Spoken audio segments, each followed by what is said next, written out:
nutritional scientist and author. And the way that I got into learning about what was good and what wasn't health-wise was being very sick.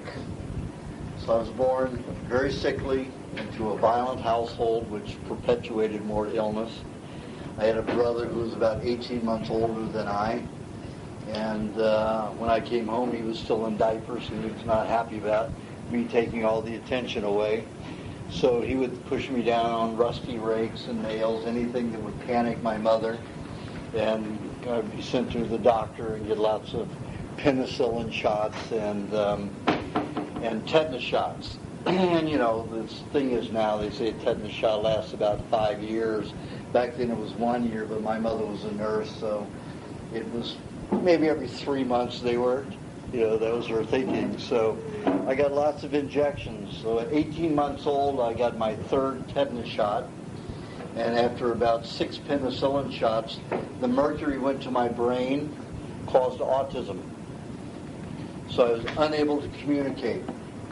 I didn't learn to read until I was 22 years old when I changed my diet. And I had to learn to basically function off like a parrot. You teach it sound patterns, and it repeats them. And it will, relate behavior to the sound patterns, and that's how I operate. And I always picked some lovely, nice, intelligent girl who was very sensitive to sit next to in school, so I could cheat and copy all the hieroglyphs off, and transferring hieroglyphs, because that's what it was to me. They were just patterns that I wrote. Sometimes they weren't words. So the teachers used to get very frustrated with me. And I was raised Catholic, so the nuns were pretty strict in those days. So I got lots of beatings, yardsticks and rulers with blades on them that would just split me open. And some pretty nasty Franciscan priests that beat the hell out of me. And you have to understand that a lot of times if anybody said anything to me, I didn't know what they were saying. I had no way of communicating, interpreting what the words were. However, I could read emotion. So I would respond with some kind of sound bit that I had learned. And sometimes it was totally inappropriate. Sometimes it was very offensive. But I didn't know what it was. So I just repeat them. So I got in trouble a lot. And I continued to get sicker and sicker as I got older. I used to keep a cold from 3 to 5 months at a time. And that would be filling up about 5 handkerchiefs a day. Plus my pockets would get all wet. They would just keep collecting and collecting. By the time I hit 12 years old, I developed peritonitis, which is a perforated and bleeding intestine. And they misdiagnosed as appendicitis. And they went in to commit surgery, and they found the appendix in good shape, but they took it out anyway, just in case it caused me problems in the future. Because the medical profession, they're almighty. They know everything, and if they don't know anything, it doesn't belong. But the appendix, what it does is, it's your library of disease and any chemical that's ever entered the body. So your analysis, your body takes any chemical into the body, it regulates it, it analyzes it, it will have a system of what to do if that chemical or bacteria or whatever it is enters the body again, it can handle it. If it's removed, your body has to do that every time something enters the body. Every time. So the pancreas has a huge benefit. Tonsils they took out at 3 years old, just as a matter of repetition, because the tonsils are always getting congested in most children, because the tonsils are very overworked glands, especially since they started taking them out as a regular basis in the 50s. Why? Because of the Industrial Revolution of canned foods from World War II. People made billions of dollars, and Bush was one of the families that was involved in canned foods. And they made fortunes on all of this canned foods during World War II. So what had happened was it caused a lot of metal poisoning. Whenever even if you take a food, you've got iron, you've got traces amount of mercury and arsenic, all these metallic minerals in your food. Once you cook it, you fractionated the bonds. So that means every metal in that food is a free radical. And if there's enough fat in there, it can buffer the ill effects of it. But with everything defatted for the last 30 years, where do those poisons go? To the brain. Why? Because the brain operates on metallic metals, metallic minerals. Why? Because they transfer light and electricity, information. So most of the heavy metals that don't go to the hard bone go to the brain and nervous system and store there. The tonsils are responsible for taking care of the brain. That's why children go through all this congestion and toxicity in the throat. So they're constantly having irritation and toxicity in those glands. If you remove them, what happens? The brain collects even more. And if you've ever done or seen an autopsy on how much metal is in a dissolved brain after death, it is extraordinary. And one of the laboratory tests that I did on a brain that was donated had 80,000 times the toxic amount of thallium and mercury. Thallium is a mineral, is a metal that's like lead in its softness, but it was almost as toxic as mercury. I had a patient die of cancer, and this is a woman who did pretty well on the diet for about a year and a half after she got the cancer. When she came to me, we got the tumor of the breast to dissolve by 50%. But then she started going through a vomiting phase, and most cancer patients go through that. And she just couldn't stop vomiting, and it bruised her entire system. Cancer went to the lung and to the liver, even though we got it out of the breast by that time. So I had her vomit analyzed. The laboratory called me and said, somebody's poisoning this woman. She has 3,000 times the lethal dose of mercury in one vomit. And I said, nobody's poisoning her. She was a jewelry maker. And she was around that Bunsen burner, pounding the metal, and never used a mask. So it just all absorbed into her lungs. What glands take care of the lungs? These lymph glands, here and here, and majorly here. So, all the pollution out there, that's why we have so much breast cancer these days. And that's what was the problem with her. But she went through that vomiting for 6 weeks before she died. And had she maybe had a little bit more weight, she probably would have made it. She got to about 30 pounds, her normal size, her normal thin size. It's about her size when she came to me. By the time she started going through that heavy detoxification, she was about 30 pounds heavier, but it was not enough to take care of her. So you have to consider all the metals and toxicity in the body. So during that period as I was growing up, I just kept more toxic and more toxic. During that period with the appendicitis, which was not an appendicitis, it was a peritonitis, I got injections every 3 hours of some kind of toxin injected into my system until I was so bruised and so sore I couldn't take it anymore, and I flung the hypodermic out of the nurse's hands and got really belligerent, and they stopped. From then on, it was downhill for me. I got huge. I got fat. I mean, they called me Fatty Arbuckle. And my body was just going after the fat like crazy. Also, it turned me diabetic.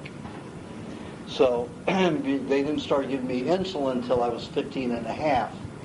But from that period of 12 to 15, I became a candy thief. I went into, and I mean, there was no way of stopping me. I had to have it. And my parents didn't like you to have candy except for maybe a piece every few days, something like that, but I had to have it. So I would steal boxes of chocolate-covered cherries, and I'd go through an old box in about 20 minutes, 40 minutes max. Baby Ruth's, Reese cups. Oh, I just couldn't stop. So I got very big and felt better. The bigger I got, the more mellow I got. And, I liked that. It was okay. But then, I got very sick again. At 15, when I started taking insulin, I also developed angina pectoris, which are muscle spasms in and around the heart. Basically, I had about 3 to 4 heart attacks a week. And some of them I would pass out and lie on the floor in the classroom, and they just let me lie there for 10, 20 minutes till I woke up and go sit back down, because they didn't know what to do with me. And because I couldn't communicate, I did not have a good vocabulary, I could not explain what was going on. They had me tested for everything. And of course, doctors don't know how to pick up anything until you're old and diseased. Then they can detect something, But when you're young and diseased, they can't tell, because they're always looking to blame bacteria or some malignant gene. And there's no such thing as a malignant gene. There may be a malstructured gene, but there's no malignant gene. It's a misnomer to call a malignant gene. It's just a misstructure. Maybe you're missing one of the DNA or RNA structures in there. So the heart attacks were pretty bad. And I've probably been through 300 heart attacks in my lifetime, and never got near fatal with any of them. They did black me out. They did stop me from breathing and stop the blood flowing from to my brain temporarily. But it's just like a Charlie horse. They're usually gone within a minute and a half, 2 minutes max. And it takes about 6 minutes for the brain to be completely destroyed, to where it's difficult to bring the brain back. So I never had a heart attack that lasted long enough to cause that kind of damage. In elderly people, it's different. They've got a lifetime of toxicity. So I continued on through my miserable life, wishing I were dead every day, and I tried to commit suicide sometimes. I remember my mother saying, words that made sense, where you're going to get sick, you're going to get pneumonia. What that meant to me didn't mean a thing, because I didn't understand. But the sound pneumonia, combined with her fear, meant that I would get really sick. So when I got wet in the winter, this is like Cincinnati at this point, if I got cold and wet, I was going to get pneumonia. And something deadly, I could tell, by her emotion. So I went by a little lake, and it was very, very cold and snowing, and I got in it. And I was freezing to death, and it was a couple miles home, and I said, this is going to do it. I didn't even get a cold. I got colds all the time. I didn't even get a cold. So, all this bullshit, all this emotion and all this fear that was going on, everything was just so contradictory to life. Because if you're autistic, you see the facts. You're not intelligent enough because you don't have the language to believe the bullshit, because the bullshit makes no sense. So you see what goes on in reality. So I realized, I don't know what to do. I'm sick. I don't want to live. No communication, so I didn't even know what the word suicide was, but I knew that I tried to take my life. And I tried other ways to do it, and it just didn't work. Of course, if you don't know how to do it, nobody teaches you how to do it. There's no way to learn, since I was autistic. So by the time I was 16, I met a girl who was one of the smartest girls in the class. She was a senior, a year ahead of me. I mean, she was a junior at the time that we met. And we could communicate without words. And she was really a sweet person, very understanding, very motherly, and certainly I needed that. And my mother was she grew up from a family of 13 children, and she raised most of them. So she was one of those, let's do what we have to do and no affection.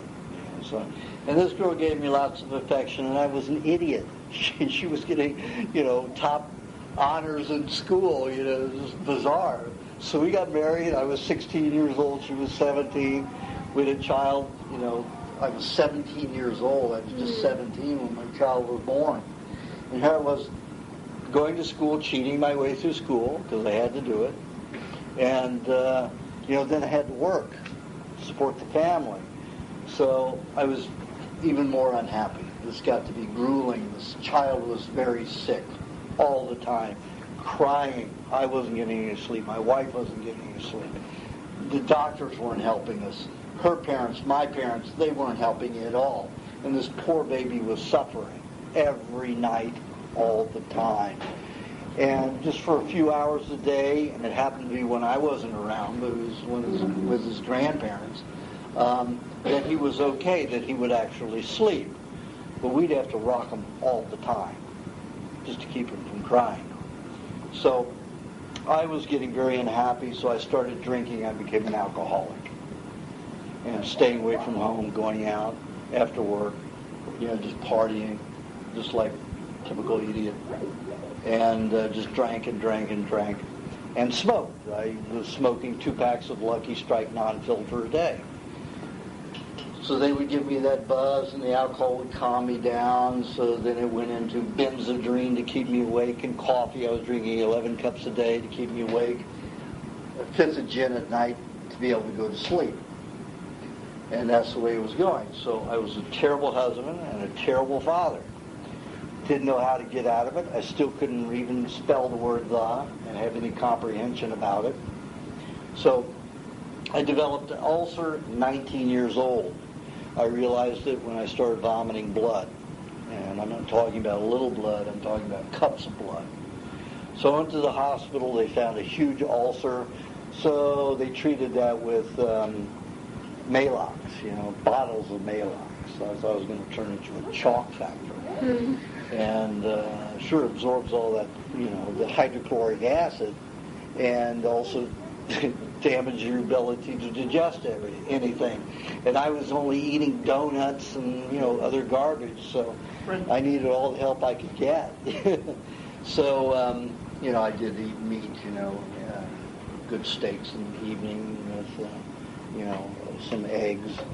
So I was eating a fairly good meal once a day. But the rest of it was just cereal with lots of sugar on it. I mean, I loved Rice Krispies, and I could go through a box a day. But, Rice Krispies, they're already sugared. I put 4 heaping tablespoons of sugar in a bowl of that kind. So I was just heavy with the toxicity, heavy with the sugars. So the cancer developed a tumor right next to it. I mean, the ulcer developed a tumor right next to it from the therapy. So they said, we're going to have to do a vagotomy pyloroplasty. We're going to have to go and cut out the tumor, sever the vagus nerves to the stomach, so you never again secrete hydrochloric acid. And that will put you in the category of an octogenarian who never secretes hydrochloric acid, so you'll always be in danger of death from parasitical and bacterial invasion. What all that meant, I didn't have a fucking clue.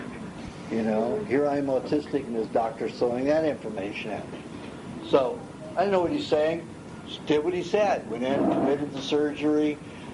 When I get out of the surgery, I couldn't eat anything. If I ate cooked meat, I would break out in pustulations the next day. We're talking about if I had a steak at 7 o'clock at night, by about 7 or 8 o'clock in the morning, I'd have pustulations that would be popping out everywhere from my knees to my head, even in my scalp. One person described me as looking like raw hamburger. Could you imagine a hamburger walking? And that was me. Very ugly, and it was grotesque. I left my wife by that time. I was 19. I left my wife, gone to California, where the weather was warmer. Continued my drinking. That's when I had the surgery there. And then within a few months, the surgery, which is from here to here, keloided, became tumorous.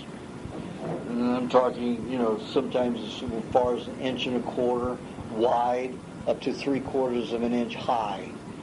So they decided, no, we've got to give you radiation therapy to prevent that from growing anymore, or else it might just take over your whole stomach. So basically the cancer metastasized to the stomach, to the tissue. So they gave me 10 weeks of very intense radiation therapy. Has anybody done pottery here at all? Done pottery, you take that nice soft clay and then you put it in an oven and you take it out and it's hard. It's a cup or it's a saucer, it's a statue. Well, that's what radiation therapy did to my spine. It cauterized my spine. They gave me so much. So this was my movement after that. And if I wanted to sit down, sometimes it would take me a good 5 minutes to get in a chair. Very painful. My whole back was in pain all the time. So then, I basically had to stop working at that point. Couldn't function. Then the radiation therapy gave me blood and bone cancer, multiple myeloma. So they said, okay, we're going to have to give you chemotherapy. Also, right before they gave me before I accepted the chemotherapy, all the bone around my teeth from the radiation therapy dissolved. So all my teeth were dangling. And if I bit down, even on my own teeth, I would bleed about 1/2 cup of blood at a time. So they wanted to pull all my teeth. And I said, wait a minute. You want to pull my teeth? By this time, I'm 21 years old. I've heard enough of the information. I know basically what's going on. And I've been around it so much. So when they said, pull all of your teeth, I knew what they were talking about, although I could not break it down and explain how they told me in words, because I still was not able to use language. So I knew that, I'm supposed to die within 3 months, very soon. A month, I can pretty much understand what a month was, because I could still count. I could communicate with numbers, and I was very good at that. They gave me a program. I got into a computer school. Even though I couldn't read, write, or spell, they gave me a test that was based just on the ability to program. I wrote a program that it takes usually several months to write in an hour. Like all autistic children, I had that ability. So the teachers all understood my problem, so they got me placed in organizations like Time DC, which was the 3rd largest trucking company in the world, and also Carte Blanche, which is a famous, at the time, credit card company. And I was able to write programs for them. I was a blithering idiot, but I was making a lot of money. But these teachers were helping me do all this because they understood my problem. So I had all this money. I'm dying. I am very ill. And they want to pull my teeth. So I'm going to have 3 months to live, and I'm going to suffer for 3 months just trying to heal from this, have my teeth pulled. So they were full of it. I refused to do it. And then I did take the chemotherapy, and that lost all my hair. When it came back in gray patches. It caused psoriasis. I had sores that would completely cover my arms or legs or chest. They would not heal. They would seep. very, very uncomfortable. My back pain increased to the point where I couldn't sleep more than 15 minutes in any position without waking. So that's all I was able to sleep was 15 minutes at a time. So I was getting more and more irritable, more unhappy, and I was praying for my death every day. These two volunteers, I refused to go to a hospice because, again, I could not communicate properly. I always had to use this reserve of memorized sound bites to throw back at people. So there's no way I was going to go into a hospice and deal with people feeling that I was not communicating with them because I didn't like them. And that's what a lot of people thought when I didn't answer or respond to them. They thought I didn't like them. I didn't look autistic, so they just thought I was a punk-ass, James Dean character who just didn't answer people because he thought he was too good to answer people. So I used to get beat up a lot for that. And that's how I took care of that. By the time I hit 6th grade, I picked the biggest guy in the school and beat the piss out of him the first week in school, so they'd leave me alone. And when I get into high school, I picked a guy who was 6'3", and I was only 5'6" at the time. And I got, it was my skinny period after my fat period. So I was only like 118 pounds, and went after this guy that was 230 pounds. But being autistic, I knew what danger was. So I went for the throat, temples, all the time. So if I got them there, they didn't breathe. And then if they couldn't breathe, I had a good 35, 40 seconds to beat them till they couldn't move. So I was very good at it because I was so instinctual. So that's how I had to protect myself. So I wasn't about to go into a hospice and to deal with that. So I had this small house, 2-bedroom house I was renting in Beverly Hills, and 2 hospice volunteers came over twice a week. They clean the house, they prepare for me, they go shopping, do things for me. And one of them was only an 18-year-old boy, African-American boy, pretty bright, was making a fortune like at the time, 1969. He was making like 80, 90 grand a year singing for the Ford Motor Company with this group, called the Going Thing. And he brought me this little 82-page book, it was about 82 pages, about this woman who had reversed her uterine cancer by drinking a gallon of carrot juice a day. I still couldn't read. I didn't know what the hell he was talking about. But I could get that he was telling me that there was information in this book that would save my life. And he kept pushing this carrot juice in my face. And I had never drank carrot juice before, and I had only had cooked carrots, and that made me instantly vomit.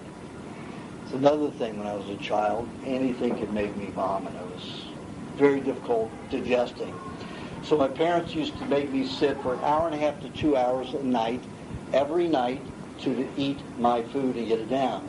So it got to be where I could take a teaspoon of milk and, just hold my breath, hold my taste buds so I wouldn't vomit, and I would chew that and then put the teaspoon of milk in my mouth so I could swallow it down so I wouldn't vomit. Because if I vomit, they put more on my plate and I have to eat it. So that's what it went on every night. And if it were asparagus or Brussels sprouts, I could hit that wall from a vomit. And that's literal. I could hit that wall. And my body just didn't want it. But I had to eat it. So I took a few sips of this carrot juice. It was the first thing that tasted good to me in years since the surgery. So, and that was about almost 2 years. So I began drinking the carrot juice, and all of a sudden it turned my mind around. I was actually, in about 10 days, understood language. I thought, oh, this is a T, this is an H, this is an E. That's what that is, and that structure means language, and that is what that structure means. So all of a sudden I could take apart language where I could never do it, that I could remember in my life. So I was very excited, so I called this guy, this 18-year-old boy, and said, "Hey, would you take me to a bookstore? I need to borrow some money to do it." So he gave me $110, and back in then, you could buy a good book for 95 cents. So I got a lot of books for $110, and they were all on nutrition except for one book, which my uncle, who was 11 years older than I, is my mother's youngest brother. He said, "You're a diehard Republican asshole." He said, "You need to get some heart. Get the book Siddhartha. It's small, and read it."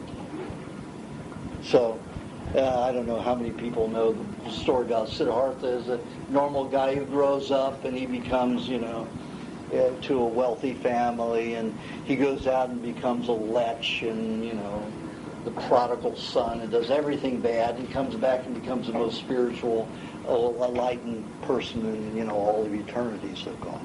So that was the first book I read, and it did open my heart, and it did give me another consciousness, because in Cincinnati, Ohio, where I grew up mostly, they're really fascists there. Everything is about you do as we say, and we are right all the time. No matter what our consciousness is, this is the way it is. And it's, of course, the person becomes last, money is first. And that's the way it is, that kind of consciousness. So it gave me a new lease on emotionality. I could be sensitive, I could be a lot of things that I wasn't before. And all the other books were on nutrition. And by the time I got through with those books, I knew less than I had known just by being on my own instincts. Because everything contradicted everything else. So I didn't know what to believe. But this carrot juice was working. It was making me feel better. I could think. But then I got another few books after that, and one of them was Mind Over Matter. And I said, I've got that now. I got mind over matter. I can eat garbage. I can do anything, and I can get well. So I went back to my donuts and cigarettes and RC Cola, all that stuff, and autism came back within about 9 days. And that was even more traumatic, because it was like turning a light switch. It's like, wait a minute. I knew that. Where did it go? And then I lost the ability to communicate again. Didn't have much vocabulary, of course. I was building up by reading it. So I went back to the carrot juice. In about 10 days, autism went away again. So about 6 months later, I did all the good stuff, and I said, I'm at that point again where it's mind over matter. I'm developed now. I've got my brain and my psyche and good in tune. Now I don't need to do all this stuff again. It's goody two-shoes tough stuff. I can go to eat, anything I want. I can drink beer. I can do anything. Sure enough, a week later, 10 days later, I was in autism again. So I said, okay, you've been dumb, but you're not going to be stupid, So third time's the charm. It did that 3 times. There's a link here. It's like putting bad gas in an engine. It's not going to run right. So that's when I had that complete awareness that, okay, I'm going to watch what foods do to my body and other people's bodies. I'm going to watch their behavior or what they eat. I'm going to watch my behavior. And that was in 1970. And I haven't stopped observing it since. And I've documented it in 2 books there so far. And I'm working on 3 others. And food is chemistry. And doctors and people who say that food is very little of what you are have no concept of reality. Take a child. Watch a child as a complete reactive organism. They have not learned or been conditioned or beat into them that they have to behave a certain way no matter what. They will react to whatever they eat instantly. You can take bad sugar substance and give it to them. They'll go on rages for an hour or two that are 3-4 times greater than if you gave them a natural fruit. But they both react in a sugar reaction in their brains and their systems. So they can't sleep, they get whiny, they get cranky. And watch out. In certain tribes, sugar is illegal. Fruit is illegal to eat, like in the Maasai tribe, because of that reaction. They know it. They have no fat. They're the thinnest, strongest, healthiest, longest living tribe in the world. And they only eat raw meat, raw dairy. That is their diet. They eat blood 3 months a year because they don't get enough milk when the calves are suckling on the cow. So they'll take bamboo shoots about this long, and they give them beveled at a tremendous angle, and they take this huge slingshot and they'll shoot it right into the jugular vein of the bull. And you see the bull down there eating, and then he goes just like a mosquito bit him, go right back to eating. And he's got this huge bamboo in his neck, in his jugular vein. So they cork it, and then they take these bladders, and they'll fill it with half milk first, and then half blood. Cork it back up. They'll bleed that bull for about 5 days, and it doesn't hurt the bull at all. And then they'll go to another bull for this 3-month cycle, and they'll shake this, this milk and this blood up, and they'll drink it, and that's their extra nutrients. But they are very skinny, and they can afford to be skinny because they were raised very healthily.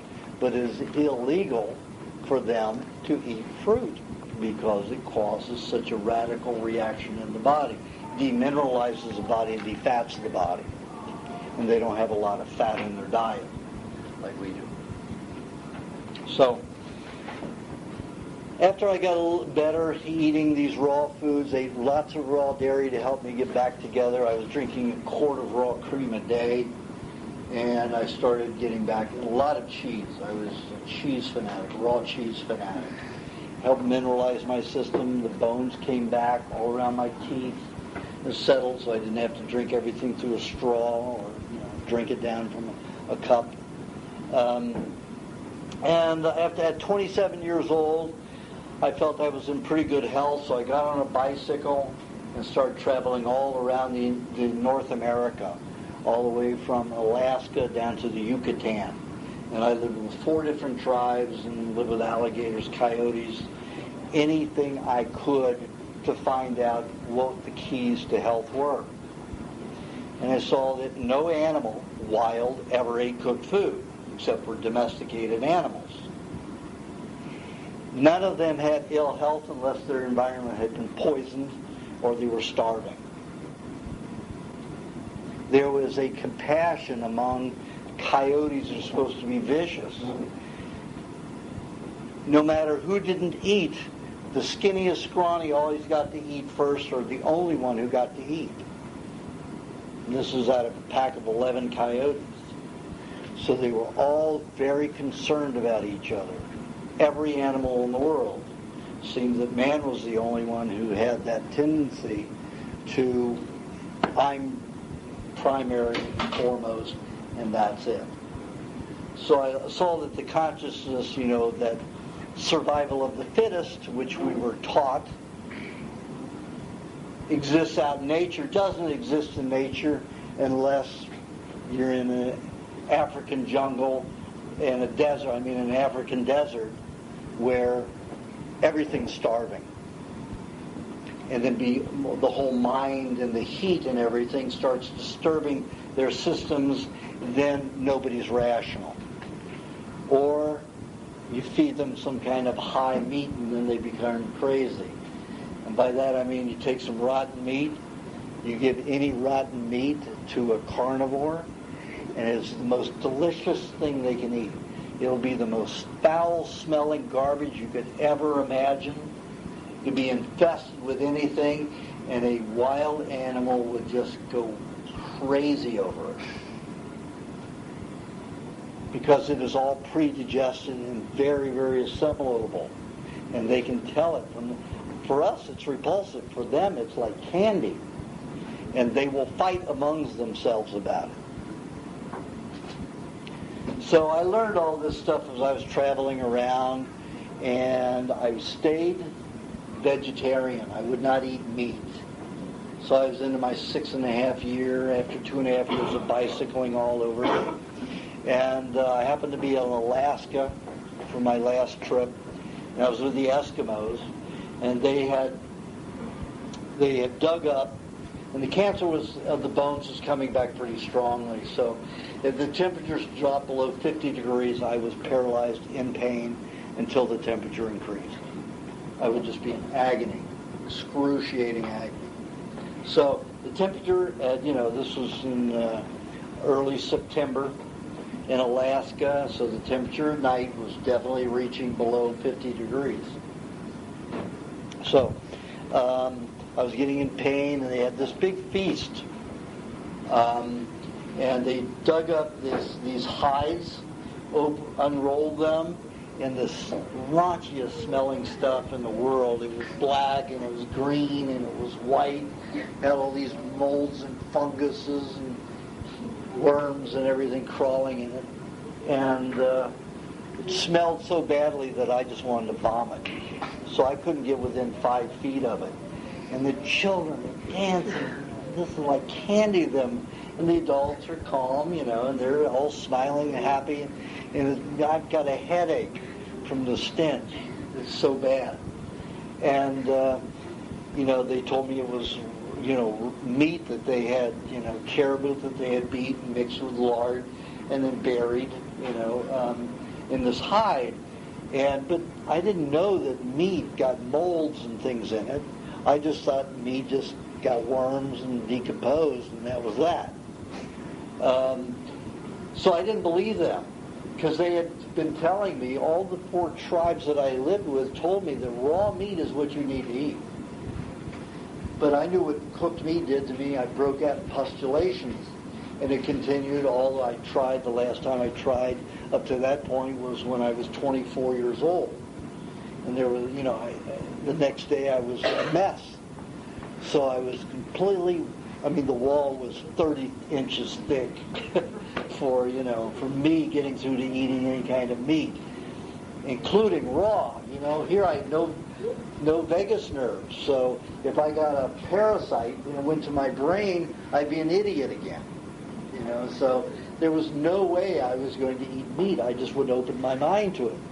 But all 4 tribes, the Yaqui in Mexico, the Sioux in America, the Eskimo, the Inuit, and then there was another tribe in Canada that I stayed with, all of them, and also the Mayans in Central America, the bottom of Mexico, all said to eat raw meat. That would take care of my problem, but I just wasn't going to open for that.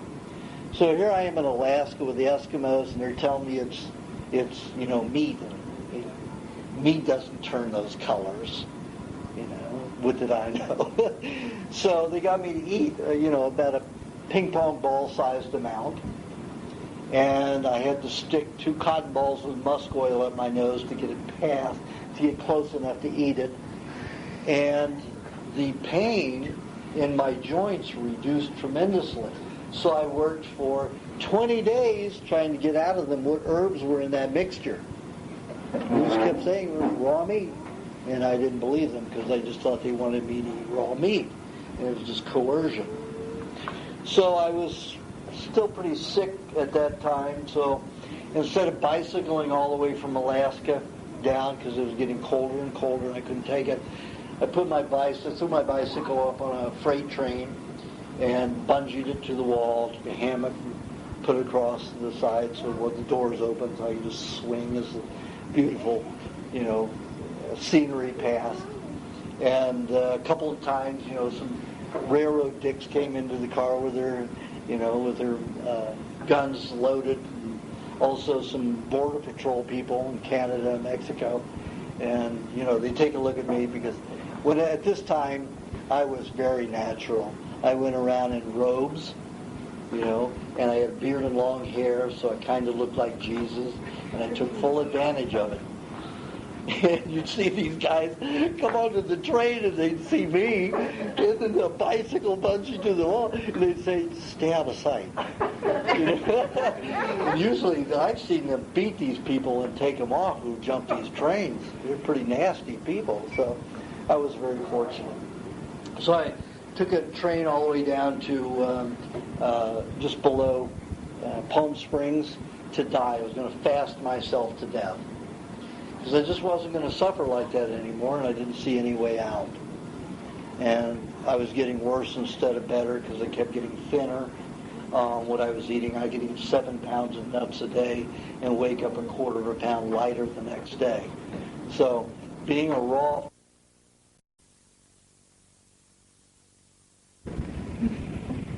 So I thought, okay, I'm going to eat this thing. So they had, when they caught it, they had, one had held it by the head, another took it by the throat, and they ripped it open to open the center. So I was able to eat it.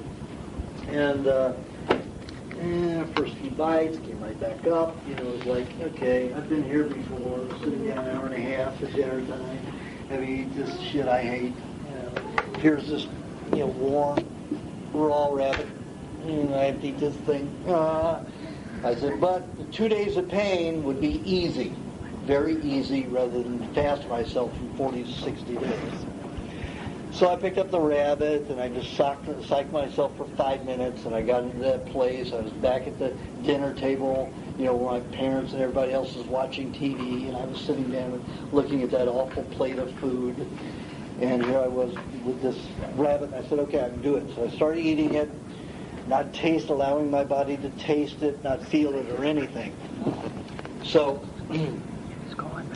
I got it down, and then after about 10, 15 bites, it started tasting good. So I kept eating and eating. I ate about 3 pounds, 3.5 pounds of this 7-pound jackrabbit. And the coyotes finished the rest. I went back to my campsite to die, and I knew I was dying because I felt good. And I knew what feeling good was like for a few moments in my life, because I had had near-death experiences 3 times, 2 times on the operating table and once with recreational drugs where my blood pressure dropped very low. So I knew what leaving the body was and feeling no pain. And that's almost like I was feeling as I was walking back to my campsite. I knew I was dying because I was feeling pretty good. So I got back to the sleeping bag, went to sleep, but I woke up the next morning. I'm still there in my sleeping bag. Now, to get out of the sleeping bag, usually took 2 hours for the sun to beat on the sleeping bag before I was warm enough and in not enough pain to be able to get out of the sleeping bag. This time it was only 45 minutes to get out of the sleeping bag. Pretty good. I still felt more energetic. I felt less pain all day long. This went on for 3 days. And, I still didn't eat anything else except for that 3.5 pounds of rabbit. But it made me feel pretty good for that whole 3 days. Better than I'd felt the rest of my whole life. So I thought back to those tribes that said, this is it, raw meat is what you're supposed to eat. And it was like I'd been told for the first time with an open mind. And I said, I'm going to try it. I'm going to do it. And just that moment, a sidewinder rattlesnake came right by me. And I had seen the Indians walk over, put their foot on it, pick it up right in front of the rattler, and snap the head off and peel it back and eat it. And in Mexico, snakes are considered the highest medicinal food you can get because it's so high in calcium because of all the thin bones like and fish. But you can get snakes anywhere. You can't get fish anywhere in Mexico unless you're on the coast. So automatically I went over and put my foot on this rattlesnake's head, picked it up right in front of the rattler and started spinning around and said, uh-oh, I've never done this before. What if he comes back and bites me? So I'm switching arms, going through this, and my arms are getting sore, and I don't know what to do. I'm getting so in pain in my shoulders. I said, okay, it's got to I'm either going to die or I'm going to eat them, one or the other. So, sure, the head came off. I peeled it back, and a couple of cats from neighboring farm came over, and we all shared that snake, and we ate it all day long. And it was really delicious. So I started, catching birds and, chipmunks and whatever's in, scorpions and tarantulas, and you just break off the poison, gland, and you eat it. And there just wasn't enough food there, so I got on my bicycle and went down to the farms and made deals to milk their goats or their cows or shovel their manure, do whatever it took to make, to exchange, get a lot of their food. So I was eating chickens and eggs and dairy and cream and butter and all this delicious stuff. And in 5 months I looked like a scaled-down Arnold Schwarzenegger. And I had never looked like that in my life. Of course, that was from hard labor and, eating that way. So I felt pretty good. So I went back to Los Angeles to spread the word. Raw meat's it. And they said, out of your mind, you're going to get a brain fluke and you'll be an idiot. I said, I've already been that. This is the only thing that's working, so I'm going to continue eating the raw meat. So here I am, almost 60 years old. Never got one fluke from eating meat, even if it had flukes in it. I've eaten pinworm-infested salmon.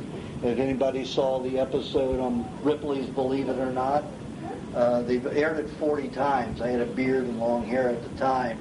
But I ate meat up to a year and 3 months old, full of parasites, molds, black, white, red, gangrene, everything on it. Anybody seen that episode?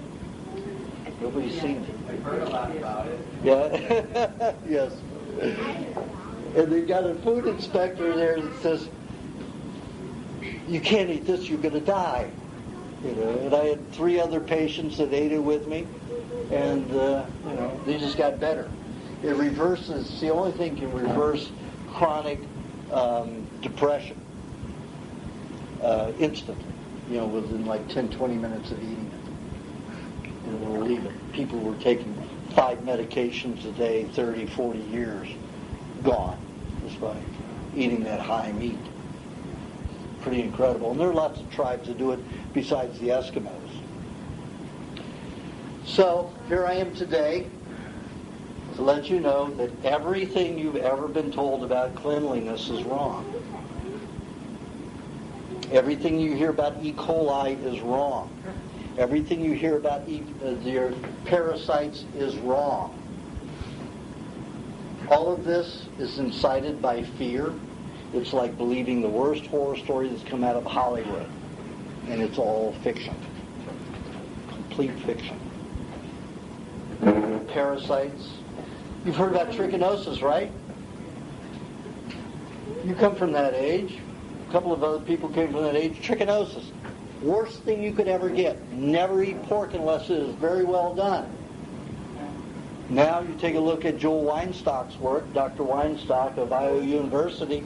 He proved that giving his patients who had suffered inflammatory bowel syndrome for 10 to 30 years every day.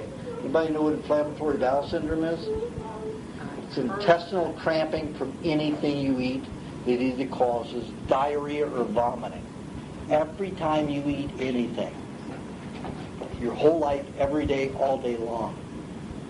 He gave them trichinosis, and 5 out of 6 patients completely lost all symptoms within 4 days of getting trichinosis. Whipworm from a pig. Proved that a pig who doesn't have whipworms is a sick pig.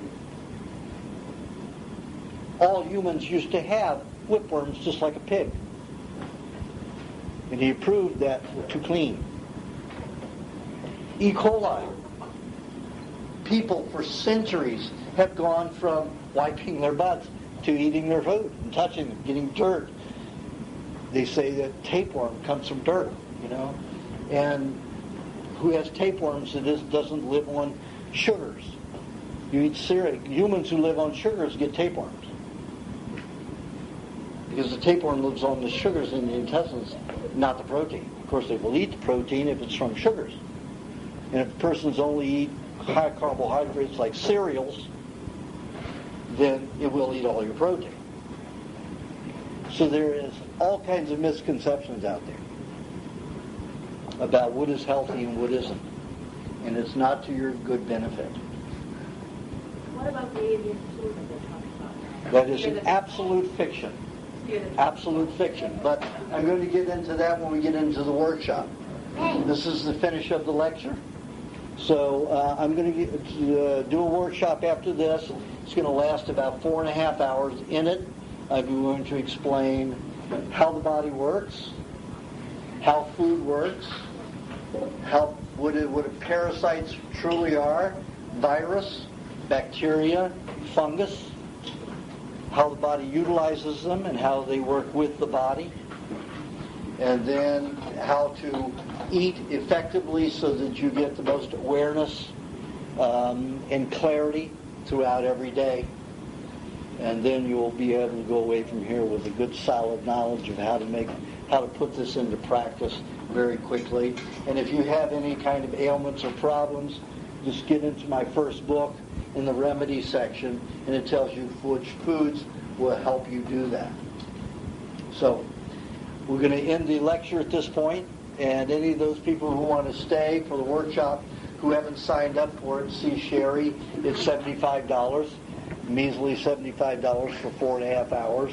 Most workshops will cost you $125 to $300 for the day. And the books are $30 a piece if you want them. And in the recipe book there are 82 sauces that can be made 3 to 5 different ways each to put with your raw meats, so it can be all delicious just like you're used to. And okay, so we're going to take a 15-minute break so people can eat, go to the restroom, and then we'll get started with the workshop. Thank you for coming, everyone.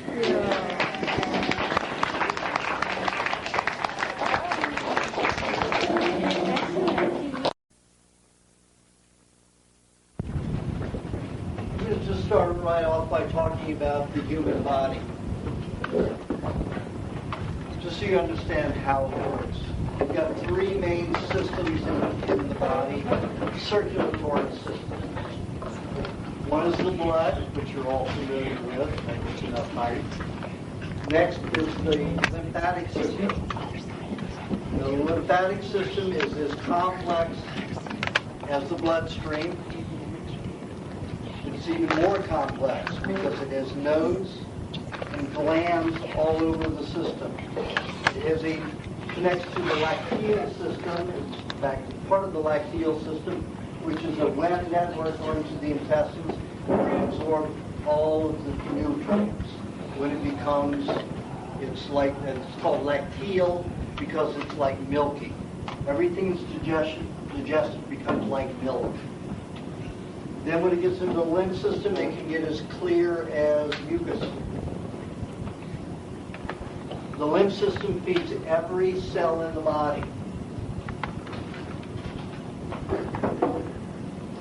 It's believed that the red and white blood cells don't get its main nutrients from the lymph, but it does, as it circulates through the intestines. Still, the lacteal system has pre-digested that food for those cells. Plus, the lymph system feeds the bone marrow where the red and white blood cells are born. The the lymph system not only delivers food to every cell in the body, it also is responsible for removing all the waste products and neutralizing toxins. So if your lymph system is clogged and congested, you're in trouble. The other circulatory system is the neurological system. And that's a transformation of information. Nothing nutritive about it. It just uses up nutrients. The blood, we know, transports oxygen. That's its main purpose. In emergency situations, it will double up as a nutrient transporter. But that's not very often. It's very rare that happens. Those three systems are the main systems of the body.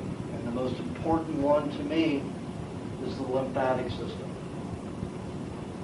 Now you have your glands in the system which create hormones to give you energy for different abilities.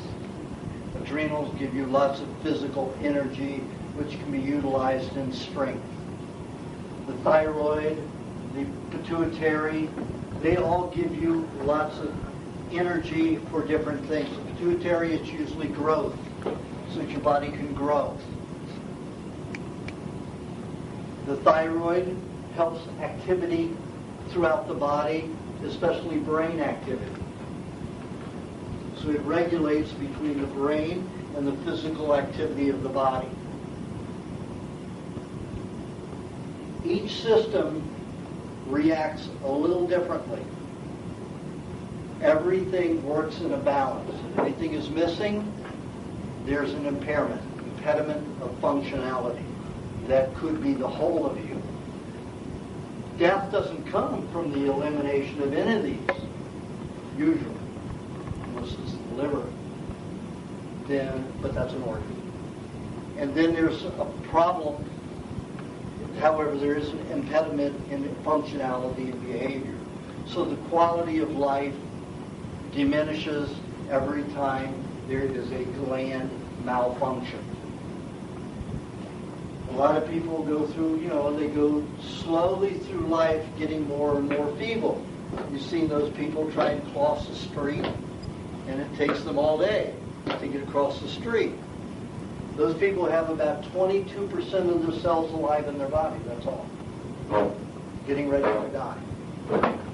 Because once your body reaches about 22%, it cannot hold the rest of the body up. Can you imagine carrying 22 people carrying 100 people? How long are they going to be able to do that? Not very long. So usually the end is pretty near when you get to 2% cellular life. And even our children are being born with only a small percentage of their cells alive comparatively. The child should be born with 95% of his body alive. You will always have a 5% death rate going on in the body at any particular time. Everybody has that. If you're a hard laborer, hard worker, or an athlete, you may have 8% of cellular death in a day. But we can keep up with that on a daily basis if we're eating the proper substances. If not, it doesn't work that way. We just get weaker and weaker very gradually every day. I'm sure some of you can remember times that I never had as a child when you felt incredibly powerful and incredibly vivacious and full of vitality. Incredible things. I mean, back flips and forward flips, from the ground, like a gymnast. And then all of a sudden you're 50 years old, and let's see you do that, and you don't feel that way again. Why don't we feel that way again? Why is aging and deterioration synonymous? Because the body's breaking down. Let's take a look at the tribes in the Andes. They have a practice of kicking a ball for 200 miles once a year through the Andes Mountains. We're talking about high altitude, anywhere from 6,000 to 9,000 feet. Can you imagine 11 of you at a time in a straight line, the ball in front of you, and you're going at a pretty good pace, and you kick this ball and that person falls behind, and you just keep rotating like that for 200 miles. 200 miles. 90-year-olds are doing it. 90-year-old in our society can lucky to get to 18 holes of golf. Why? Those tribes eat a lot of raw meat. They aren't exposed to all the pollution. The pollution is the big factor that we have to deal with. And as I explained to you in the lecture section, a poison can be a high level of thallium, a metal compound that is highly poisonous, very concentrated. It's in diesel fuel. It's in a lot of pollution that's in the air, smoldering plants. It comes from all smelting. So if you're around a smelting factory, steel factory, tin factory, anything that smelts metal, you've got thallium, heavy doses of it floating in the air, along with mercury, along with other, lead, along with other compounds. And they think they let you believe that they're taking care of your health because they will have filters that will filter out the lead. But how about the thallium? Thallium's more toxic than lead. Yet you don't hear anything about it because they don't want to spend the billions of dollars that it takes to make equipment to filter that out. Now this woman that I talked about who died of the cancer from the thallium, 3,000 times the amount in just one vomit. She was vomiting that for 6 weeks. She didn't get all of that from working with the metals. A lot of it came from pollution. She lived downtown Los Angeles. Lots of diesel fuel. The system has to be able to be neutralized to take care of that. If you understand that each gland reacts with a different food and mineral balance, you'll find that you'll understand how one food can affect the body differently in different parts of the body, like I put in my remedy section. And say, wait a minute. I've had a lot of people say, wait a minute. One food to take care of that? But yeah, I didn't make this up. I observed and watched it. One of the finest examples I can give you is a Swiss movie star came to Los Angeles because she was dying of uterine cancer. She had been vegetarian for 24 years. Nobody could stop the bleeding. They cauterized her, they grafted, they did everything to stop this uterus bleeding. Nothing could stop it. So she came to America where there are better doctors. UCLA, USC couldn't help her. So she was in a health food store, Erewhon, in Hollywood, and she saw this guy. Why she went up and asked him, I don't know. It's on my diet. And he said, well, I'm no nutritionist. I'm just on this diet, and it's worked very well for me, and I was dying, and turned it around. So he gave her my number, so she called me. And she said, I'm a vegetarian. I've been a vegetarian for 23 years. I don't eat meat. I haven't eaten dairy, but I would consider eating dairy. Can you help me? And I said, well, I don't help vegetarians because that isn't the way I work, and my diet isn't vegetarian. It's just the opposite. It's all meat and all dairy. And no vegetation unless it's a little vegetable juice. And if you've been a vegetarian, you don't need vegetable juice. Maybe you need some fermented to clean you out. So I really can't help you. You need to go to someone who specializes in helping vegetarians. I said, but if you just want to stop the bleeding, drink 8 to 12 ounces of green or white cabbage juice, and that should take care of it within 24 hours. If it were that easy, everybody would be doing it. Bam, on the phone. Get a call the next morning. I apologize for hanging up on you. What you told me worked. It's the first time I've stopped bleeding in a year and a half. I'll do anything you say. I said, would you eat raw meat? She says, I'll do anything you say.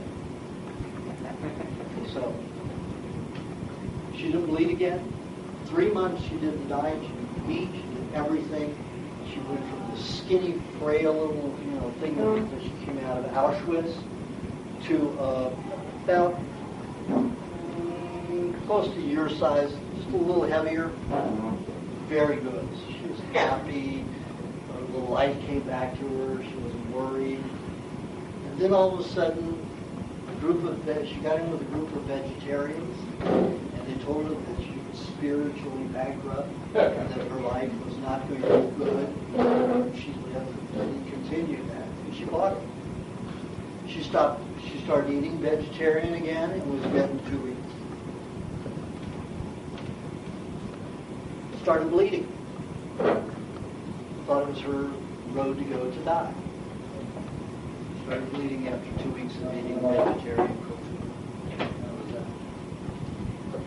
The point of that was the cabbage juice. That one food was enough to affect the blood, to allow it to coagulate properly, to clot, so that healing could happen, so that continually bleeding. Hemophiliacs, 95% of them would be completely cured by drinking white cabbage juice on a daily basis, 2-3 ounces only. And they're put on medication, they're kept in bubbles. Why? Just that one food to do it. Some of those need to have cheese with it because they're demineralized, so they need the extra minerals with it. Just those combination can be the key, and they are just specific foods. Trying to get the importance of a specific food to you. Specific foods are important, and they are chemical factories. Medical profession took over, the pharmaceutical houses took over the medical profession in the early 1900s when Rockefeller and Carnegie started funding research. Now, almost all research up to that point, 90% of research was always done with food. Healing was always done with food, either herbs or a food. Hippocrates, the father of medicine, most of the healing therapies that he utilized was raw milk. He reversed emphysema, diabetes, juvenile diabetes, just by a strict raw milk diet. No other food, just raw milk. Lots of doctors were using different food therapies. But Carnegie and Rockefeller, being very greedy men, decided that they wanted to find and isolate an active factor in the food that caused it. So they could put it in a pill and sell it for 5 times what the food was worth. Great idea, great notion, but it only worked 22% max on the people that were given it. That left out the other 80% of the population. But do you think they cared? So they would sacrifice 80% of the population to fill their pockets with lots of money. And that's the way it is today. The pharmaceutical industry runs the medical profession. The pharmaceutical industry writes the medical procedure manuals. Merck's was about the stick. Where do doctors go to get their therapy and their how to proceed with a particular disease or ailment? Right into one of those books written by a pharmaceutical agency. And it's always involves medication first, surgery second,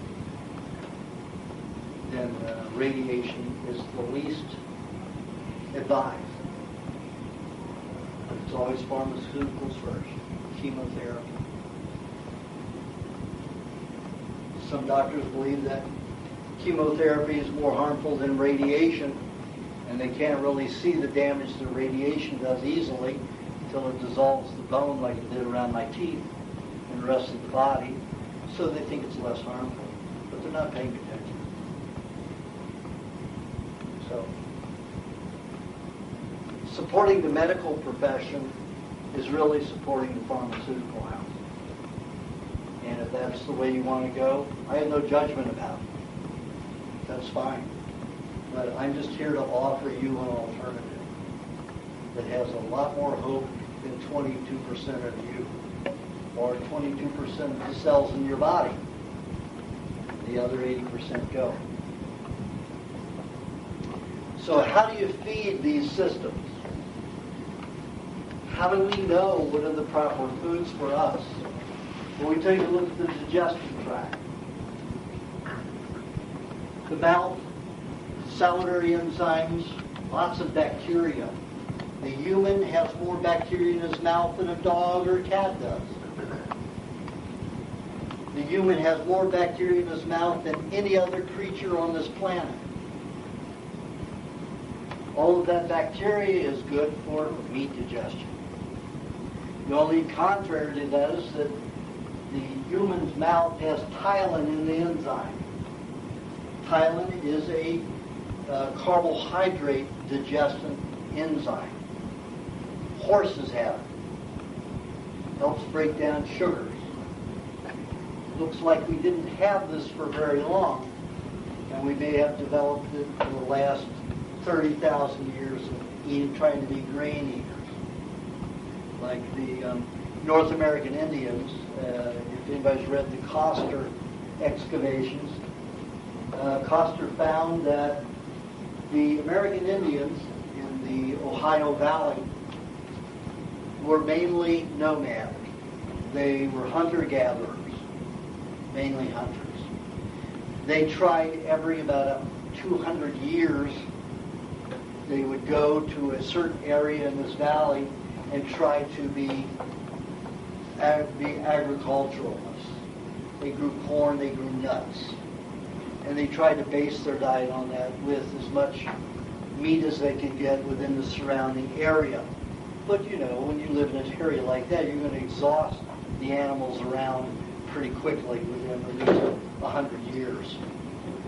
So what they would find is that these tribes would come and settle there for 75 to 150 years. They would start developing bone problems, osteoporosis, gout, joint deterioration, arthritis and rheumatism, and then they would become nomadic again. And then they would drift off for 200 years. And he said it was a continual cycle. It's like man wanted to be an agriculturalist and wanted to be healthy that way, but they could never adjust to it. Have we? How much disease is out there? How much disease are we suffering? We are the richest country in the world. We have the highest rate of cancer. We have the highest rate of all diseases. And I'm not just talking about dental caries, and I'm not talking about some digestive problems and little bone problems. I'm talking about major degenerative diseases, malfunctions and deterioration of glands, of nervous systems, MS, where people's nervous systems completely harden, then their muscles deteriorate.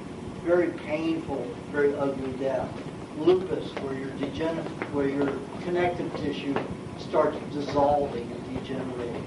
CJD, which is the nervous system melting and becoming like a sponge, which is called mad human disease, like mad cow disease. So we have all these diseases. Why? We're the richest country in the world. We've got the best technology. Why aren't things getting better? It's because we are believing the garbage that they're putting out there. Food's not all that important. It's all in your head. Yet they want to give us a pill. This is all important. Maybe you put that in your mouth. And that's supposed to be a cure. Yet the food you eat is no big deal. They train us to be stupid. Not dumb, stupid. They train us to ignore the truth, to first be ignorant and then stupid, to make ridiculous choices. can change all that by following the digestive tract.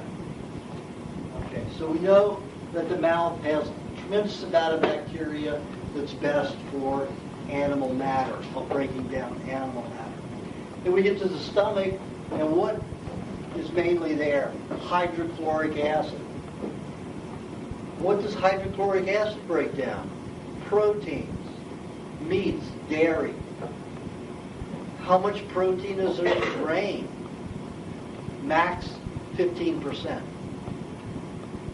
Well, you mean we create all that hydrochloric acid to deal with a little bit of protein in a grain? Doesn't make sense, does it? So, probably not. Let's say if we eat nuts. Nuts are up to 20% protein. Still, no big deal. All that hydrochloric acid for 20% protein in a nut, no big deal. There's no other food. It's concentrated foods that are concentrated in protein except for meats and dairy. The duodenum. Bile. Liver makes bile, dumps it into the duodenum. Or it pumps the bile out continually, puts it in the gallbladder. The gallbladder doesn't make anything, it just holds the excess bile. Dumps it into the duodenum. Breaks down the fats. Liver takes it in, breaks it down, makes it into 60 varieties of cholesterols. A third of those cholesterols are used to clean the body. The body makes soaps of them. Another third of them are used to strengthen the body, protect it. And another third to give it energy. Energy. So our athletes are told to eat carbohydrates, right? Quick food. Who's strong? The wrestlers. Are they skinny and all muscle? No. Every wrestler's fat. They've got 30% fat in their muscles. Sumo wrestlers, 50% minimum fat. 50% minimum fat. These are the heaviest, strongest men in the world, your sumo wrestlers. Because fat it has 2.5 times more energy per carbohydrate, per combustion than a carbohydrate does. 2.5 times more energy release, production. So fat's pretty important there. So let's say you have a very skinny body. And fat is your protector. And let's say your body is like an army of 1,000 men. All of a sudden you have a flood of pollution that comes in, and to defend yourself against that pollution you need 10,000 men or 60,000 men. So a little fat isn't going to protect you, is it? In our society we need a lot of fat because there's pollution everywhere. In the air, in the food, everything. Your clothes, your everything. This is all very toxic stuff. It gases out all the time. You're getting phthalates. You're getting toxic material everywhere in your building, in your homes. If you're wearing synthetic clothes, you're breathing plastic fibers all the time. Would you eat plastic? What makes you think that you could take a fiber of plastic and get it into your lungs and dissolve it, and all of a sudden it becomes this lightweight thing that is no problem to the body? What is plastic made of? Oil. Oil. Mainly oil. Mainly vegetable oils that have been hydrogenated. And then bound with a polymer, which is an adhesive. What happens with polymers? If you breathe glue, what's going to happen to your nervous system? You seen glue? Does anybody know any glue sniffers? What happens to them? Like winos, their brains go.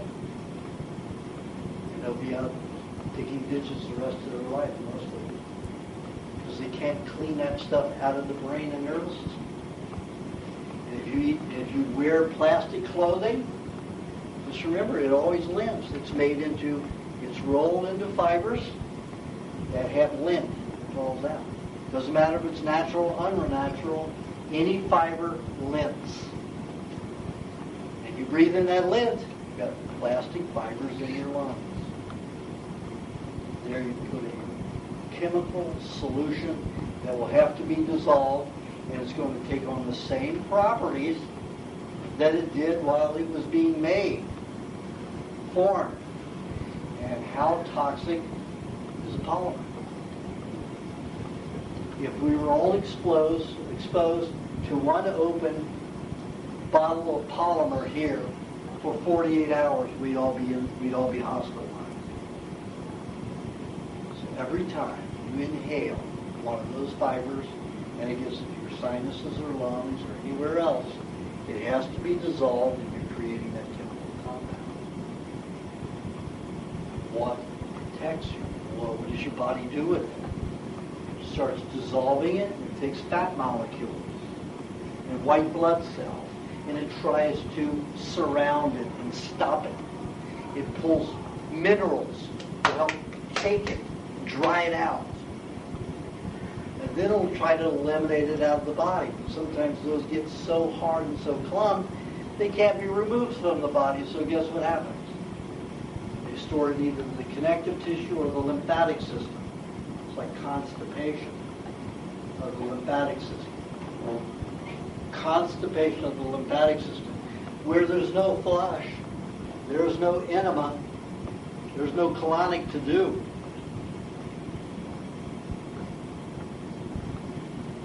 Rats are so important for removing and dissolving everything there is in the system. So we're going to move down to the digestive tract. In the small intestines, you have all varieties of activity there.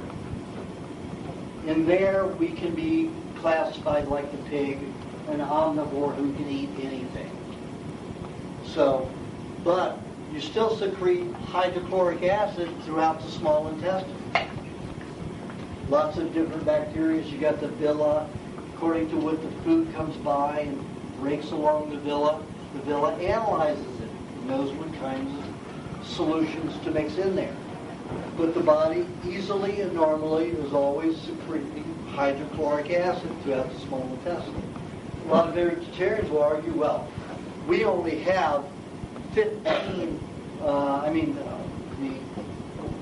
carnivores like the canine and the feline have 15 times the amount of hydrochloric acid in the stomach than we do. And they have a digestive tract that's only 10 times the length of the torso. 3 times the length of the torso.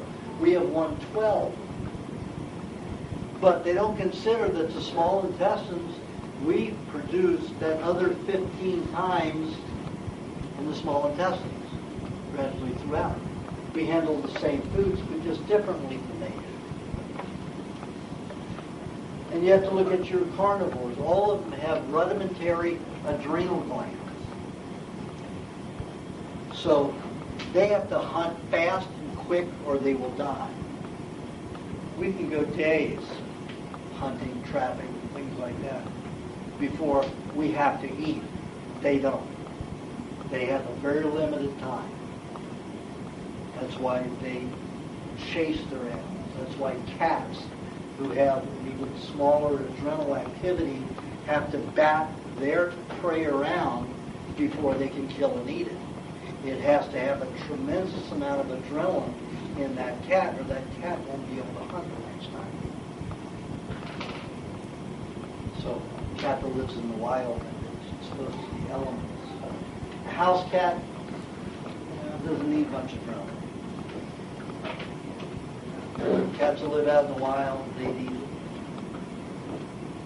So we have all the hydrochloric acid in there. So then when we get into the bowel, the main bacteria there, and the main digestive nutrient is E. coli. E. coli, that's a terrible thing. Oh my gosh, you got it anywhere near your butt, you better wash your hands with some kind of poison. But what does the E. coli do? The E. coli is your final stage of protein digestion. It's responsible for all of the concentrations of B vitamins and amino acids throughout your body. Look at people who do colonics. Their skin gets very thin. It also gets slightly translucent. And they start demineralizing, and everything gets very flabby if they're not very skinny, depending on what diet they're on. And everything just starts falling. And they're also usually very on the edge, temperamental. Those E. coli are so important in this bizarre E. coli H57 or 157H7. I've been through a lot of laboratories and never seen one such fictitious thing.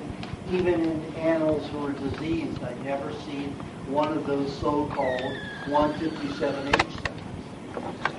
To me, it's a complete fabrication and fantasy. But they use that one E. coli that's supposed to be some genetic mutation as the thing you have to be afraid of. And it's in everybody. I haven't found one. E. coli is your best friend. As I said in the lecture part of this, everybody, for millions and millions of years, and we know Lucy's 4 million years old, so we knew man's been around for at least 4 million years, and he's been going from taking a crap and right into eating his food and never washing his hands. In Asia, in Arabic countries, you wipe your butt with one hand and you shake with the other, and you handle your food with both hands. There's no epidemic of disease because of that. However, now with our invasion there in Iraq, they've got them using toilet paper as being flushed into the streets. Is that sanitary? Toilet paper is the most toxic substance we produce on this planet. If anybody's lived near a toilet paper factory or even a paper factory, you'll know. The incidence of brain cancer is 38% in the population. I lived on Jekyll Island, Georgia, 35 miles from a paper factory. If the wind blew toward the island, I had headaches for days. It just laid in the air. It was terrible. And most of the people who lived around Brunswick and the area where the factory was are not very smart people. Their brains can't work under that kind of airborne pollution. Most of the people cannot survive that. Their bodies can't survive it. E. coli is a wonderful thing. I'll give you an example. 2-year-old girl was brought to me in constant 24-hour seizures. And when I saw her, it was like this from the whole time that I saw her. The little girl started eating, the raw diet, the seizures mitigated, and I suggested that the child be given buffalo shit. Literally buffalo shit. The seizures. Not only in her, not only that little girl, and other children who were brought to me the same way. Sometimes just butter and honey does it. But in most cases, the protein is not getting digested finitely enough to get into the nervous system. Antibiotics create that condition. Before that little girl was brought to me, she had spent 2 weeks, 10 days to 2 weeks in a hospital for pneumonia, getting tons of antibiotics. What do antibiotics destroy? Bacteria in the intestine, as well as every other bacteria. So this child, this infant, was not getting the proteins necessary to stabilize and to make the nervous system well.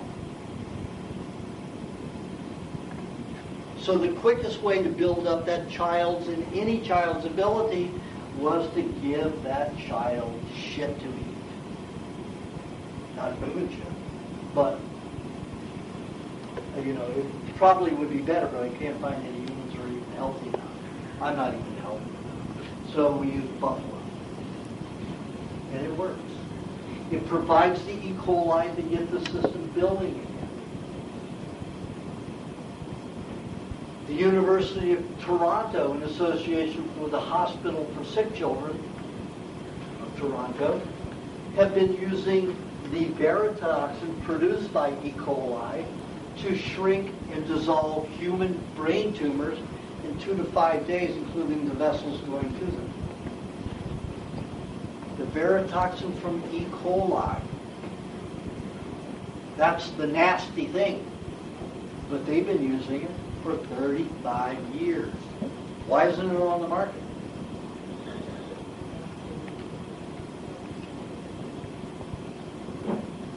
Not a big money maker yet.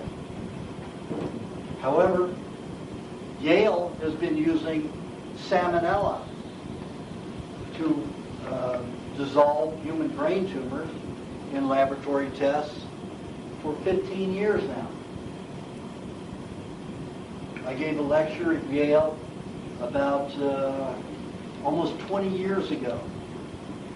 And of the 18 scientists and doctors who were there, they have all 35 of them, have been doing research on reversing disease with so-called pathogens. So they found that the salmonella will go in and choke off the oxygen to a tumor and then eat the tumor. There's no money in that. You crack an egg, let it rot, stink, and then eat it. You've got lots of friendly bacteria. Does it harm you? I've only seen 5% of the people who've eaten the high eggs like that ever vomit. And it passes and they do fine. Yet it makes them happy and healthy. So is vomit a problem? No. It doesn't create any kind of degenerative disease because it's always a repulsion of something toxic that dumps into the stomach. And the egg's never toxic even when it's rotten like that. So what does Vion Products license Yale to make attenuated salmonella? They said, we want you to go in and make this salmonella something we can sell. So we want you to make it so that salmonella will choke off the oxygen to a tumor, but does not eat the tumor then. Then we want to find some kind of solvent that we can inject into the tumor to dissolve it. And then we need another drug to go and neutralize that toxic chemical in that dissolution. So it's $8,000 for the attenuated salmonella, $12,000 for the chemical to dissolve the tumor, and another $6,000 for the solution that's supposed to neutralize that toxicity. $26,000. Hell, eat a rotten egg. Eat shit, live. Get back to what we're used to. We have spent millions of years, all animals have spent millions of years becoming symbiotic together. Because if the whole doesn't live, no part's going to live. And that's the way nature is based. Sure, some animals eat more smaller animals and it goes down. That's a normal chain. But an internal parasite is always going to work with you. That's its role. If you don't survive, it doesn't survive. That's why the trichinosis, this feared trichinosis, resolves problems. Now, I've been so toxic over the years because of medical drugs that were given to me since I was a bare infant. In fact, probably since I was a fetus. My mother was a nurse and pushed drugs. So, I was so poisoned in my system that no parasite would ever live in my body. Every test I got throughout my life, no parasites ever. Most people have parasites. 50% of the population is known to have parasites. I didn't have any. I was very, very sick. Constipated all my life. Even as a fruitarian, I was constipated. Can you imagine? As a child, I went every 3 to 5 days. And when I had a bowel movement, it was the size of a hard ball. By the time I hit 21 years old, my rectum was about an inch thick with scar tissue. Every time I had a bowel movement, I bled.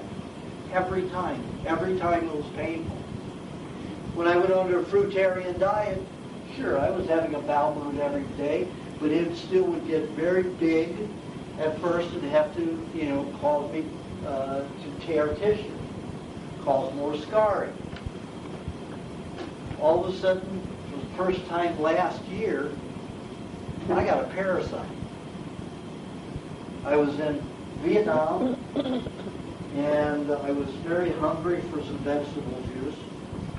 It's not easy to get vegetable juice in Vietnam. It was in Thailand, you get juice on the street.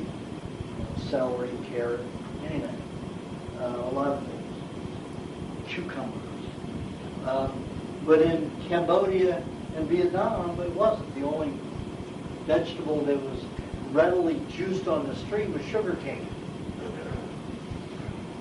Oh, high in sugar cane. But man, I was hungry. I was just obsessed with having some vegetable juice. So I had 4 ounces. Tiptoed in. No sugar reaction. Next day I had 8 ounces. No sugar reaction. I realized, wait a minute. To get the sugar, they have to boil the sugar cane from 450 degrees to 750 degrees, almost 800 degrees, to get the cellulose to break down to become sugar. So this juice didn't have any sugar in it. It was like celery. So I thought, oh, this is great. So I was drinking like a quart of it a day, no sugar reaction. And I thought, oh, I was a sugar eater. Remember I told you about all the candy I ate? So I said, I'm going to do a detox. I'm going to take this sugar cane juice. Because in detoxing, what I do is ferment the foods that you've eaten so much of.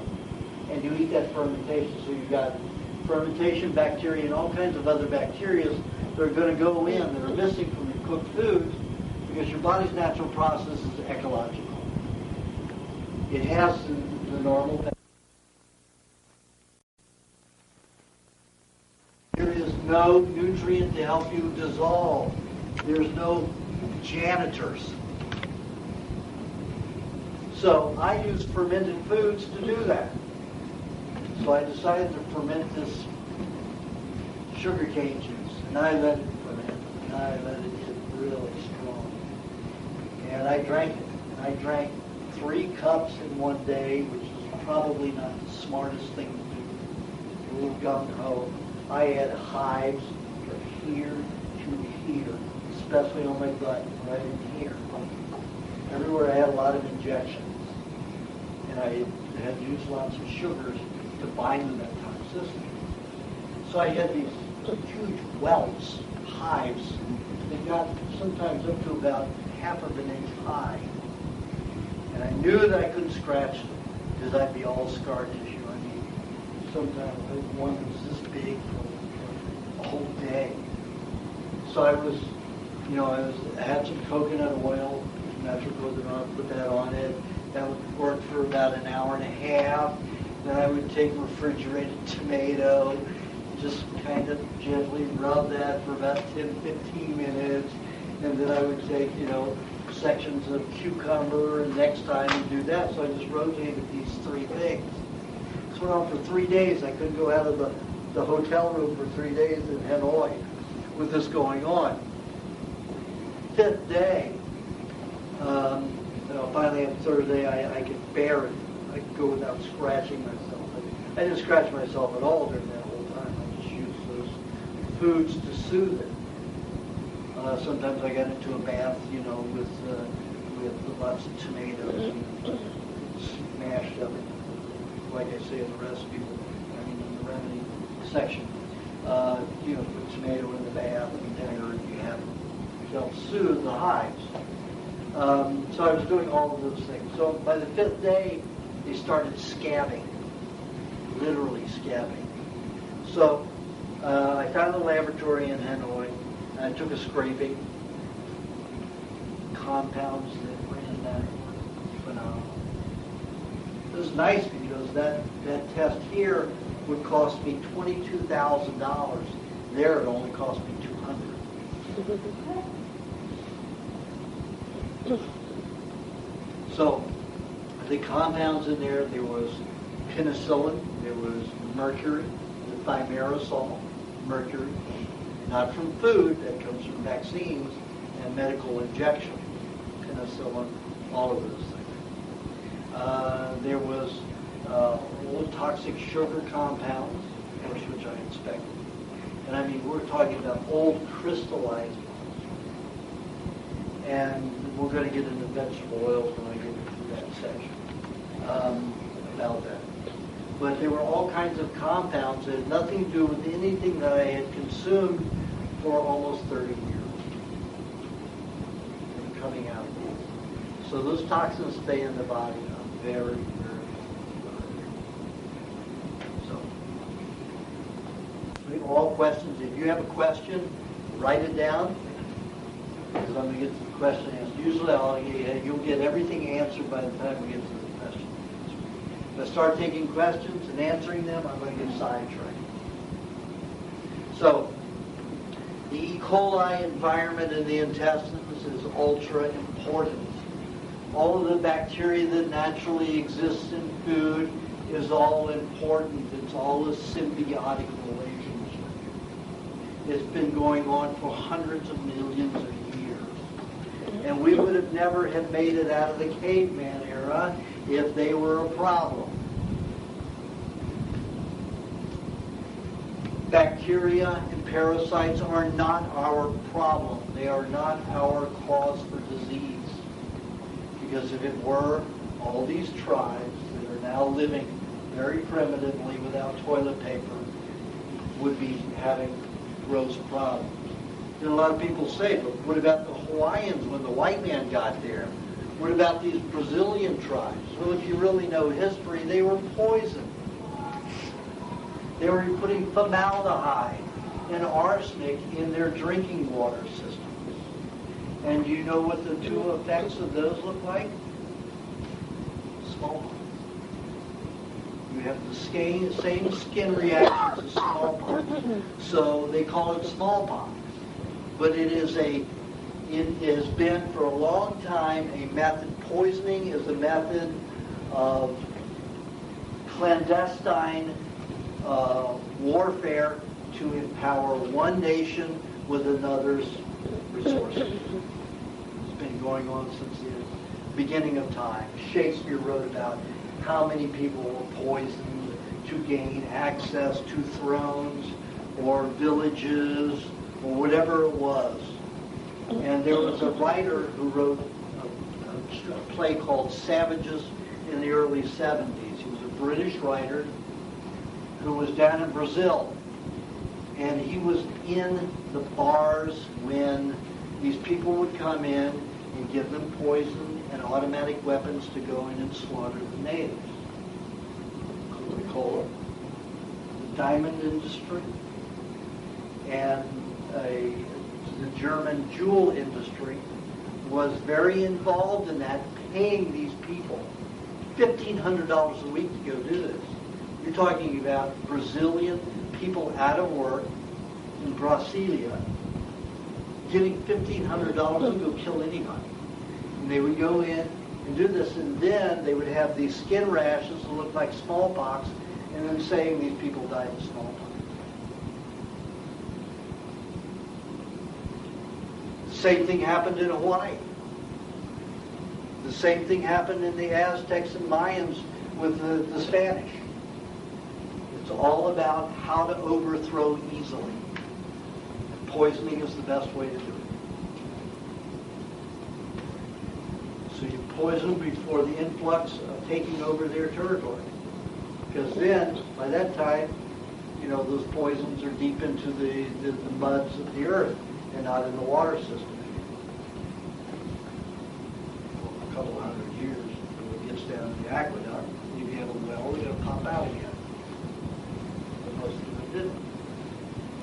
So, you hear all these stories about white man Bob brought these diseases in that these natives were very strong. They're eating shit every day. They're eating high bacteria, high meat, living primitively, eating all kinds of, fish that has been old and rotting. And you're going to worry about some white man bringing in a little bacteria that's going to take them over and kill them in disease. This is absolutely the biggest, myth that can be created, and people buy it. People buy it. I was a very sick individual, and I exposed myself to the worst poisons you could believe. I mean, I was so starving at one point when I made this transition that I broke a fast. I was fasting in those days. And I broke a fast at night time. I was going to wait till the morning. Stores were open and go buy food. I had to break it at night. I was so hungry. I got 41 days without eating. And I had a splitting headache, and the hunger was so... I thought I was going to have to kill myself if I didn't go out. It was a Sunday night. Nothing was open.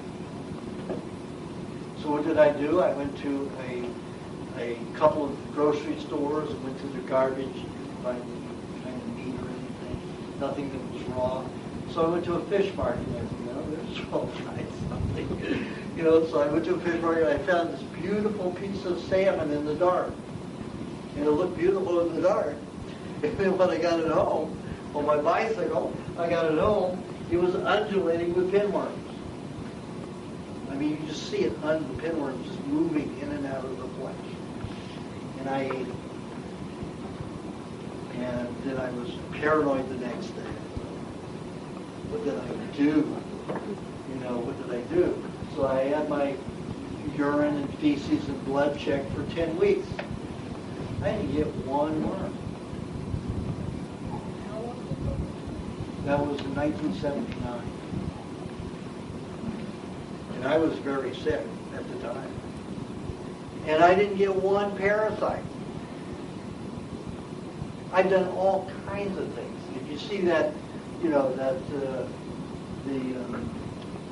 Ripley's Believe It or Not episode, it was first aired on July 17, 2002. If you see that, and you see what I eat, you'll know that you shouldn't be afraid of anything after you see that. The only thing you can be afraid of is the poisons and pollution that's all out here. FDA has made a ruling that any utensil that comes into contact with raw meat has to have an antiseptic on it. That's a poison that's going to go into your meat every time they cut and slice. So when you go have somebody cut and slice meat for you, you tell them, I want that completely clean of any pesticide, any antiseptic. I want that rinsed off, and you cut the meat, my meat, without any antiseptic on it. Only rinsed with water. And in the cutting board, hose that down, no antiseptic on it. And if your hose has antiseptic, that's drained into it, then you just put it under the faucet. And you have to direct these people because that's the law now. That is the law. Oh yeah, definitely. Because if you confront them with that's a poison, it's there to destroy bacteria. It's going to do the same thing to you in your body. And if they want to be responsible for the disease that comes from it, that's fine. And boy, do they do it for you right away when you get that conversation. So, and I mean, you could even get to the point where if the manager comes over and says, I have your name, you're also part of that responsibility because you're the manager. So, you personally have taken an interest in poisoning people. So usually, they don't want to hear all that, so they're going to do it because they don't want other people hearing it either. So they want to keep it quiet everywhere. So they want commotion. So I've never been refused, when I start opening my mouth. So it works. You've got to take care of yourself because nobody else will. And, that so-called tsunami in Asia. I was just there on Phi Phi Island and Phuket just 12 days before the tsunami. And they said, oh my God, these poor natives in India and all this place, bacteria is going to wipe them out. Was there any epidemic? The only people who got sick were in the populated areas where the white man had all their pollution. Like in Phuket, still no big disease. But all those primitive areas in India and in Indonesia, all the way up through Burma, there was no mass disease.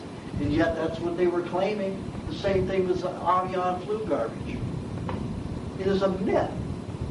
What they're doing in Asia when I was there, both in Vietnam and Cambodia and Thailand, was they were going in and slaughtering all of these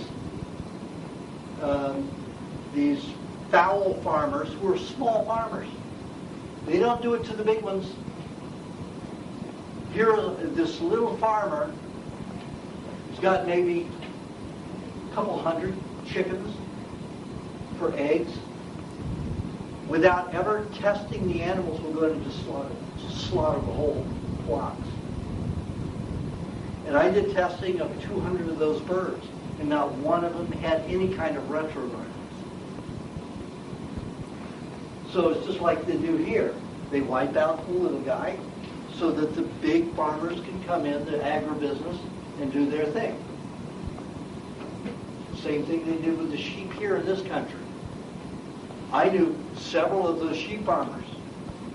Not one of their animals were tested and proved to have anything, but they slaughtered them. Our government did it. It is again about big bucks. Avian flu. Let's take a good look at that. Okay, what is a virus?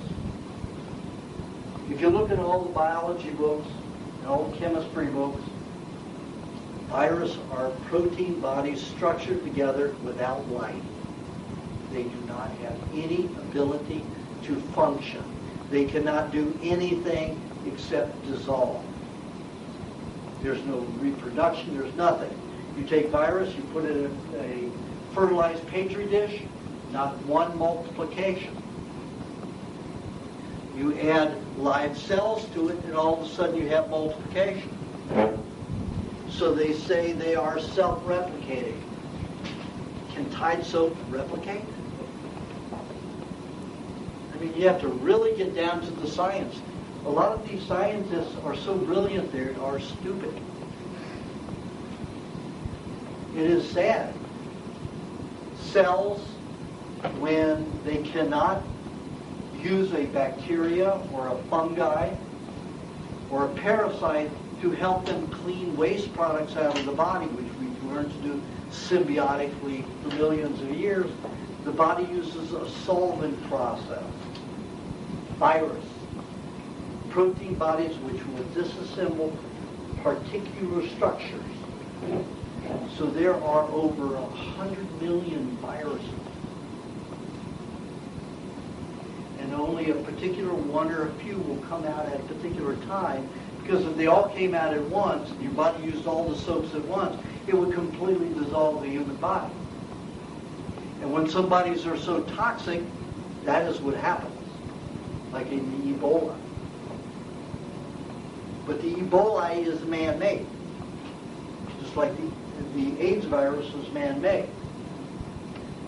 Dr. Strecker was hired Dr. Strecker is a very well internationally known virologist who was hired by this insurance company in San Francisco to study AIDS because this insurance company was about to insure a company who had 60% of its employees were homosexual. So they wanted, this was in the early 80s, they wanted to know the deadliness or any kind of pathology that would be linked with AIDS.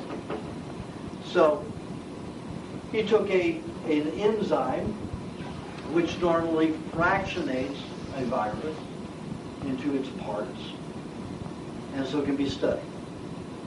But every time you drop the enzyme on this AIDS virus, it fractionates, broke in two. And he realized, wait a minute, after 1,000 times, he said this has to be man-made because only spliced microbes can do this, and spliced virus only the virus that are spliced can do that.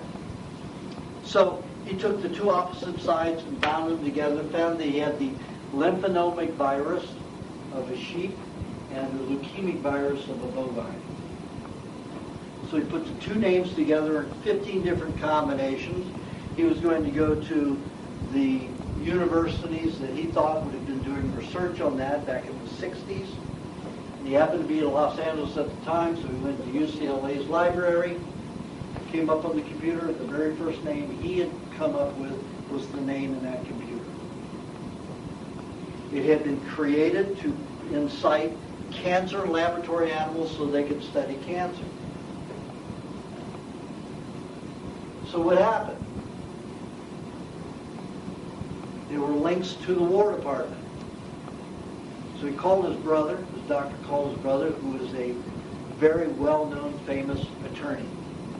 And said, we've got something very suspicious here. It looks like AIDS was introduced by probably the military as a biological warfare experiment. Because it only cropped up in 5 major cities. So his brother started using the Freedom of Information Act, got some of the documentation together. He had to fight for it. He had to get a senator to help him. And once they got enough information, they were both dead. Neither of them were suicidal an hour before their so-called suicides. But they did get a book produced, and it is published. And I have it in the bibliography. It's called Bioattack Alert. And it documents that. And it documents that there have been all kinds of experiments done on our populations here in the United States. The worst was in Mississippi, involving 1 million dropped out of airplanes. Biological warfare, experimenting on them. And the amount of people who got very sick were somewhere around 1 million people reported sick. And there were more than 1 million people exposed, 1 million people got sick. And that report wasn't even released until 2 years ago. Canada was involved with the U.S. in doing it to some Canadian towns, in border towns on the American and Canadian side. So it's pretty heavy about what the military thinks that they can do for national security. So, virus, get back to the whole point, virus is not alive. It cannot reproduce. It is not self-replicating. It is a solvent. It will disassemble certain structure depending upon what the virus is. And if you have 100 million viruses, you have to learn that they're very specific to disassembling a very specific tissue. So it could be just a specific part of the intracellular structure that needs to be dissolved, or it could be a cell that completely, a virus that completely dissolve the connective tissue within a cell, which means it would break down the whole cell. So the medical profession doesn't look at why this is happening. It just says this virus is doing this kind of damage. It doesn't look at it as this is what it has to do to disassemble us, to reconstruct. It's like remodeling a house. You have to tear down certain walls, you have to tear out certain plumbing, you have to redo it. That's what viruses do. But the bad part of that picture is, even though it's virus or natural, is that it's not the easiest way to clean anything. Bacteria and parasites and fungi eat their hosts. They will eat those parts. Like you see a crow and a vulture out there eating a dead carcass. Now, they didn't kill that carcass, but it is their responsibility on this planet to go eat it up so they can reduce it into feces that can full of bacteria, which feeds the soil, which helps breaks down rock when it rains, and then plants eat. So it's a big cycle of life. Parasites in the human degenerative change quicker than anything else. The animals in my laboratory experiments, go ahead and cough if you have to. It's getting that garbage out. In my laboratory experiments with animals who had parasites, and when I did these experiments, no animal was under 12 years old and none over 16, and they were all sick. And they all had parasites, and we did, fed some of them dewormers and herbal dewormers, and then some of them pharmaceutical dewormers, and then one group no dewormers. The ones who got the pharmaceutical dewormers, most of them died. The herbal dewormers, half of them died. The ones with no dewormers, only one died. And that was animal was 16 years old. But those animals who had the parasites who were on the raw diet, they were all put on a raw diet. So the ones that they had no, dewormers and had their parasites the longest, when we did autopsies on them, when they finally died 3 to 4 years later, their intestines were absolutely clean as if they had been born, just born.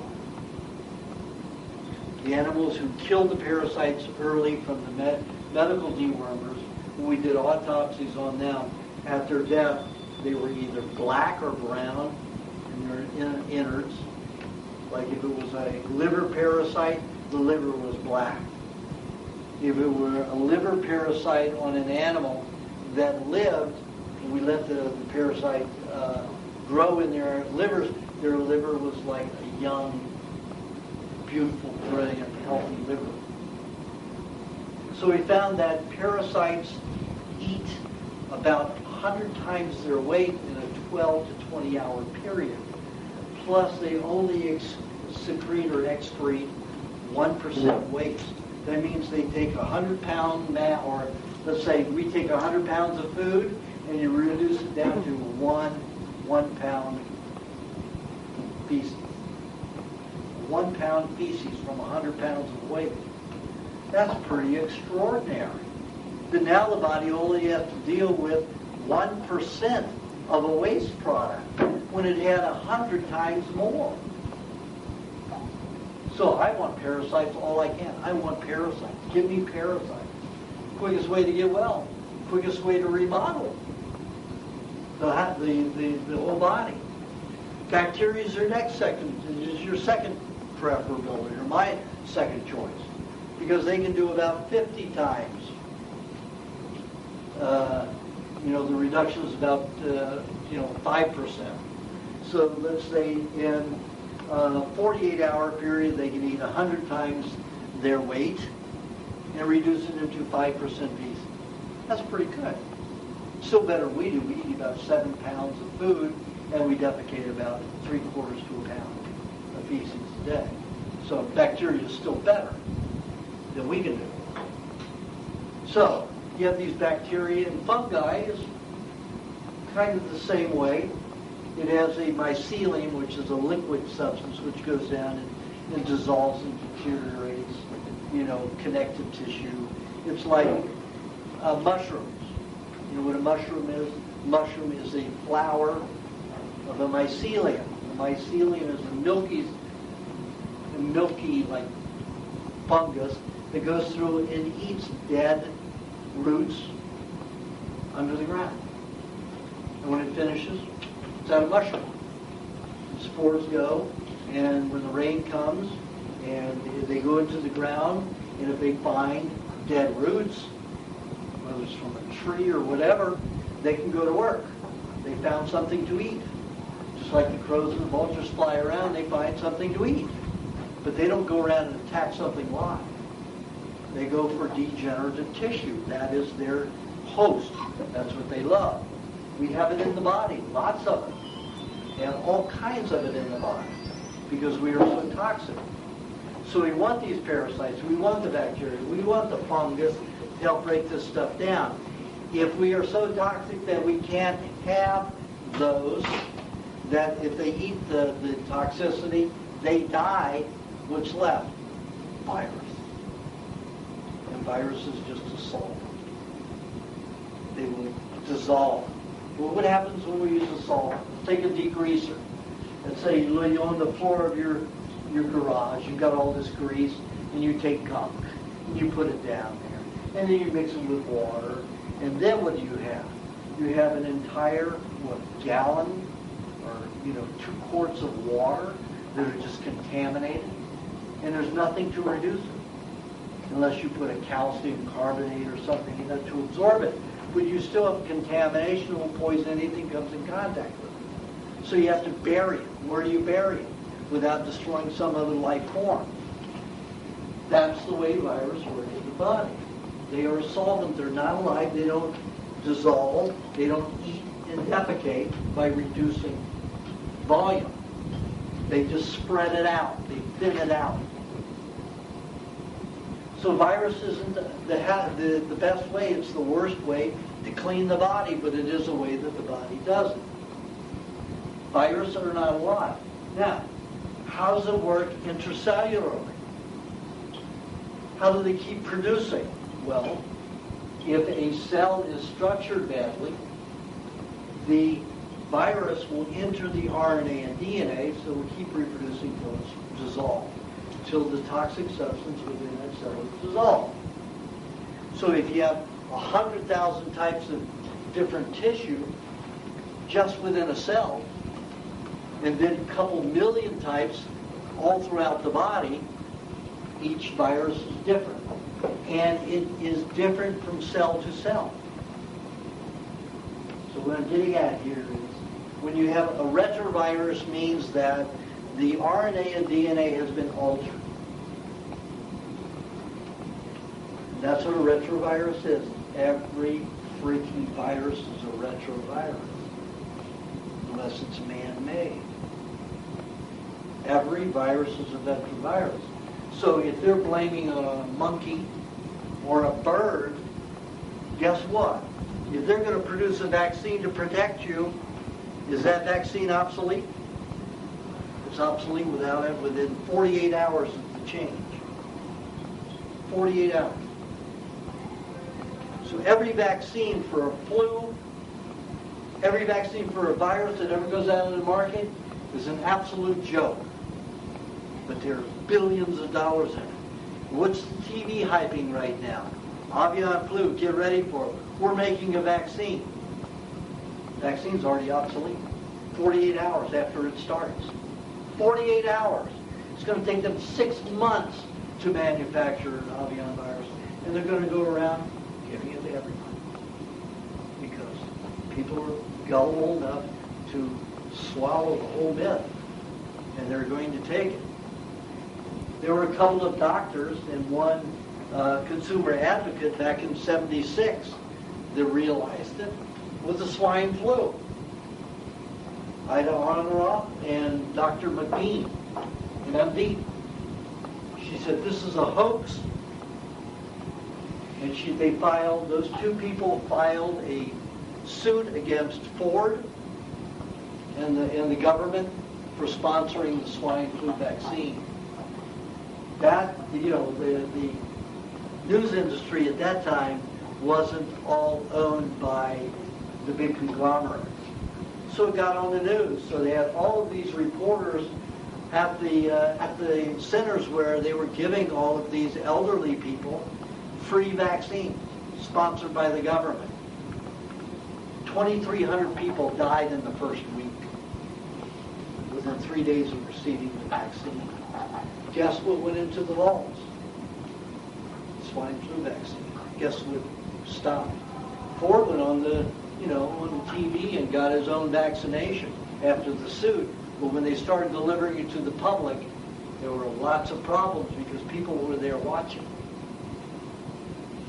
But mainly it reacts like a flu or pneumonia. So of course the doctors aren't going to blame vaccines because they'll be in for a lawsuit along with the pharmaceutical industry.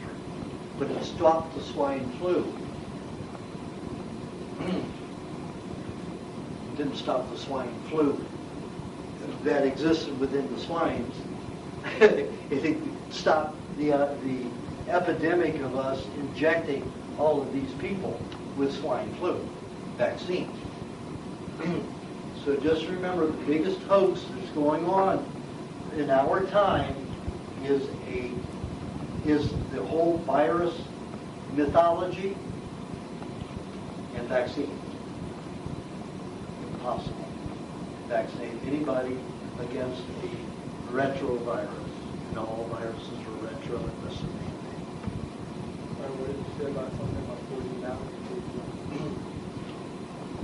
When a cell makes a virus, it's already altered its structure. It's done its job. So then it makes a different virus to start cleaning out other tissue or tissue outside of the cell that needs to be done. So it's always changing. It's never the same. When they make a virus that's specific, really one kind of virus, and that's already extinct within 48 hours, gone. That virus doesn't exist anymore. Pardon me? Right. Yeah. It's useless. It's useless anyway. But even in theory, it's stupid because there's no theory to support it. And there just aren't any, the only person I know who has, any cognizance about it is Strecker. And you can download the Strecker memorandum, which talks about the AIDS virus also being, being retrovirus if it were really a natural virus. But it isn't. It's been restructured. And for the bodies who've been able to, who got the vaccine and restructured that, it became something other than AIDS that was injected.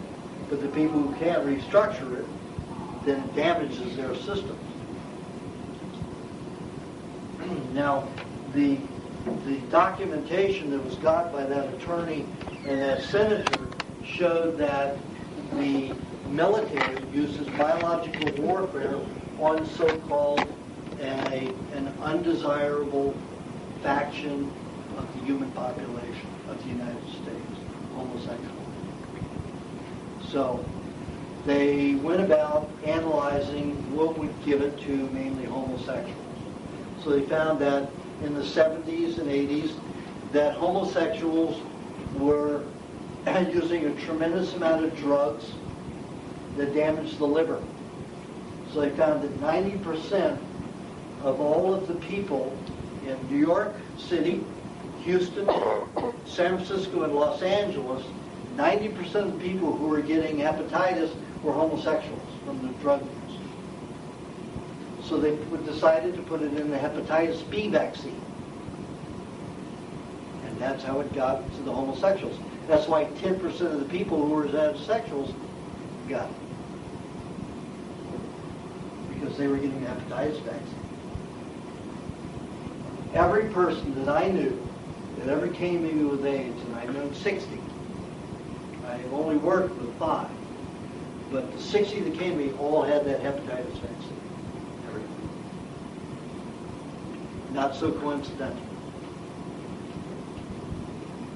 So, Don't be afraid of good bacteria, natural bacteria, especially your gut bacteria. Even what's that? Those two guys that do the that pull out the mist, on HBO, whatever it is. They have two names. Yeah.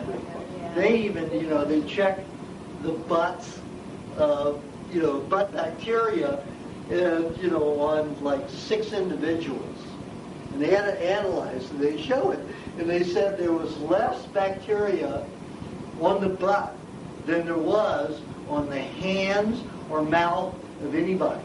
So it'd be better to rub butts together than it would be to kiss each other. They just showed a picture of that. And when you got that dish, they're showing these butts, with that blurring that they do with, graphics, for censorship. And it's a very comical, but it's a true, situation. Very little bacteria anywhere around the anus, and they use swabs. And they put it around the mouth and found, like 2,300 times the bacteria around the mouth and under the fingernails and fingers and the back of the palms and on the nose than there was at the rectum. So all these people who, piss all over the urinals, leave their defecation and urine all over in the toilet because they don't want to touch the handle. I mean, hello? But that's the way the consciousness is. So I go around, I go around flushing everything, I'm there, So, don't be afraid of natural bacteria. That's not our problem. Poisons, chemicals out there are. So, okay, now we've gone over the body pretty much enough for you to get an idea of how we function and what is, suitable and what isn't. So let's get into food. First of all, the biggest hype out there, and 90% of what's in the store is carbs. Most of it's grain, potatoes, chips, all kinds of. What time is it? I promised everybody a break after an hour and 45 minutes. So, Where's that? we got about another 15 minutes. So, carbs. Now, I went to the digestion tract and, I showed you that carbs are not a part of the human diet if you want to digest properly. I mean, people can sustain life on it. But how well? To what extent? I live in Asia quite a bit for the last 2 years, and those people live 90% if they're, out in the wild and they're so-called poor, and they don't have farm animals, which most of them do, and they live on grain, rice. 90% of their diet is rice, unless they have their own farm animals in their yard. Those are the ones who have no problems, because then about 20% of their diet is meat, even though it's cooked to an extent, unless they're upper tribes people, they eat their meat raw. And they've been eating raw for a long time.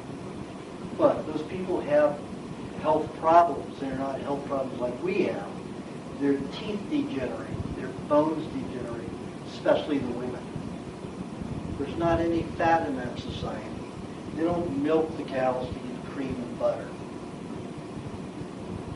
So any kind of fat they get is right in the animal itself.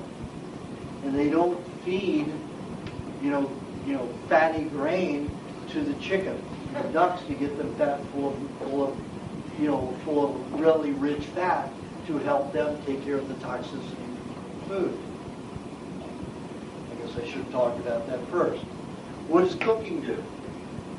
Cooking alters the composition of food, and it causes toxins that are produced. Even digesting food raw creates a certain amount of byproducts. But they're not toxic in our system normally because it's in a balance. The bacteria and everything takes care of those. eats them up, discharges them. The lymph system handles it easy, and we perspire or defecate. But mostly toxicity comes out through perspiration, through our skin. There are many varieties of toxins that are formed from cooking, and I state them in the back of the recipe book. And there are quite a variety of them, and I have the terms. That's only about 33 that I name in there, and those are the only ones that have been studied and followed. But there are probably somewhere around 1,000 byproducts from cooking that haven't even been studied yet. And they're probably just as toxic as the other ones. But the one that was studied most is acrylamides. And acrylamides are a carbohydrate byproduct, usually from, it's more advanced in fried foods. Chips, cereals, French fries are the worst. Donuts, the worst, highest in acrylamides. They are so high in acrylamides that a team of Swedish full professor scientists came out with a report 3 years ago and said we should outlaw all chips, all cereals, and all French fries. Because what they found was in cancerous tissue, 60% of the composition of cancerous tissue was acrylamide.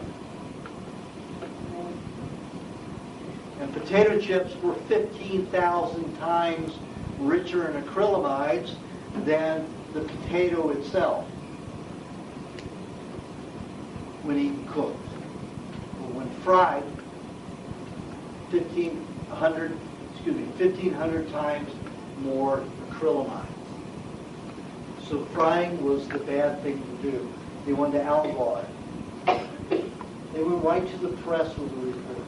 This is after something like 11 or 12 years of study, experimenting, coming up with a good science. Guess who came after them? You've got trillions of dollars in chips and cereals. They came right down to politicians and said, get rid of these guys quick. Say this research was done poorly. Get out your best scientists because these guys are going down. That's just what happened. Every one of them is no longer a full professor, fired from their job, and they're off teaching some grade school or high school. These were all full professors, very bright individuals. And they were appalled when they saw it because they knew that the food industry knew. Because these tests were done back in the 50s. They knew. They know what's happening to you, but they don't care. To give you an example, when I was bicycling throughout the country, or North America, in the 70s, I stopped in Oklahoma, and this guy gave me, some food and gave me a cabin to sleep in for the night. And we were talking about raw foods and stuff like that. He said he was about 80 years old back then. And he said that I worked for 2 very large companies. He says, I'm not going to give you their names because my family would be dead, if this ever got out. He said they were 2 of the biggest food companies there are. They wanted to prove that cooking and processing destroyed the bacteria that creates disease, going from the germ theory. He said, but what we found was just the opposite. And the animals we fed the raw foods in their normal diet, they didn't get disease. And those that they fed the cooked foods all got disease. So after 20 years of this research, it was definite. They were hoping that it would change somewhere along the line. It never changed. So all of it was burned and destroyed. Burned. All the evidence, all of that research. We're talking about millions and millions of dollars.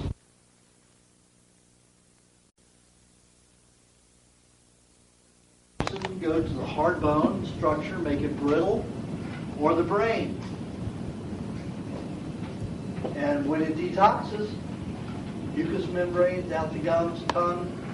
Tongue should always be full of, your tongue should always be full of plaque for at least 20 years on the diet, because you're going to discharge a lot of toxic calcium.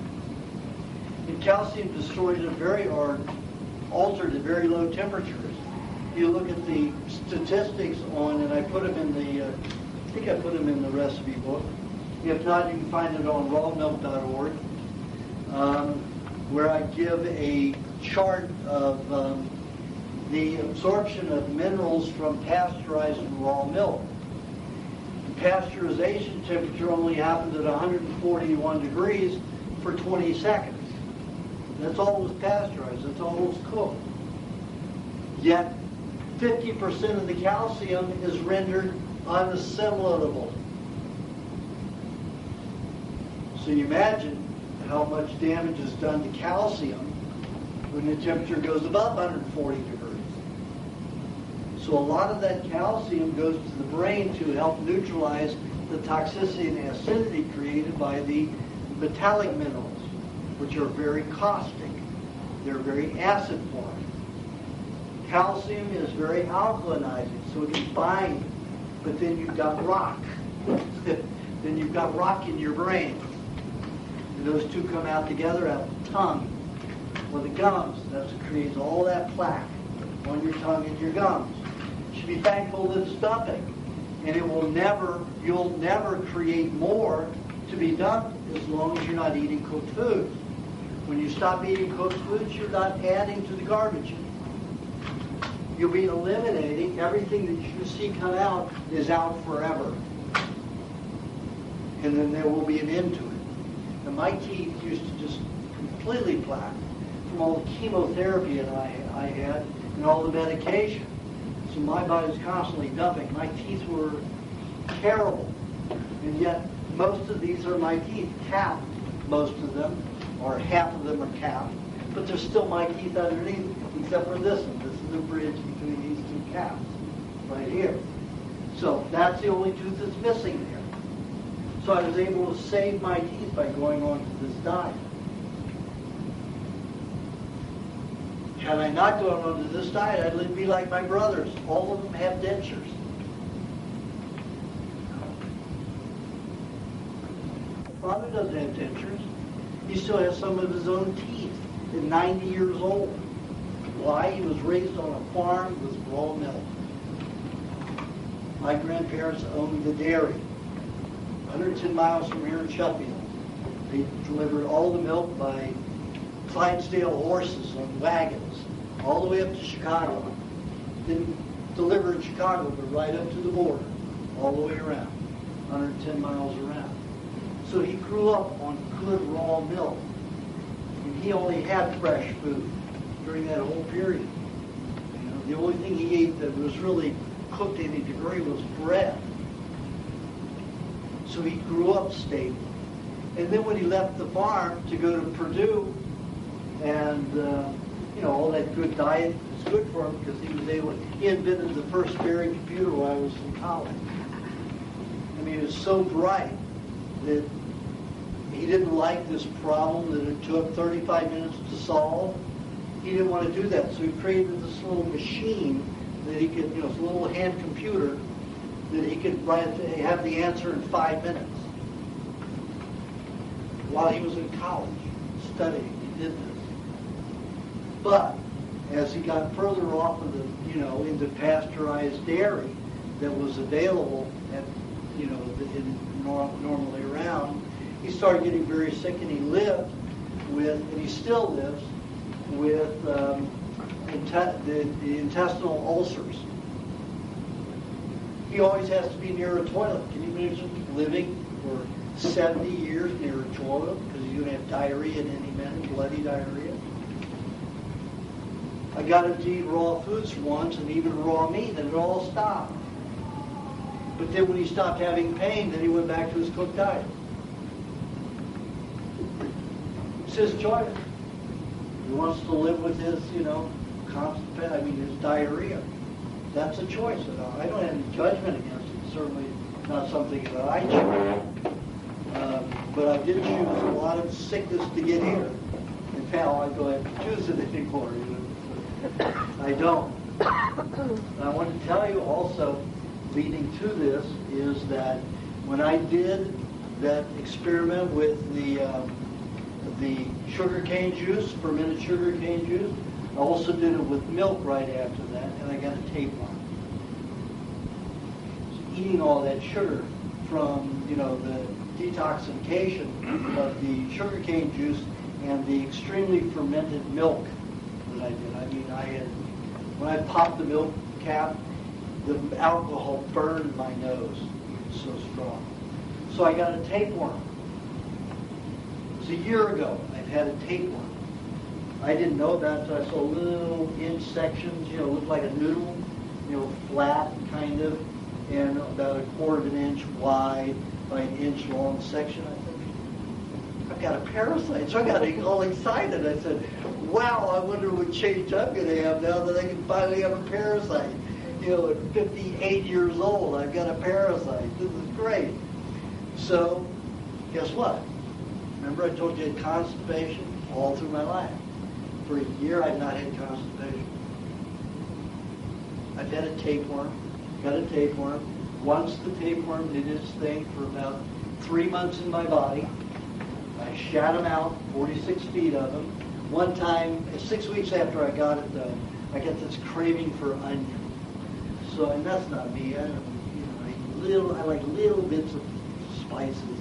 I don't like a lot of spices. Most people will take half of an onion with a meal. But I usually take a very thin slice, maybe use half of that with a whole meat meal or 2 meat meals. So then I just ate a half of a red onion.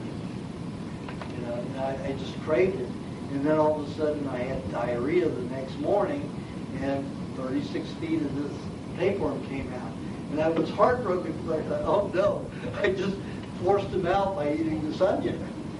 So I was devastated. And then a week later I see little segments of them pop them up, here and there in the feces. But, then after 3 months I didn't see him at all. And then when I started doing a lot of fermented milk again, about 3 months ago, little segments started reappearing again. But I was letting the fermented milk go really a longer time than normal. Because I was a heavy milk drinker as a child. I drank about somewhere from a half gallon to a gallon of pasteurized milk a day. So I know that's all part of my system, so I wanted to get enough of that bacteria to create that kind of detoxification. And that's what tapeworms live on. Grain starch, or it's been cooked, and also fermented, cauterized sugars from dairy. So it became active again. And I know that if I stop eating that overly fermented dairy, that tapeworm's going to go away again, or go dormant. But the good thing is, I've had a year with no constipation. I've only had probably, over that year, lost only a tablespoon of blood, when it was usually a tablespoon to 3 a day of blood going to the restroom. So I've not had these big, huge things. It's all been very small, very thin. I may have to go several times a day instead of only having to go once, but that's okay. It's nice. That tapeworm gave me a different life, a healthier condition in the intestine. It's just like those people who got the trichinosis. They suffered every time they ate with cramps. Then all of a sudden you get trichinosis and have no problem? That's a miracle. That's nature's miracle. And yet we're taught to be afraid of all these parasites.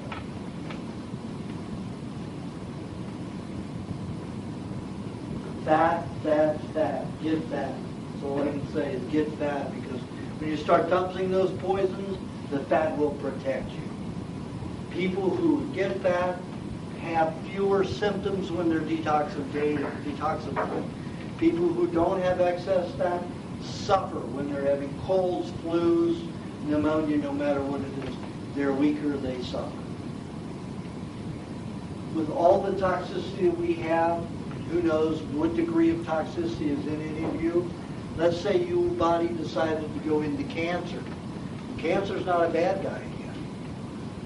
Cancer is the body's system of storing temporarily dead cells that it cannot dissolve and eliminate. So the body builds tumors. It keeps these live cancer cells interspersed with all these dead cells, because what does a cancer cell do? Let's just look what a cancer cell does and decide whether it's good or bad.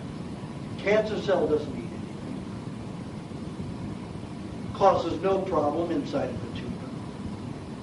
We know that malignant tumors, though, where cancer cells exist, the body can grow its tumors very rapidly. That doesn't mean the cancer cells are that problem of cancer, of the tumor growing. That's the problem of dead cells that are collected in the body. The body wants to harness them in a particular area. And you come to a point where too many cells are damaged and dead. But that cancer cell, what happens when it dies? It sets out a serum which dissolves all of the dead cells around within about 50 dead cell layers. Thousands of dead cells are all of a sudden instantly dissolved. That's why a malignant tumor can just disappear overnight or in 15 days or a month. A benign tumor with no cancer cells will never go away. Little by little, the body's eating away from the outside in. There's no veins, there's nothing going into that dead mass.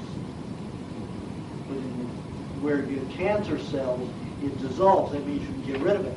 But can your body neutralize the acrid substances that remain? A solution of toxic, just dissolving mass. All of this waste product. It's like having a dam break. If you don't have high storage fat within the body. Like that woman I told you had 3,000 times the lethal amount of thallium in her vomit, one vomit. Started dissolving her entire tissue, her lungs, where she had inhaled all that stuff. She did not have enough fat. She was probably your size. That's too thin when you're going into cancer. And cancer is a phase. It's a stage where the body's trying to isolate tumors, getting ready to dissolve them. Dr. Harvard B. Jones, Emeritus of Metaphysics of Physiology and Anatomy at Berkeley for almost 50 years. He studied cancer for all that time. He found that 76% of all the people who got cancer, if they didn't do anything, the cancer reversed on its own. It's like a flu or a cold. It comes and goes. Just let it run its course. He found that when he followed up on the cancer cases at Berkeley, that all of those who received the cancer treatments, either surgery, chemo, or radiation, the average lifespan after diagnosis was 3 years. Out of all of them. We're talking thousands, tens of thousands of people. The ones who did not do any of the medical therapy whatsoever lived an average of 12 and a half years after diagnosis. He went before Congress, before the California Senate, and he said, stop this chemo and radiation and surgery for cancer. This is the facts. The pharmaceutical industry and the medical industry came down and said, all that stuff's not factual, you didn't follow them properly, all this stuff. But the facts were there. 12 and a half years, 3 years. Is that so hard to look at? 12 and a half years to 3 years. And every time a doctor will tell you have cancer, you better do ours or you're going to shorten your life. Just the opposite. They will shorten your life. Pardon? What's the doctor's name? Harvard B. Jones. I know you set up all the questions, but you said cancer. Write it down. I can't. Yeah, write the it down. specific cancers. Write it down. I don't remember. Okay. So that will protect you. If this woman had had more fat on her, she might have survived that particular toxic period of dump, but she didn't. She didn't have it. Let me give you another example. I've got a martial artist who got on the diet about 3 years before this particular incident. He started having severe appendicitis. Severe. And he was a man who was so disciplined. He teaches at he has his own martial arts school, and he's disciplined and everything. But the pain was so severe and scared him so badly, he went into the hospital. They told him they had an appendicitis and probably already burst, was going to. They scared him into surgery. When he came out of surgery, they told him that his body had surrounded the entire appendix with fat, thick layer of fat that the doctor had never seen in his life, and completely isolated all of the poison. His appendix probably would have healed itself, and all the fat arrested all the poison, but the doctor scraped it all out. Took the fat and the appendix with it. That's an example of what the body can do if it has the proper nutrients. And again, the body naturally used fat that he said was over 1 inch thick all around, in a complete, bubble around the appendix, the burst appendix. The body knew the appendix was going to burst because it had to have started that fat mass at least 6-7 months in advance to be that thick in a general area.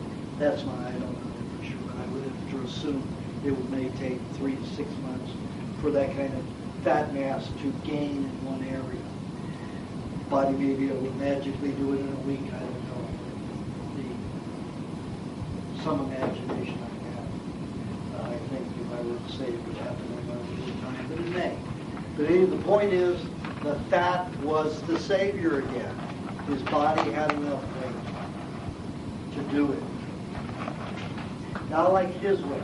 That's normal weight I like to stay at for 2.5 years. Then I'll lose the weight. But I never have to force my body to do it. The reason I said in the recipe book every 6 months to go through that weight gain and weight loss is because most of you ladies, some of you men, do not like to be overweight. And you think that if you look at it on your body for over 6 months, you're never going to lose it. That's a big paranoia.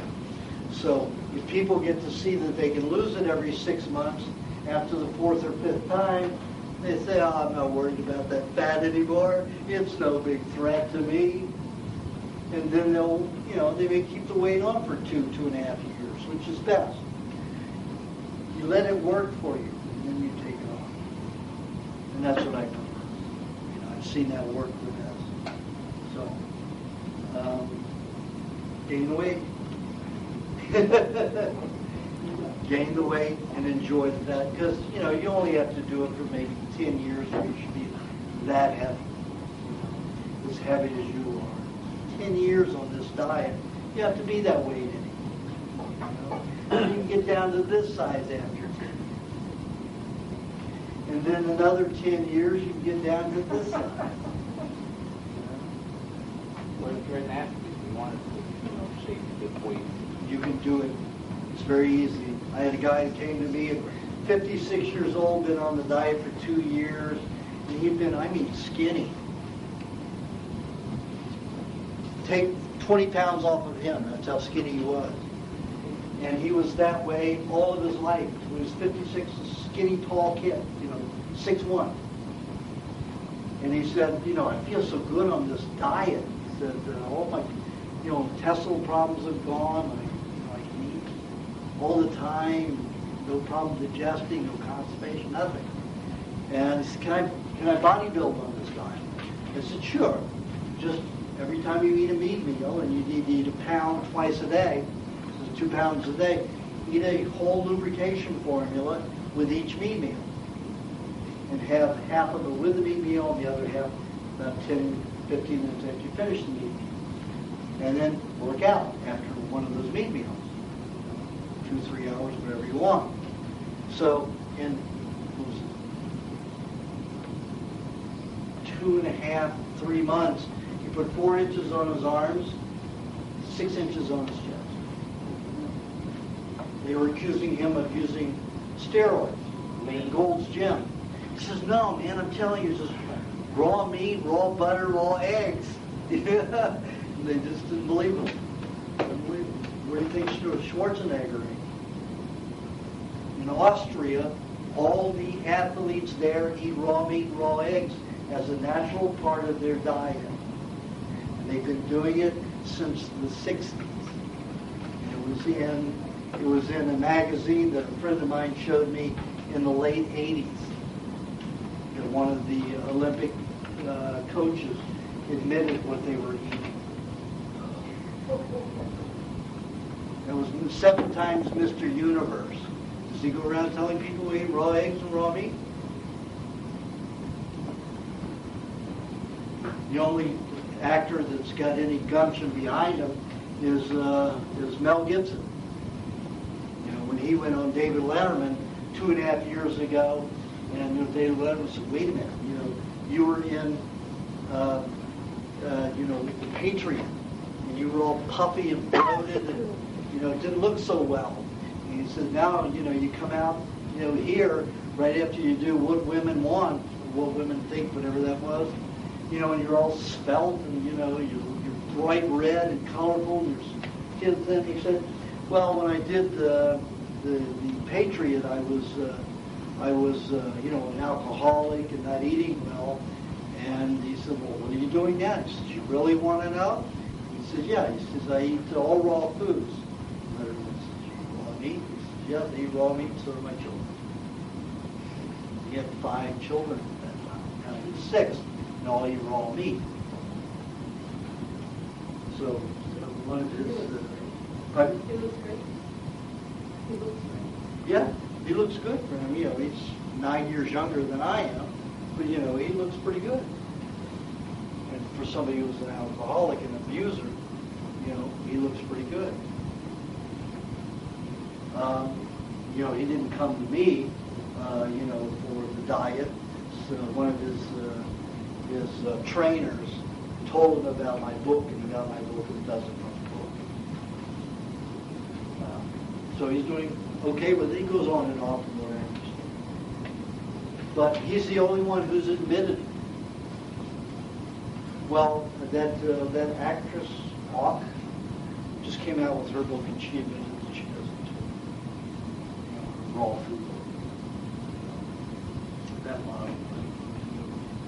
Carol Alt. Carol Alt. That's Carol. She studied. She went to a nutritionist that I taught. So she learned to eat raw food. I met her a couple of times. So there are a few people out there, but you just won't hear it. And if you have to do it in the closet, do it in the closet. Don't talk about it. If you want to share it, just tell people to go read the book. If you try to explain to people what you're doing, you're not going to have my experience to get through to them. They're going to think you're wacko. So I wrote the book to seduce people into opening their minds. And the story does that. It seduces you to emotionally opening up mentally. So, and it works 99% of the time. 9 people out of 10 open their minds, whether they do it or not. Open their minds and don't judge people who do it.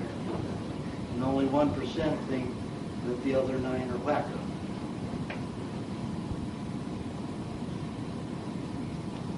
Fat, fat, fat. I'm just going to keep saying it. Fat, fat, fat, fat, fat. I can't wait till I get into my fat back at the hotel. And like when I want to gain weight, I'll get heavy into my ice cream. Having a little bit more difficulty this time because since the tapeworm, ice cream has a tendency to give me diarrhea. So it's difficult for me to eat the ice cream right now. So I have to eat it unfrozen. It's the freezing. For some reason, it drives my intestines crazy to have frozen air. So I have to have it unfrozen.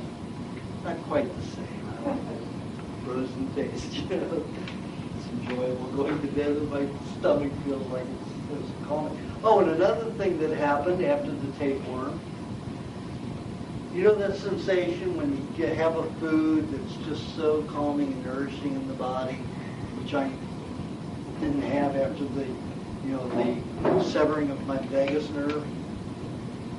After the tapeworm, I got it. Months after the tapeworm, I drank some milk and cream together, and I just had this feeling all coating my stomach in this wave of warmth and sensation that I used to experience as a child. All of a sudden came back the first time.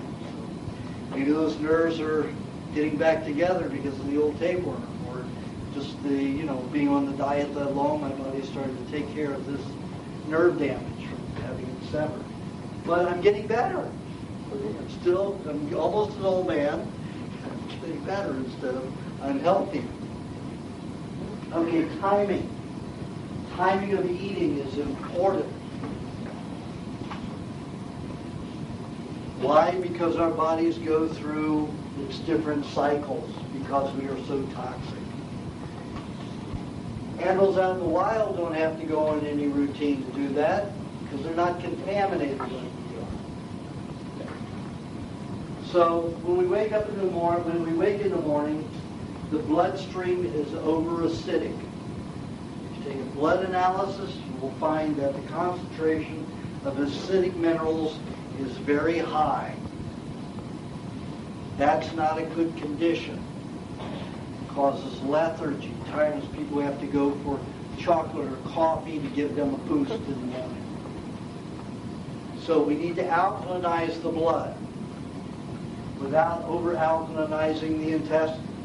The intestine has to stay majorly acid to handle animal foods.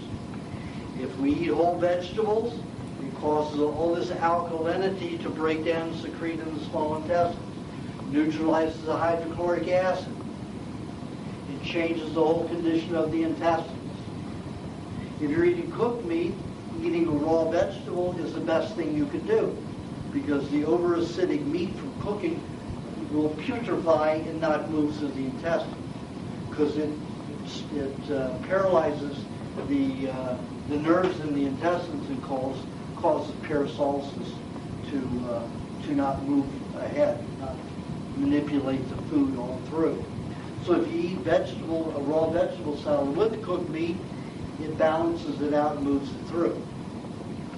But when you're eating an all-raw diet, whole vegetables will over-alkalinize the intestines, prevent meat from being digested properly, and cause constipation or diarrhea without digestion.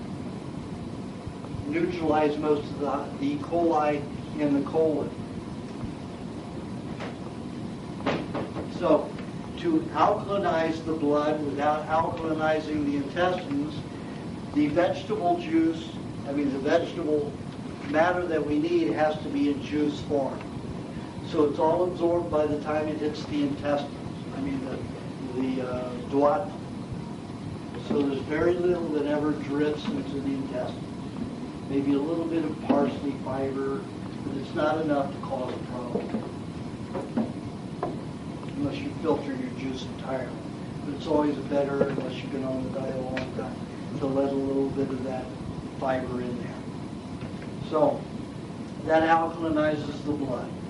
Also gets the body ready for digestion. It supplies a lot of vitamins and minerals and enzymes to get us ready for digestion. So, 45 minutes to an hour later, a meat meal. Why a meat meal? Meat's kind of heavy. Who wants to eat raw meat in the morning? I like my cereal. I like my fried eggs and toast. But you have to take a look at What happens if you put the carbohydrate into the body early in the day? High advanced glycation end products, high acrylamides, high waste products. What happens with those waste products? That's all that sugary waste. The advanced glycation end products, sticky. Gets into the blood, nervous system, and lymph. What happens when the cells pass each other? They stick. Everything gets sticky. Nerve transmissions aren't proper.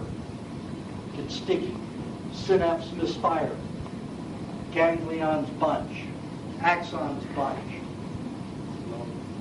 Everything becomes slow. See people in the morning, they've been on a binge, you know? And it's because everything is sticky and acid in their blood. So you alkalize with the juice and then you go for a meat meal. Because the body will make pyruvate. It has to make a sugar. And if it makes it with pyruvate, from the glucagon to the glycogen, the waste product is not existent. It doesn't cause a stickiness in the nervous system, blood, or lymph. So everything will function very well. So it will not only make your brain function well, your whole body will function well. You'll deliver oxygen better. You'll deliver food to the rest of the body. You'll digest properly. And you'll be able to focus. That's a pretty tremendous thing in anybody's morning. Most people don't have that in the morning. If you have a carbohydrate, you're going to flush yourself right back into the cycle of foggy thinking, not getting a lot done, you won't be as productive. Don't take a couple of cups of coffee, a couple of Cokes with caffeine in it, or some other kind of acid to get your system overstimulated so the adrenaline wakes you up, and the toxicity wakes you. So you have the meat meal with fat. Always have fat with your meat. Because, like I say, your body will make whatever food you're eating into all three elements that are needed in the body. Fats, protein, sugars. So if you're eating only protein, the body's going to make a certain amount into fat and a certain amount into blood sugar, to pyruvate. If you eat the fat with it, the body's going to make that most of that meat, a little bit into pyruvate, and the rest is going to be used in protein for you to heal and regenerate cells, reconstruct cells that are already alive, and to divide cells that need reproducing. So always eat fat with your meat meals. Now I'm going to suggest that most of the time it's butter. People first get on this diet, and after they've been on for a while, if they eat a lot of cream with their meat, it has a tendency to coat the meat, and you don't digest as well. Cream is a very difficult fat to digest for most people. It's difficult because it's high in fluid. The liver has to use a lot of enzymes to make it into butter. It'll make some of that fat, some of that cream into nutrients that are to soothe the nervous system. And the only way we can get that particular cholesterol is from cream.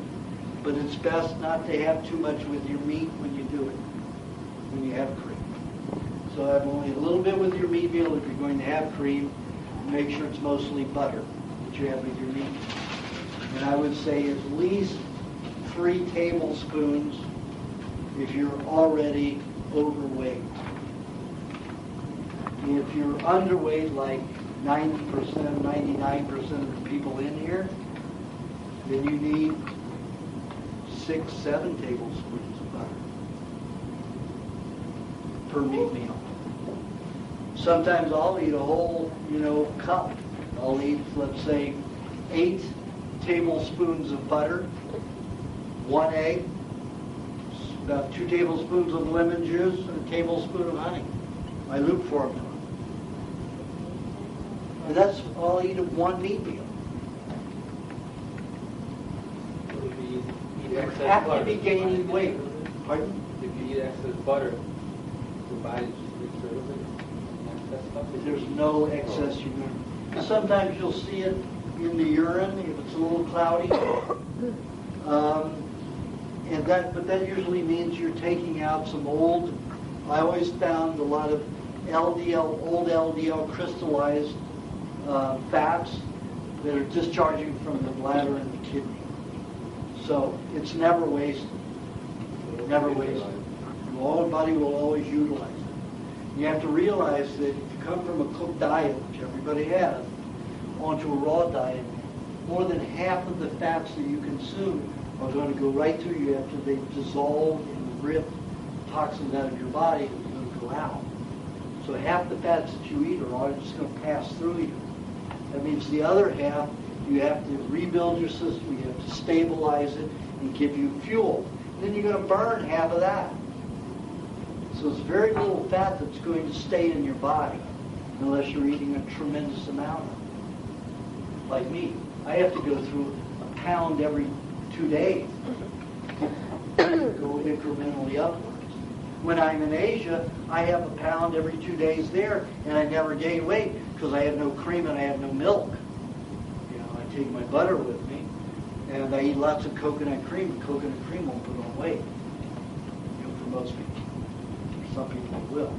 So I encourage you to always eat lots of butter with your meat meal. If you have problems digesting it, then you have a lubrication formula where the lemon is with the butter and helps the liver to digest it. Same question. So, have your butter, eggs, some kind of fat with the meat meal. If you're at a place where you don't have butter, you have the meat, you have an egg with it, or avocado, or some kind of fat, so you're not wasting your meat for burning it for fuel, except for very small amounts. Then, let several hours pass. This is a skeleton diet. You can drink milk in between, you can have honey in between. But the skeleton diet is next. Calm the body. Let everything calm. Have a milkshake. This is where your cream comes in. Have anywhere from 3 to 6 ounces of milk. 1 to 4 ounces of cream. 1 to 2 tablespoons of honey. 1 to 6 eggs, depending upon the size of person that you are.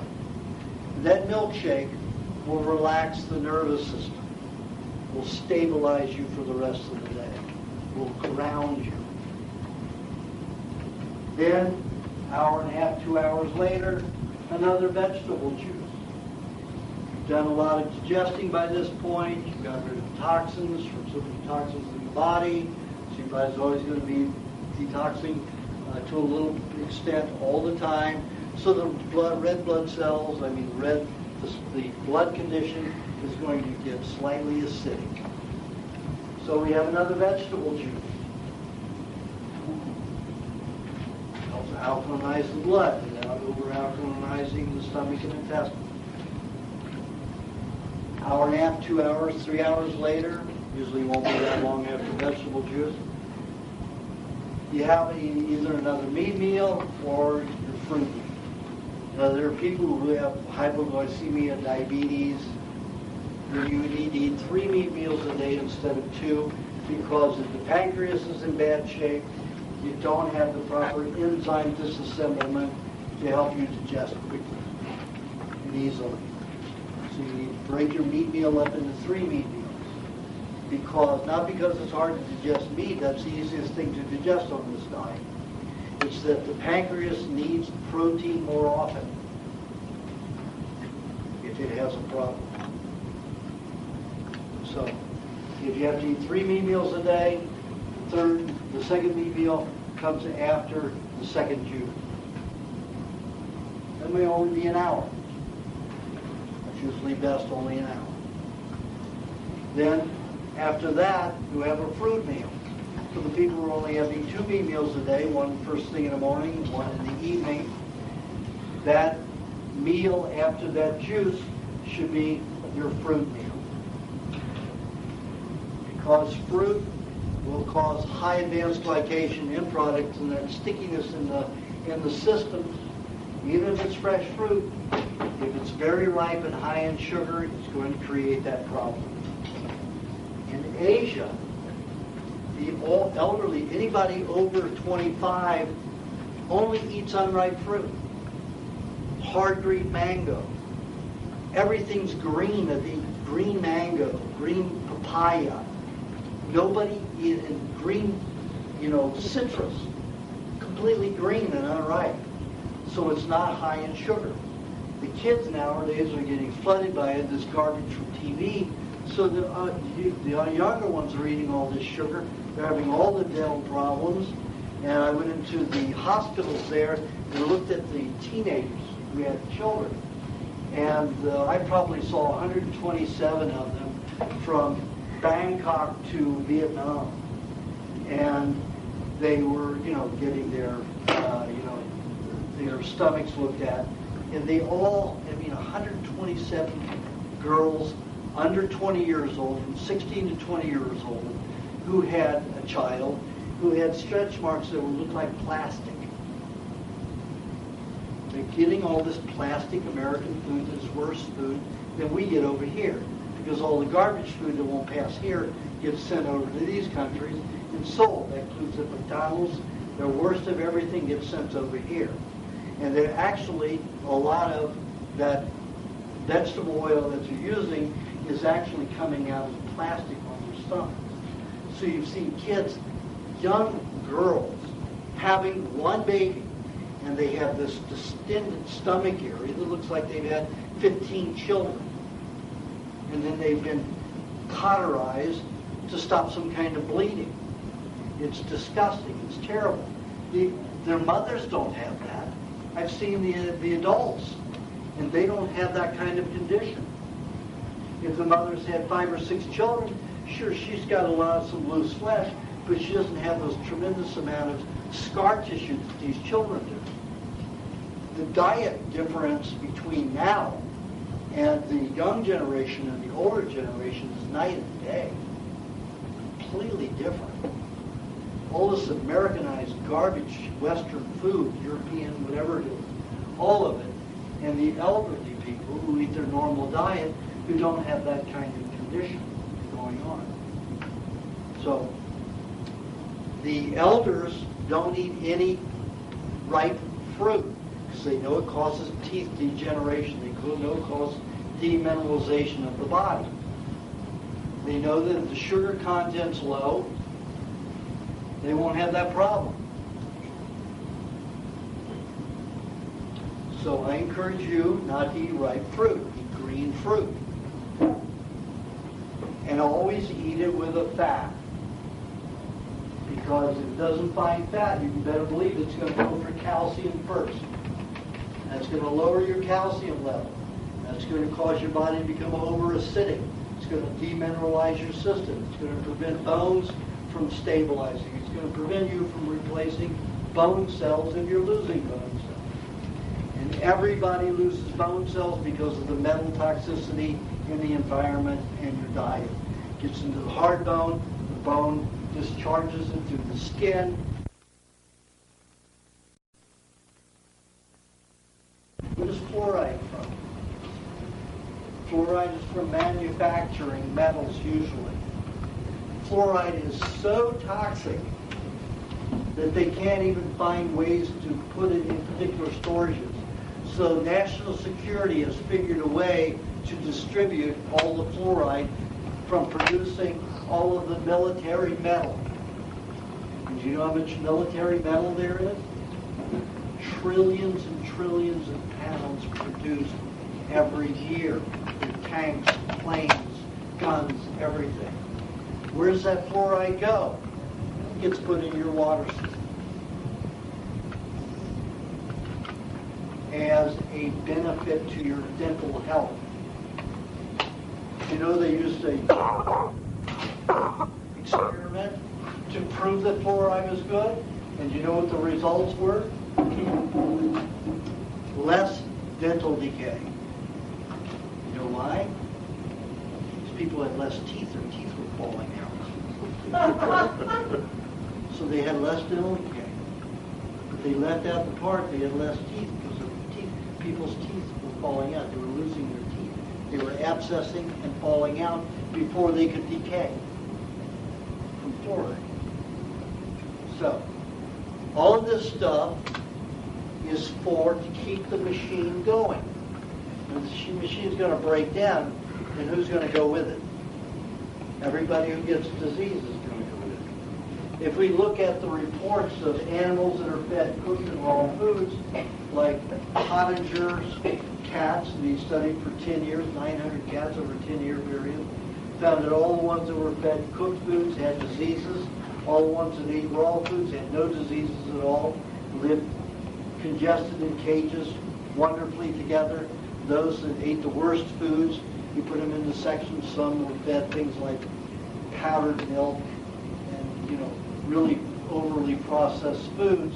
He says, those we couldn't even put one or two to it. We had to put only one or two to a cage because they would kill each other. They were so hostile.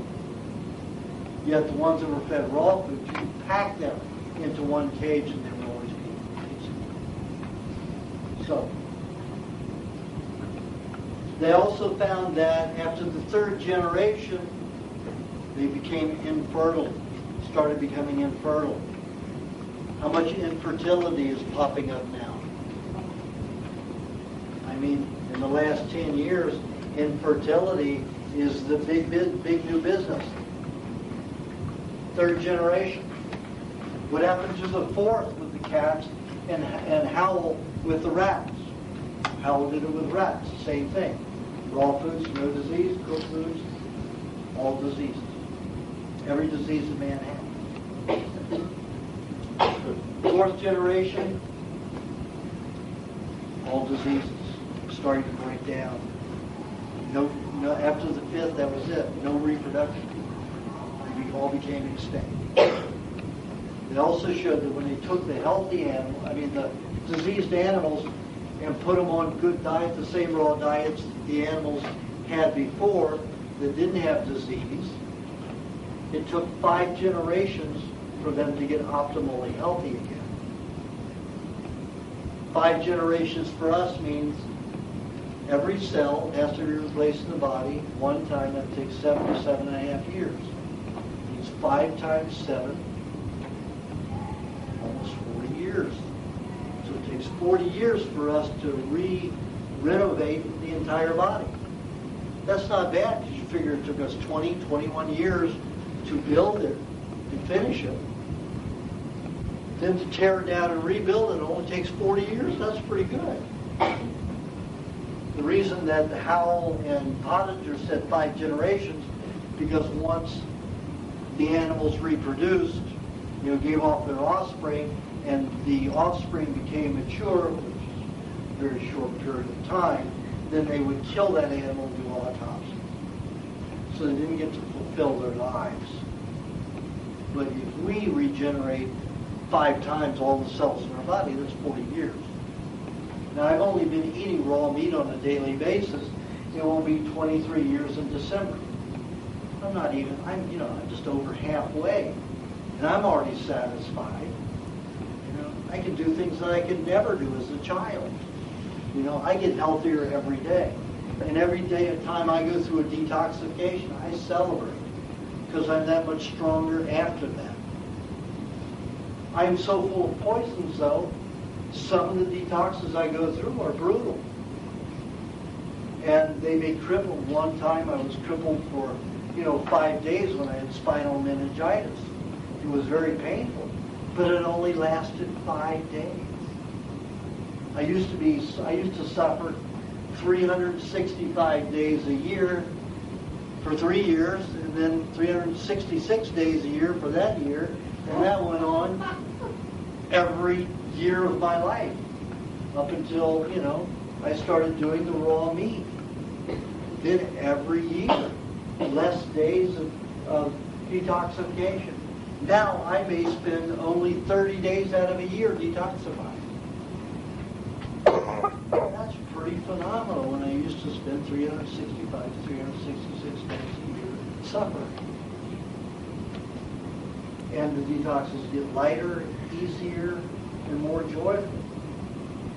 Most of the other people who have gone through what I go through don't suffer like that. You know, they'll get a pneumonia, they'll go to work. The only reason they may not go to work is because the other employees or the employees under them are afraid with them hacking and coughing and stuff like that around them. You know, so they may not go to work for that reason. But they can still function with pneumonia. Okay, we're going to take that break now. So we have 10 to 15 minutes to eat, to do your excretions.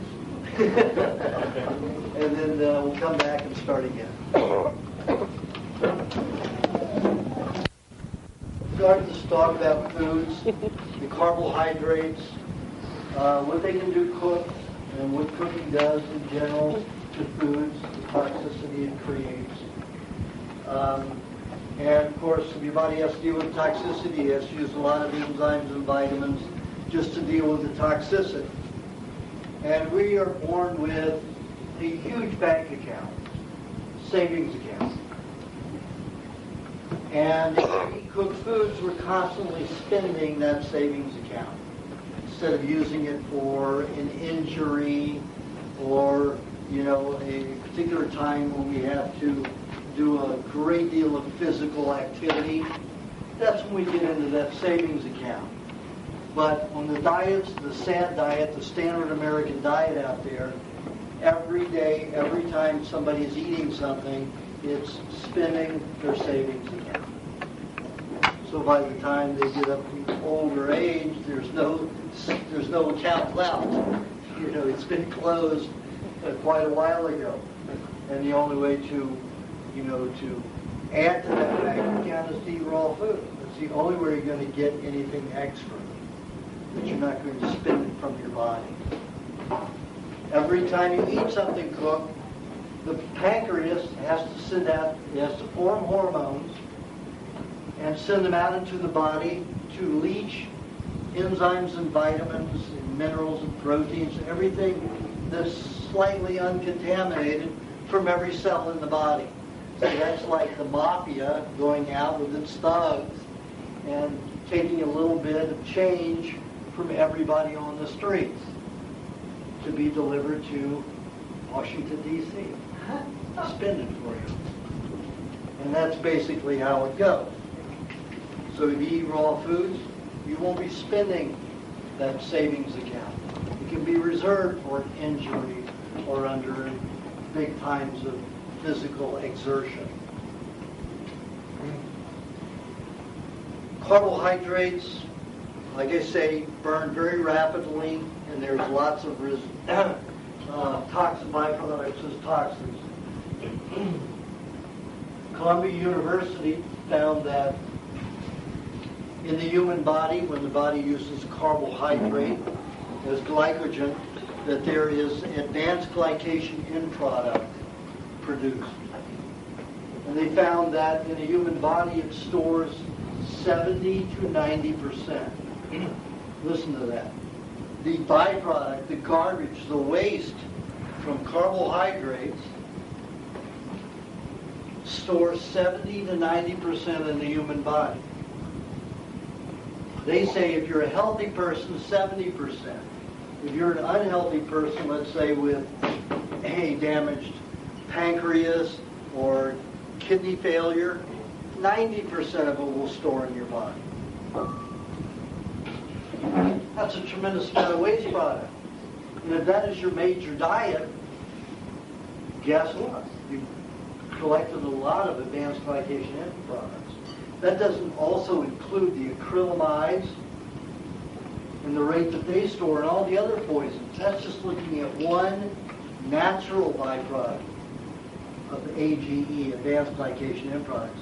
When you eat a fruit, you produce carbohydrates that are formed into glycogen that have an end product, an advanced glycation end product, even if they're raw, natural fruits. But your body can handle as much as is in a raw fruit unless that's all your diet is. Then you're getting too much beyond what you can discard. So it stores and stores in the body. So it's pretty well known that if the body is getting fed, just a certain kind of food, let's say just grains. People are mainly eating grains. Well, we know that the body can form fats from the grains, acetones, and transfer them into acetone. It can even utilize the fats, and if the bacteria is high in the intestines and colon, it can manufacture more protein than normally exists by virtue of bacteria, E. coli. So the body can always do its best with whatever it gets. But what I'm talking about is what is ideal to reverse disease and to create an optimal state of functionality and happy well-being. So the body can take protein and make fats from it. It can make carbohydrates from it in the form of pyruvate, and that's the best, cleanest carbohydrate that can be formed is from a protein. So what the body does is it takes the protein, forms it into pyruvate. The pyruvate then uses glucagon to make it into glycogen to run the nervous system and body. But the byproduct of advanced glycation end product is only 7 to 8% instead of 70 to 90. Your body can handle about 12% a day. And you're only producing 7 to 8%. Obviously, meat and animal proteins are the way to go. Less toxicity is formed in the body, less nutrients have to be used to detoxify the system, and the highest rate of mental functionality comes from eating meats. And we'll get into times of the day and how that works after I talk about the foods. So, protein is also very necessary to restructure or rebuild cells and for reproduction of cells. The normal individual out there does not reproduce nerve cells after age 2021. Medical profession says nerve cells can't be regenerated. That's it. Brain damage forever. Well, if that were so, my son would be a vegetable today or dead. He graduated college, he did his thing, and he's fine. He's 40 years old now. That's my 40-year-old son. Scares me when I think about it. I'm an old man now. So the brain will, and all the nerves, brain doesn't contain nerves. That's why you do brain surgery on somebody totally weak, because there's no pain there. There's no nerves in the brain, it's neurons. So the neurons can reproduce, the ganglia, synapse, all that can be reproduced as long as you're eating raw meat, is what I found. If you don't eat raw meat, for some reason, there's so much toxicity and the chemistry is so different that nerve cells and neurons cannot divide. That's how animal cells reproduce as they divide. They grow up, divide again, and grow up and keep going that way. And there's all kinds of theories about a cell can do that 50 times and then that's the end of it. So that cell can be lengthened 50 times, after 50 times it can no longer reproduce. But that's a theory that I've never seen proved in any kind of a laboratory or even a theoretical sense. So it could be indefinite as far as I'm concerned. And the way I'm going and regenerating at almost 60 years old, to me, I don't see it stopping. And I was nearly dead. I probably had only, 30% of my body cells alive when I was 21 years old. And now I've got 80% of my cells alive in my body. I still want to get up there where I'm only, 5% dead cells, but that takes time. It takes a while to get there. So I've got another 17 years. Not too long, when every day gets better. So protein, the meat is so important. They say, you get protein from nuts, you get proteins from grains and stuff like that. In my experiments of working with animals and humans, animals are humans, yes, so animals, I found that the nuts don't supply a protein that's utilizable for cellular reproduction. Only raw meats can do that. And even dairy can't do it easily, even if it's raw, unless it's never been refrigerated. So whenever I get milk when I can, like I was just in, I was in Taos, and I said, I said to the woman who has the cow's milk, I said, bring 2 gallons of milk for me for my 4 days there. And don't refrigerate it. Get it warm out of the cow and just leave it out. Just put it in a dark area so it doesn't get bitter. And it was going to keep her in a day and a half, and that's what I did. Easy. If you don't refrigerate the milk, all the bacteria and all the life force in it stays very viable.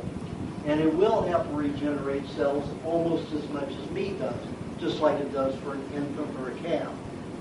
But once it's been refrigerated, it reduces the ability astronomically for a human to grow. Even a calf that's fed pasteurized dairy is usually a very weak calf, and if it survives 5 weeks, it's pretty lucky.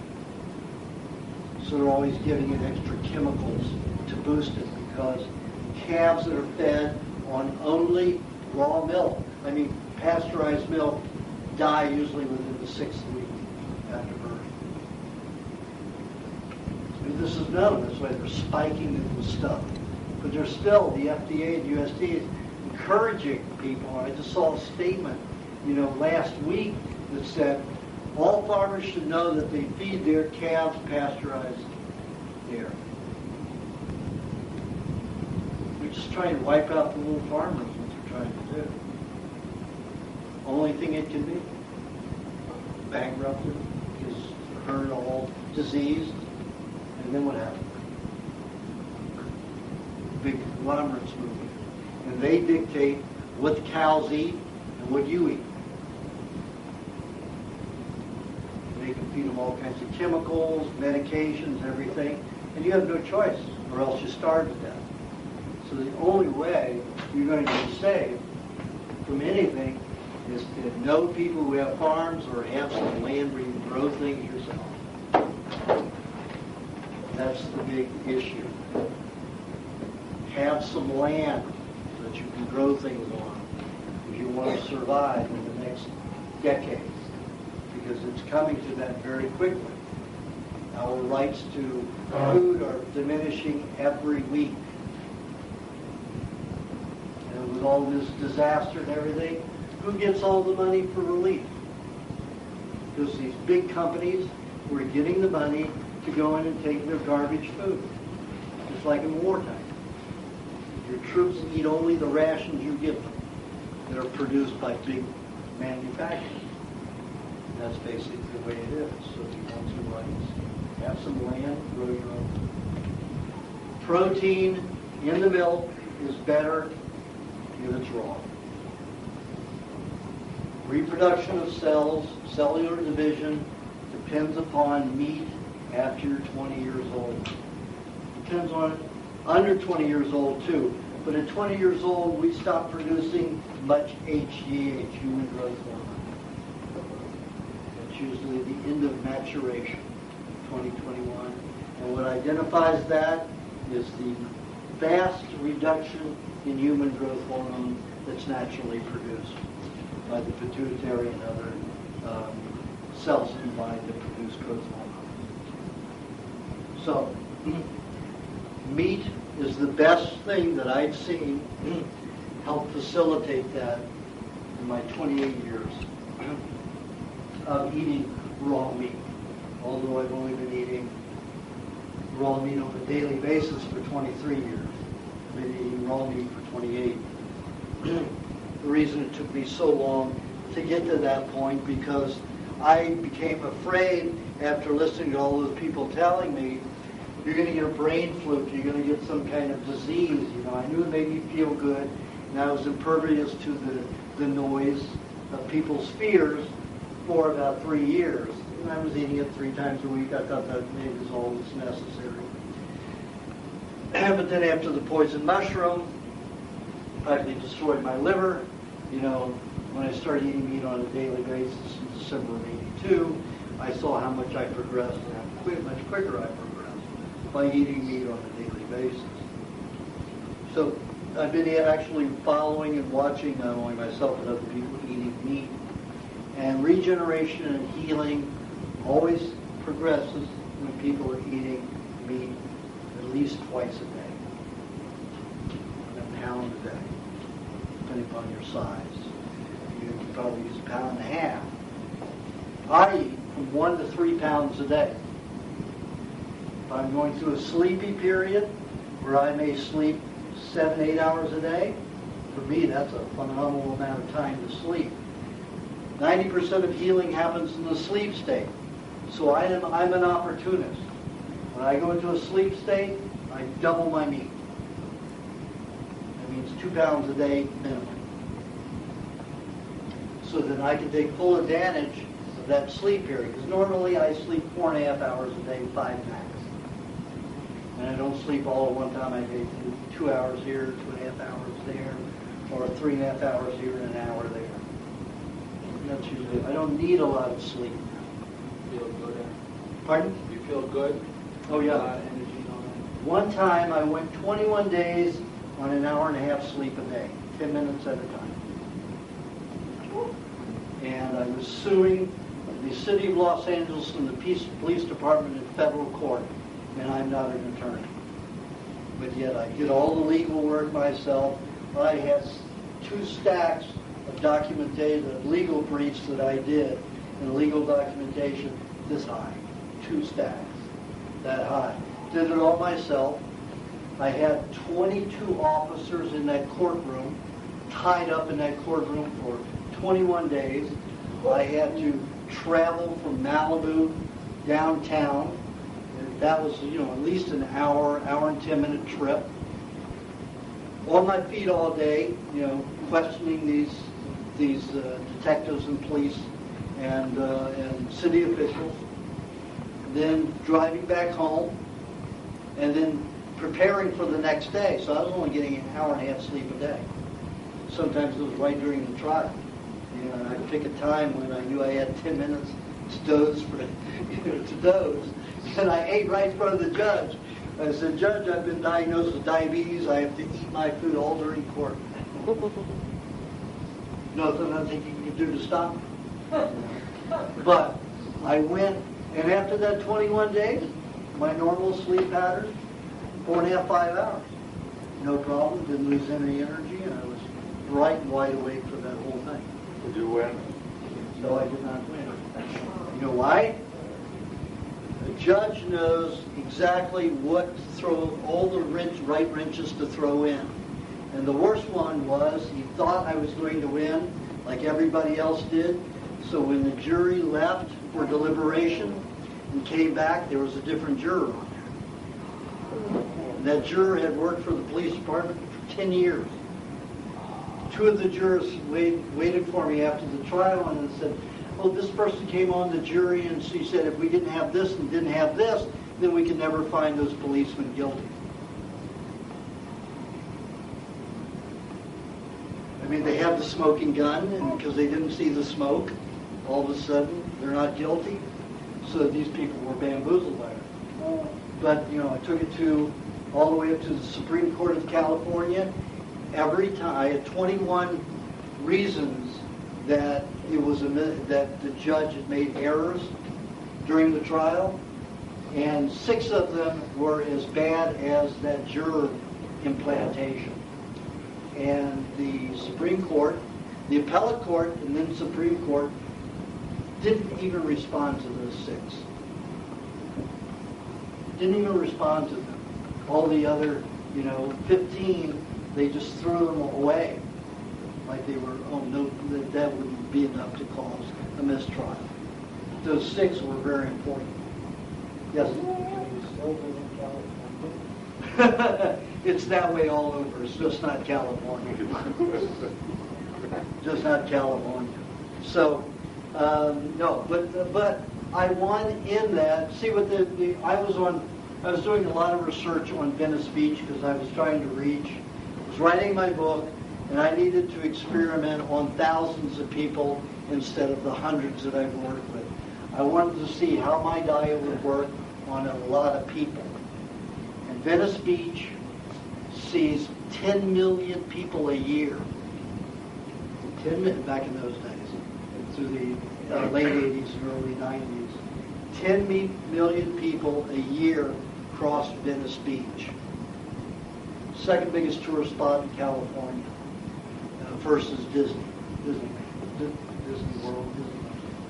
So I put a little table out there and I put myself down as a psychic nutritionist. So what I did was I would do like palm readings out there. And, I get people with all kinds of diseases and I talk them into doing the diet and then they would come back with their results, And I mean, I had the international bag manager of Bank of America, changed his whole life and got rid of disease. I am slightly psychic. I helped him get a castle in France for for $750,000 instead of $1.5 million. But that's just flukes that happen to me sometimes, and I'm able to do that. So I told him that if you offer this person $768,000, they will take it. He said, "Wait a minute, they're asking $1.5 million." And I said, "Just offer that. I think they'll take it." Offered it, they took it. It's like that. So he gave me $100 an answer. So he just gave me $100 an answer. But I just used that to get people to do the diet. To find out about the diet, how it worked. So I had over 3,300 people in that 6-year period come back to me and tell me their results.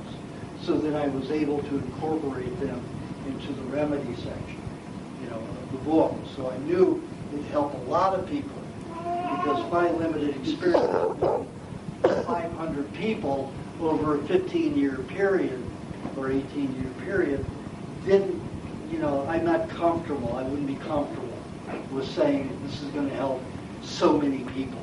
It's going to help 80% of those who try it or whatever. So with that kind of experience with a lot of people, I was able to be secure and that would help a lot of people. Because the people on Venice Boulevard come from all walks of life, who would, come to as entertainment to see Venice Beach. So I was very happy with that.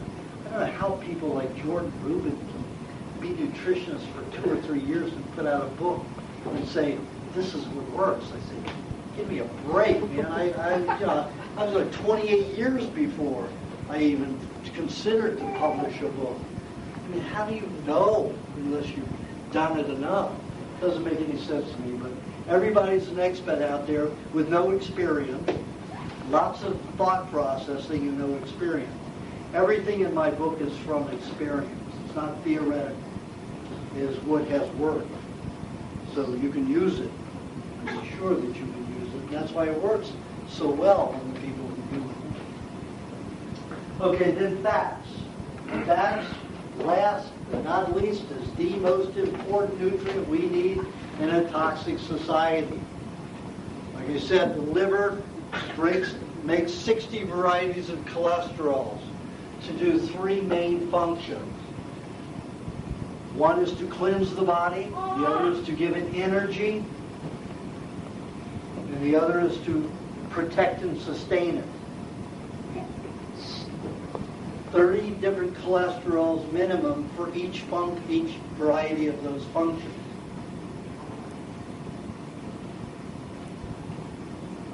cholesterol is the best thing we can have. The higher your cholesterol, the better.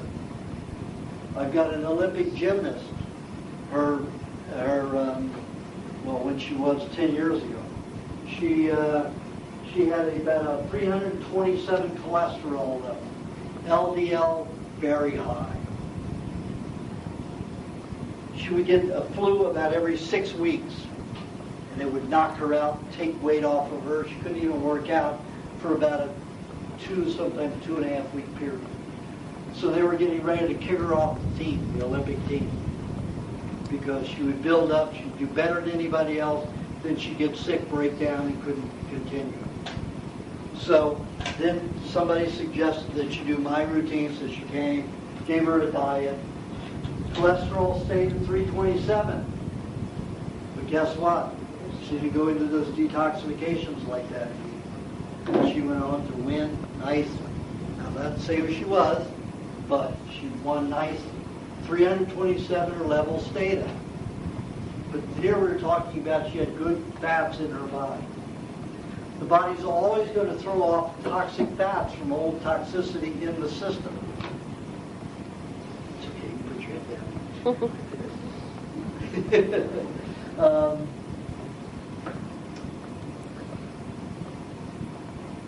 When your body has good fats in it, it's going to remove the old toxic fats in the body. And what's a toxic fat? We know that cooked fats turn into a certain kind of toxin, like, what do we call it? Chroma. It'll come to me in a minute.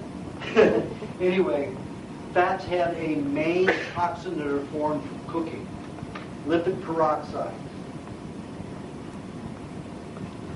They cause oxidization of the system. They are an oxidized fat, so they are putrid. So they start putting off massive gases and chemicals.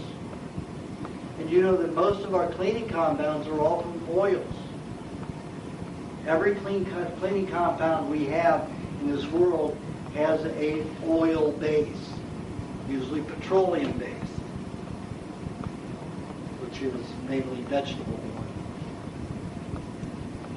Now, what happens with vegetable oils in the human body? How does that process in the system? And an herbivore has a body temperature about 101 degrees. Ours is 98.6. Does that have a difference in vegetable oils to animal oils? Well, I found in the laboratory that if vegetable oil is used in the human cell, after 5, 10, 15 years, depending upon the health of the individual, then it dries and crystallizes. When it's in an herbivore who has a body temperature of 101 or thereabouts, it stays fluid all of their life. It does not crystallize and harden and dry. Everybody know what amber is? The stone amber? No, it's tree fat. Tree fat is a stone. That's what happens if those fats are kept at a temperature outside of the vegetation under 100 degrees. It dries and crystallizes, becomes stone. That's what's causing all your hardening of the arteries and heart. We didn't have all that 50 years ago before margarine came out. There was very little heart disease. There was very little MS. There was very little osteoporosis. Arteriosclerosis. Very little of that existed, except in vegetarian community. We ate lots of vegetable oil. So we had these margarine companies that were selling vegetable oils, hydrogenated vegetable oils, which is plastic, same molecular structure of plastic, telling everybody that animal fats are causing hardening of the arteries and heart. But it's just the opposite. The tribes that eat all cooked meat have no arteriosclerosis, they have no heart disease, Where did the myth come from?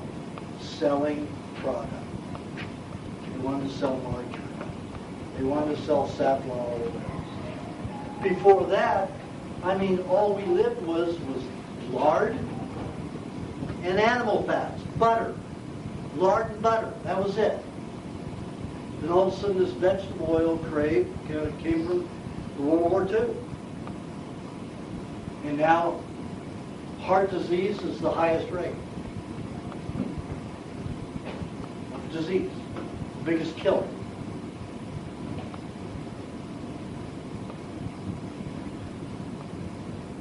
Animal fats stay fluid in the body even if they're cooked. The tribes that eat cooked meat and eat those fats cooked, the worst diseases they have are a little dental decay, osteoporosis, and gout. So a little bone loss, gout is their main problem. Arthritis and rheumatism because of the bone problem. But they don't have any heart disease, no arterial sclerosis, no MS, nothing like that. Hardening comes from vegetable oil. Hydrogenating oils causes them to have the same molecular structure as plastic. That's how plastic was formed. Some guy was sitting with the oil being processed, fell asleep, woke up 6 hours later. The oil had been subjected to a whole different process than normal, and he ended up with plastic. And he got fired, he got in trouble. The liquid industry came out of it. Plastic is the #1 industry in the world right now. And that's what you're eating when you're eating hydrogenated peanut oil, peanut butter, any kind of oil. You're eating plastic, molecular structure of plastic. The body can't digest that. And then it's going to crystallize and harden in your system because of your low body temperature. Not a good thing. Animal fats are good, protective, always stay solvent in your body. They protect you, they give you the energy, and they absorb everything. Now, if you look at tests that say, where are toxins found in the body, the concentrations of toxins, wherever fat is found, bone marrow, brain, glands. It's where most concentrations of fats, concentrations of poison. So, being overweight is a good thing, isn't it? Because you can absorb the poisons. Give an example. 2 years ago, I was in Asheville, North Carolina. There's a group there forming a community called Earth Haven. And they're all naturally based people trying to recycle and do everything the so-called conscious way. 99% of them were all long-term vegetarian. Getting very sick. We're talking 15 to 32 years of vegetarianism. Very sick people. One of them was so ill, and he was only like 40 years old, so ill that his entire face was black around his eyes, gray skin, skinny as can be, chronic fatigue, and fibromyalgia. Fibromyalgia means you ache everywhere. Chronic fatigue means he had no energy to get out of bed. So he went on my diet. Somebody told him about my book. He got my book, did my diet. 6 months later, this is a different man. 6 months. All these other vegetarians looked at him and said, wow. So 90% of those vegetarians went on my diet. They they went from completely vegetation-based. They were raising their own pigs, their goats, everything. All of a sudden, in 1 year, the whole place changed, sprouted with these animals all over the place. So after the 3rd year going there, all of a sudden, this very unusual-looking fellow walked in, probably 25 pounds overweight. Looked like he came right out of a motorcycle gang. very thick skin, looked like he had been doing drugs and alcohol for 25 to 30 years. And I'm supposed to read, do the iridological, investigation, analyzation, put him on a diet. And, he just wasn't of this variety. He looked like he came out of a motorcycle gang, like I said. This is a far cry from these very conscious people who thought they were doing themselves good all this time on their vegetarian diets. So I sat down with him, took a photograph of his iris, and read them, and I said, this doesn't make sense. I can tell you've done drugs and alcohol, abused them for about 25, 30 years. He admitted 30 years. And I said, but you don't have any of the internal, or you have very little of the internal scarring that normally exists. I don't see any cirrhosis of the liver. I don't see any breakdown of the kidneys. None of that. And you're probably in better health than most people that I see, at 51, which he was at the time. So I said, it just doesn't make sense to with what you've done, what you've been through. And I said, you're only, 25 pounds overweight max. He said, well, let me tell you about that. He said, 3 months ago before I went on your diet, I was 300 pounds. 300 pounds of fat is where all that toxin is stored in the system. He was well protected. Wasn't good fat, but it still went to the fat. So when the fat went, the toxins went with it. Because the toxins were in the fat. If you don't have excess fat, where do the poisons go? Intracellular. They'll damage the system, poisoning your system. What about that guy who went on record, what was it, about 110 years ago? He went in front of a bunch of people, and he made this huge wager that he could drink a half a cup of arsenic, not eat anything after it, not vomit, and live. That guy made wagers with some very wealthy people, and he had good money. So he ended up several $1 million. We're talking about late 1800s. So he drank a half a cup of arsenic, was fine. On his deathbed, he gave the answer. He ate a cup of clay with oil.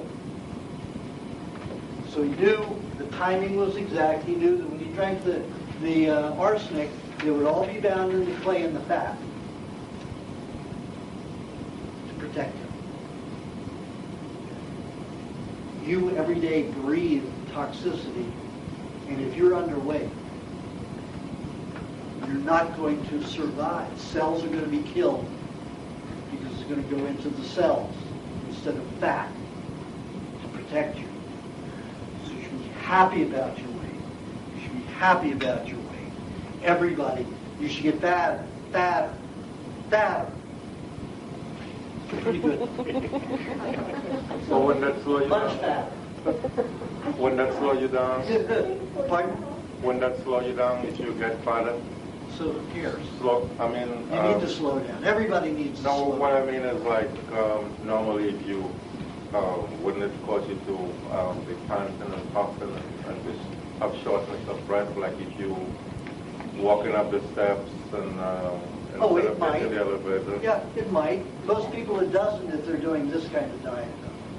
If they're using raw fat, good fat to do it, it usually doesn't cause that.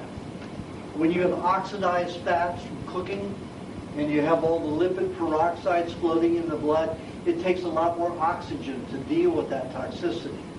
And if you're eating raw fats to put on the weight, it usually doesn't cause that problem. I've only seen it in about 2% of the population. And they were people that already had arterial sclerosis or already had heart disease. Could you maintain your height to weight ratio and still I have prefer a good... you to Yeah, wait. okay, all right. I'll write your question down until we get to the question and answer period. So, fats are very important. I encourage everybody to put on weight, and I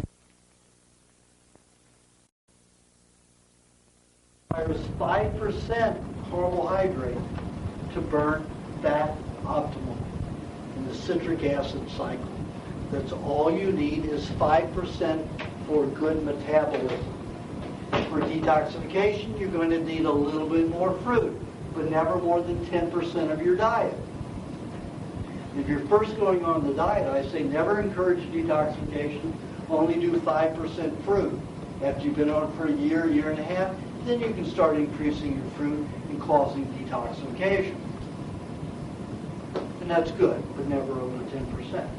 Leave it at 5% for a while. So if you're eating, let's say, good time to eat your cream. Coconut cream is the best dissolver there is. Yes, let's see if I've got a lid here. See this lid?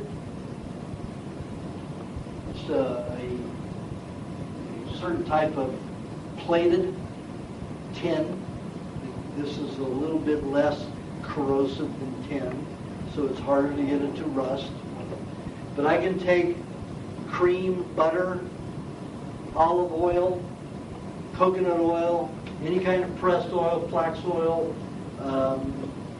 safflower oil, and put it on this metal, and it'll take days to a week to start breaking down this metal.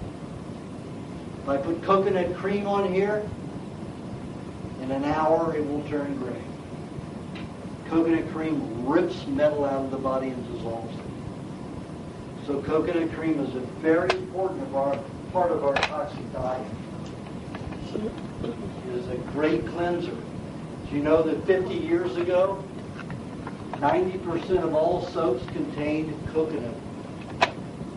That was our major soap. Whether it was for our car, whether it was for our body, it was coconut. It was all coconut. Not anymore.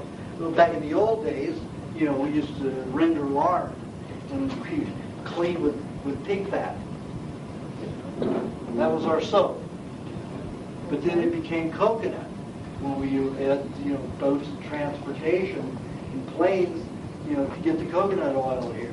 And now it's all from soybean oil, anything that they can grow quickly and easily and get a lot of fat from it, and then sell it and make it easily, so they don't have to worry about picking the coconuts, growing them, and all of this stuff. What's fastest, easiest, and more lucrative is what they do. And all of those soaps out there are toxic. The best internal body soap is the coconut cream. That means taking a mature coconut with thick white meat inside, frying it out, putting it through a juicer to separate the pulp from the cream. It's thick cream that will come out. And that is the best thing for cleaning the body. So you have say you have some intestinal problems and you're very bloated around the stomach and it moves through very slowly. Anywhere from a half to a whole cup of green, it's hard pineapple as you can find, so it's white inside and not yellow. That means it's high in enzymes, low in sugar. Blended with about 1 to 3, 4 ounces of coconut cream, about a tablespoon of butter, about a tablespoon of dairy cream. Or if you don't want to detox like that, use all whipped cream. Nice, delicious whipped cream with it. With maybe a tablespoon of coconut and a little honey. And you can vary that. Do a custard in the afternoon with some papaya and egg and butter and honey. And it thickens, just by blending it, it thickens just like custard. You have to spoon it out. Just like custard. The one what you're talking about now? Pardon? It's in both of those books. For bloatedness and stuff? Yeah, well, the papaya helps, yes, provide enzymes in the custard, provides enzymes for the intestines. The pineapple will help cleanse the intestines of the debris that's causing a lot of complication. So you never know which it is, so you can do both, alternate one day to the other, the papaya or the pineapple, then you'll facilitate the intestines quickly. But let's say you have lots of heavy metals in the body. You could eat, the coconut cream with berries. Berries help remove toxic heavy metals from the system. So you have the coconut cream, a little butter, a little dairy cream, and a little honey. That's your afternoon fruit meal.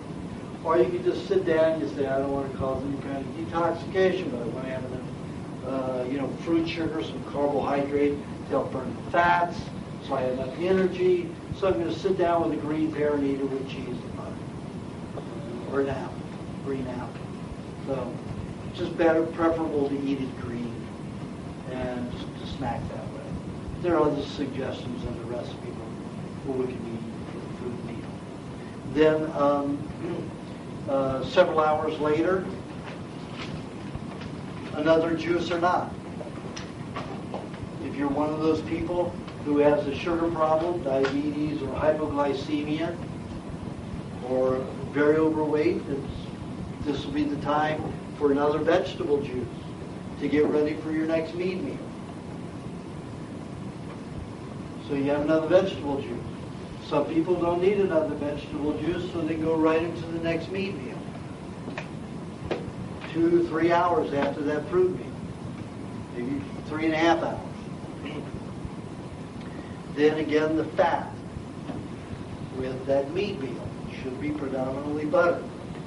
And honey will help you digest. Honey provides lots of enzymes. Then, in the evening, either nothing or another milkshake, or down a couple of raw eggs, 6 raw eggs, and a tablespoon of honey and butter mixture afterwards. Then if you're a person who doesn't have to wait to urinate during the night, then set an alarm. It takes you 15 minutes to go to sleep. You set the alarm for 5 hours and 15 minutes, because if the body goes 5 hours without eating, all the protein is used in the blood. So the red blood cells become cannibalistic and eat other red blood cells. Even if you were 700 pounds. And the only people who are safe doing that are the Maasai, the Samburu, and Fulani, who grew up on raw food. Their red blood cells are all healthy, so eating their own red blood cells is not a problem for them. But for us, it's highly toxic. So you see people that go 8-10 hours of sleep, and they wake up groggy, like they didn't have any sleep.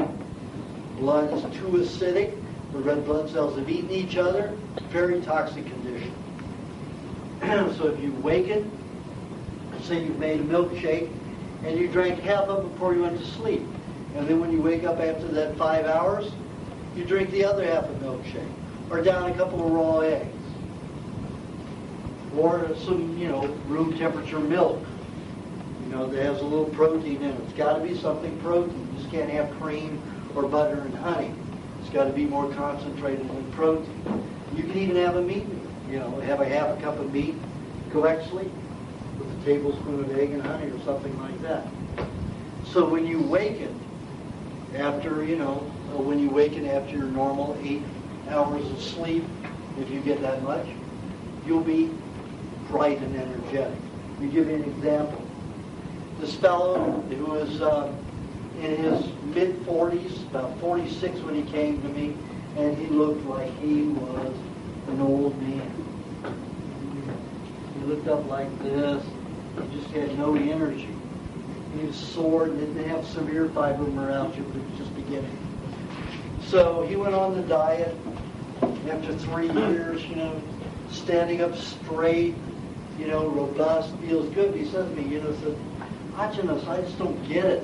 I've done this diet for 3 years now, and I wake up and I don't get moving until it's 10 o'clock or noon. I said, John, how many seminars have you been to? And he said 3. And I said, okay. What did I say about waking up after 5 hours? Are you doing that? No. So that night he did it. The workshop was doing this like the next day. He was bright-eyed and bushy. That was his key. That was a big change for him. His red blood cells eating other red blood cells was way too toxic for him, even though he was on the diet. even though he was 100%. Did you get up and eat what? He got up and ate some milkshake. I think he had 1 egg and 2 ounces of milk, and I think he said an ounce of cream and some honey. He drank that, went back to sleep, woke up, ready to go. That's all it took. Just that little alteration. So the body functions just like a machine. If there's one fluid that gets low, the oil gets low, it's going to get sluggish. Doesn't have its fuel, it's not going to have its energy, its vitality. So we have to consider everything that happens with the body. Water. What is that they say? Consume 8 glasses a day or more? What does water do? Water, if you look at an archaeological book, a textbook, it lists solvents. The first solvent on the list is water. When it rains, it dissolves rock, plants eat. So know that when water goes in your body, it's going to dissolve toxicity in your system. It's going to dissolve non-toxicity. It's going to leach substances out of your body. How can you control H2O not to do that? To be exclusive, to dissolve what you want to dissolve and leach out of the body what you want bleached. Only way that can happen is a coupling of many nutrients.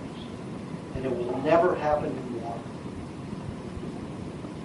Your foods, milk, 86% water. Meat, 55% water, 45% water, depending upon how the animal grazes. Most of your food's water. Almost everything you eat and drink is predominantly water. Biologically bound with other nutrients. So let's say you've got a potassium molecule bound with a sodium molecule that have also harnessed a couple of pyruvate molecules, a vitamin D, a vitamin E. All that couples together, goes into a cell, and that cell gets a smorgasbord of nutrients.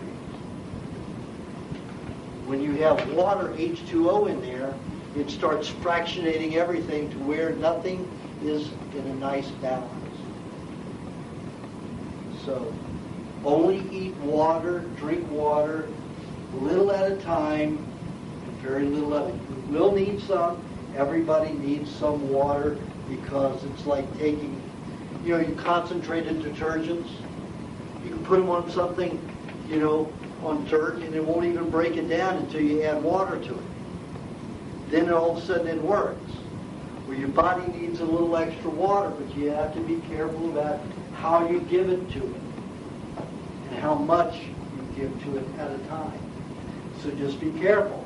During the winter, I drink 1 or 2 sips of water. That's about 2 tablespoons a day. The fall and winter, it's cold. Summer, I may drink up to 2 cups a day. But always a few swigs at a time. I don't sit down and drink a glass of water. Take a few swigs at a time throughout the day if I'm going to have it.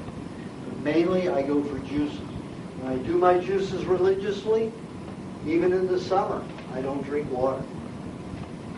I prefer other types of juices. You can make a mixture of cucumber or tomato, or a combination of cucumber and tomato. Just blend it, a little honey, a little cream, maybe a little lemon juice, and you have that throughout the day when you get thirsty. Then you've got a lot of enzymes and vitamins active with that water, so you're just not drinking water. The only time I do the water thing is when I'm in Asia and food's not easy while I'm traveling. Blend them or juice them? Blend them. Don't juice them, blend them. Blend them.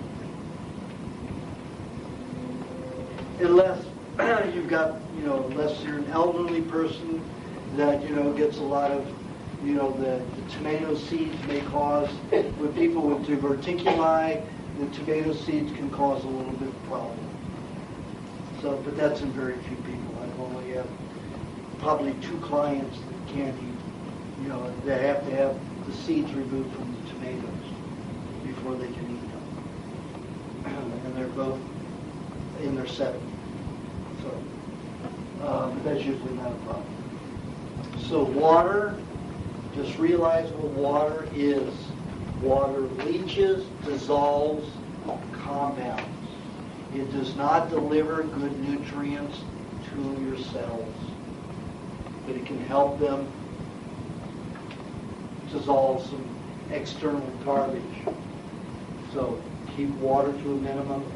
Keep foods with water in them. You know, let that be your major nutrient. Now look at the Aborigines in Australia. 140-degree desert. They don't drink water. They'll pull a root out of the ground, they grate it, and then they wring it, and they drink that. 3 ounces of water, 4 ounces of water a day from vegetable juice is all they drink. They know that if they drink water, they're going to dry out. They're going to get hungry, they're going to break down. So they stay away from water. These are human beings that live in a desert that will not drink water. So, be careful about water. All right, is everybody oversatiated with too much information? What about natural? Then we're going to get into questions and answers now. This is your chance if I missed anything. Yes, but Natural. same thing. That's just water. I like carbonated water, like I said in the books, because I found that if you're using naturally carbonated water, like Gerolsteiner, Pellegrino, San Pellegrino, Apollinaris, Romlusa, what else? Pardon? Perrier. All of those that are naturally carbonated, there's more nitrogen in the digestive tract and more oxygen in the blood when that kind of water is consumed rather than just the water. So I'm always trying to get the greatest value out of everything. And also, you'll almost only find those waters in glass. Perrier is now putting out, plastic, plastic leaches phthalates and PCBs and other toxins. They claim it doesn't. It's a lie. Yeah. I'm a carpenter. I work outside in the summer, and when it gets to be 98 degrees, we're just sweating buckets. What should I be drinking while I'm working? Like I say, you make a gallon of that cucumber or cucumber tomato, the tomato and lemon mixture. One of those have different ones. Just blend it and add it to the water? No. Just blend. Just drink those. Just drink those. Yeah, as your fluid. And then maybe if you're doing that kind of labor, you're going to need probably 3 cups of just plain water in a day if you're doing that kind of work. You blend it like in a Vitamix? A Vitamix is too fast. It oxidizes the food and they cook it. So, like I said in both books, you get a blender, like the Osterizer is the best. Then screw the bottom. You get a quart or a half gallon with a small mouth. Screws right onto it. Turn it upside down and blend it. Find the right size of jar for the amount of food that you're blending, so oxygen doesn't go down into your food while you're blending. If it does, you're going to oxidize a third of your nutrients. So just blending, you're going to destroy a third of your nutrients. If you're blending in the jar with a very little amount of air in there, you're not going to oxidize your nutrients. That's a good question. If you like to be horny, and you like sex, and you like to feel erect, peel the cucumber. Works for men and women that way. It acts like Viagra. However, in my experiments with men and some women, the peel in about 40% of the people caused just the opposite. It was difficult to get erect, either clitoral or vaginal. Either clitoral or penile. So if you have to experiment and find out if you leave the peel on, if you have a problem sexually performing, then or having orgasm, then you want to stay away from the peel. So that has to be something you have to explore to find out. I know it makes me very mental. I have the peel, so it's a good way to control me. I eat peel. Unless I have a girlfriend, then I'll eat that. I won't eat peel. Yes. In the winter, when we don't get milk, how do you keep from getting cold when it comes from the house to home? Well, you just have your car warm. You take it from your warm car to your warm house. Do the best you can. Okay, what about eggs? Eggs should never be refrigerated. If you find that they're refrigerated, then just don't re-refrigerate them. No, but what if they chicken?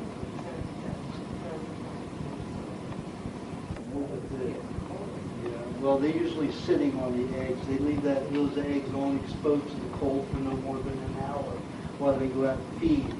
And the eggs don't, the eggs have to be in refrigeration for about 6 to 8 hours before it destroys the bacteria, that they can reform again after about 12, 24 hours at room temperature.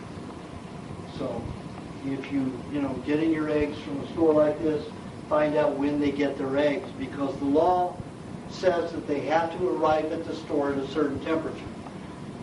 So the egg farmers don't have to have these huge walk-ins to hold eggs.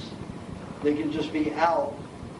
Even in the summer, they put them on refrigerated trucks. So they don't have to go through this process of putting into the walk-in, the walk-in into the truck. So the law provides for them that the eggs arrive at a certain temperature, like 47 degrees, 48 degrees. On the state that you're in California, it's 45 degrees. So it has to arrive at the store at 45 degrees. The store has no regulations about, it has to get into, storage right away. It's just that these people here will check the temperature occasionally to make sure it's that temperature. But they don't have to put it into the cold storage immediately. If you know what day it's coming in, you know that it's only been refrigerated and cold for a few hours. So pick the eggs up on that day. Yeah. Mercury fillings, that's a far stretch from refrigeration to dental. Mercury fillings are horrendous, but be on the diet 2.5 years before you have them removed. Because everybody who has them removed is going to go through a major mercury detoxification. Because all the mercury that's gone up into that nerve is going to start dumping. Every tooth the mercury is removed. So you better be on the diet for at least 2.5 years before you do it. What are the symptoms of that when you do detoxification? Usually people get very sick, headaches, vomiting, nausea. They go into chronic fatigue. I've seen a lot of ill effects from it. So do you recommend people get them out? I recommend they get them out, absolutely. But after 2.5 years, so you don't have those side effects. You're healthy enough to go through it. I got them out a couple of years ago now. I've got a lot of If it followed that, it's usually that. Mercury starts passing through, and if you don't have the proper nutrients, that mercury is going to store everywhere, usually in the joints. My first question is about fats that you talked about. Fasting? No, fats. Fats on its protection against cancers. You weren't specifically just said cancer in general. I was looking at some a study that that Dean Aajonus of the vascular heart reversal fame, and he had put a group of men who had prostate cancer on a low-fat diet, and actually claimed the result of the study that there were reversal, that the PSA dropped, and other things like that.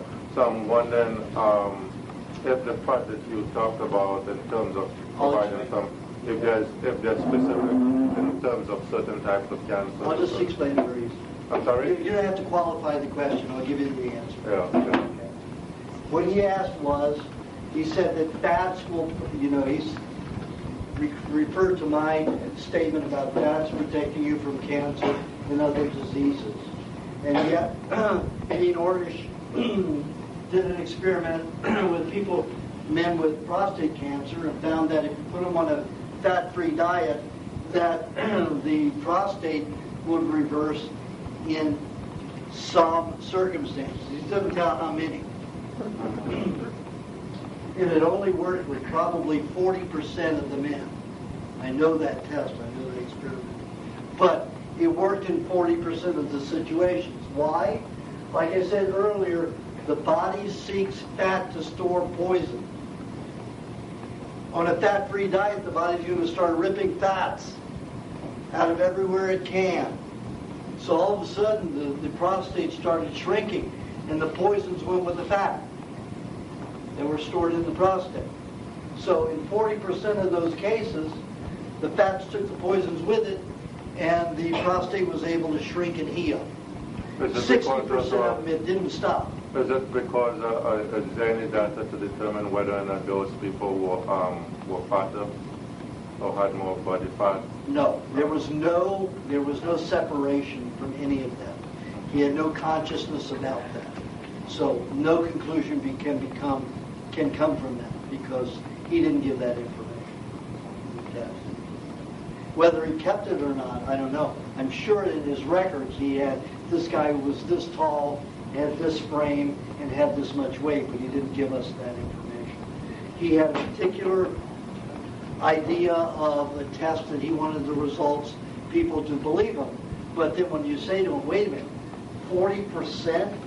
How many out of all those 40% reversed? What happened to the other 60%? So there's got to be other factors in it.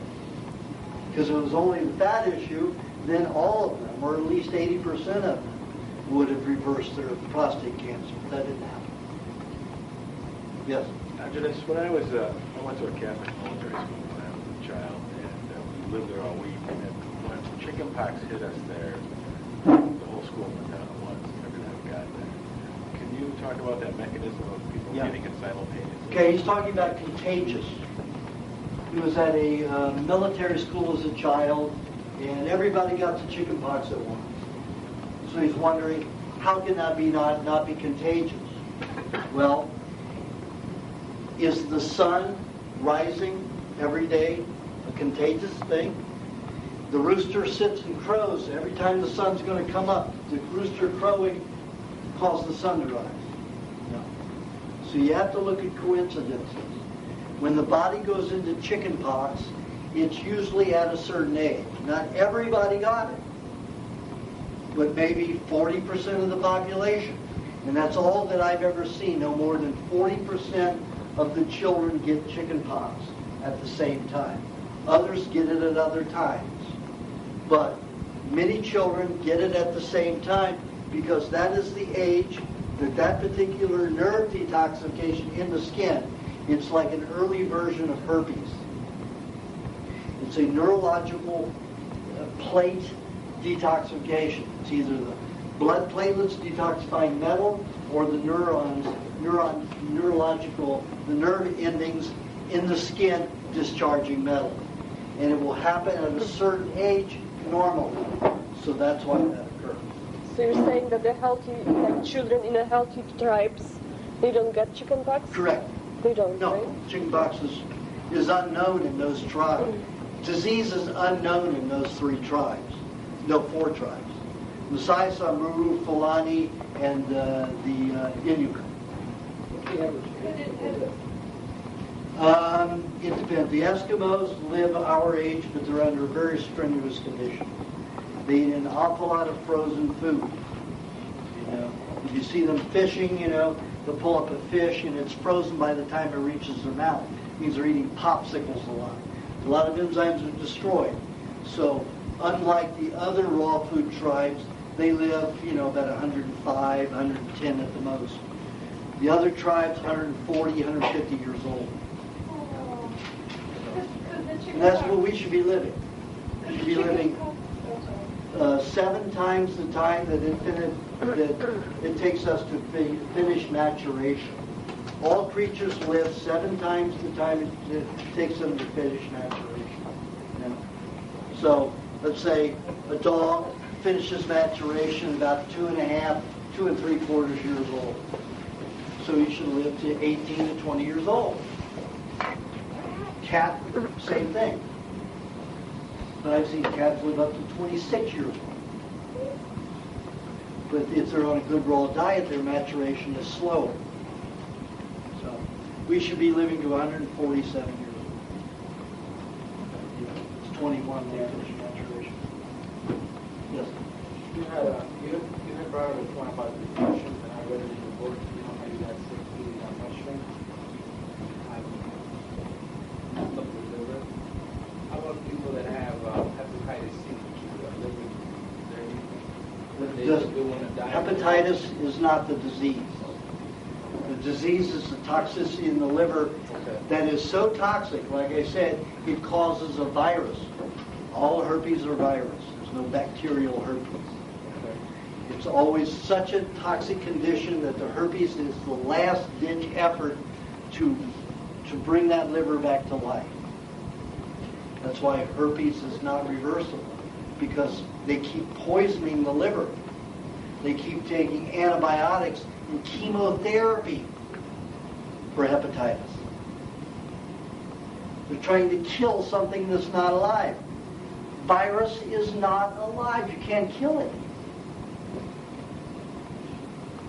So It's ridiculous. pretty much doing the raw diet would help somebody with that condition. I've had probably 200 cases of hepatitis completely reversed. Liver's in great condition after about 6 years on the diet. Yes? What do you do around the holidays with family that are not supportive of your regimen and whatnot? Or like if you're invited out to go eat to a restaurant or meet with friends, you just bring your own food. And also vis-a-vis airports. When you travel through an airport, they're not willing to do more of these manual checks. And occasionally you get an inspector that's willing to manually check your food, but 80% of the time, they won't do that. So, some advice there would be wonderful. Well, right now, it's a little trouble. Even I can't get it through because of, the new scares that are going on. But up to a month ago, it was only for about a 6-month period where they got really nasty. And I had to go through, an hour of dance with them to get them to do it, and threaten and sue them, and call their bosses and their bosses' bosses all the way up to Washington, D.C. And I had that worked out. So it worked for me 99% of the time. But over the last 3 weeks, they're getting tough again. So I only take enough to chow down before I get on the plane to give me the other end. And I have all kinds of lovely people with the food for me at the other end. So you take it up to chow down before you Right before I get on the plane. I make them watch me eat the raw eggs in front of them. Oh, yeah. Right. And you talked about salmonella afraid. These people, they say, if you don't get out of here and eat those, we're going to call the police. I said, call the police. Police come and say, you can't eat that here. I said, I paid my ticket here. I'm allowed on this property. And I can eat anything I want. You have to prove to me that this is dangerous.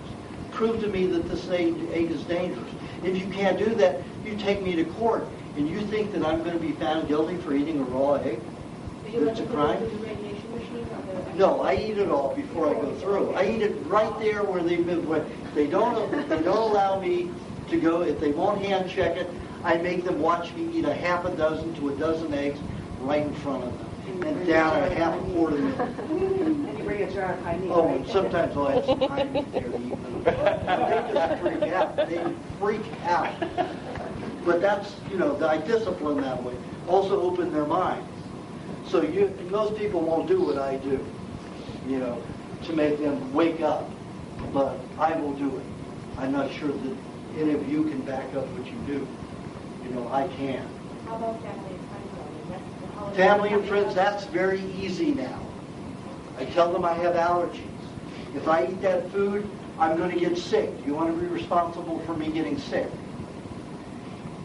So you bring your own food? And let me tell you, when you say allergies are responsible for you getting sick, what is it you said you wanted? You want me to get you some raw meat and I cook it? Okay. That's what I get now. They will give me anything I want. But usually I'll take it so they don't have to bother, because they never get exactly what I want. I just take my own. What about if you go on a longer flight, like 8-10 hour flight? What do you do then? Usually when I go to Asia, it's easy. I go to China Airlines or Japan Airlines, and I explain it to one of their supervisors, and they take the food, they have it hand checked, then they give it to a dock worker, a loader, personally to deliver it to them at the plane, and then they give it to me. One time, one China Airlines supervisor was so strong, he went through up to TSA and he says, "You hand check this." And he says, "You hand check this. This man's got a doctor's note. His food is his medicine. You hand check this." Boy, they did. They did what he told them to. Because ultimately, your airline has the power. So if you want to go put pressure on your airline first, you can do that. Your odds of getting through TSA are better. Yes? You were talking about prices for labs before. Did you say $200 in Hanoi?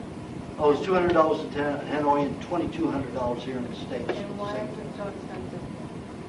I don't know. That was relatively cheap, actually. I had to go to Kansas to get that one. To a laboratory in Kansas to get that price. They want $3,200 to do that kind of a toxicity test. See if they check for bacteria that's normal for them, $600, $700, $800.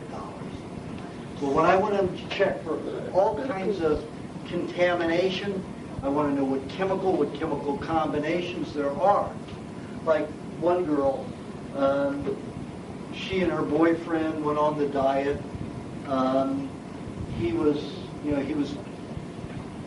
Here's a guy, if you go to a website called WeWant2Live.com, and they have one of my patients, Jeff Slay. Skinny as skinny can be. Looked like an Auschwitz victim. Went to the doctors for 2 years, and they said he was in perfect health.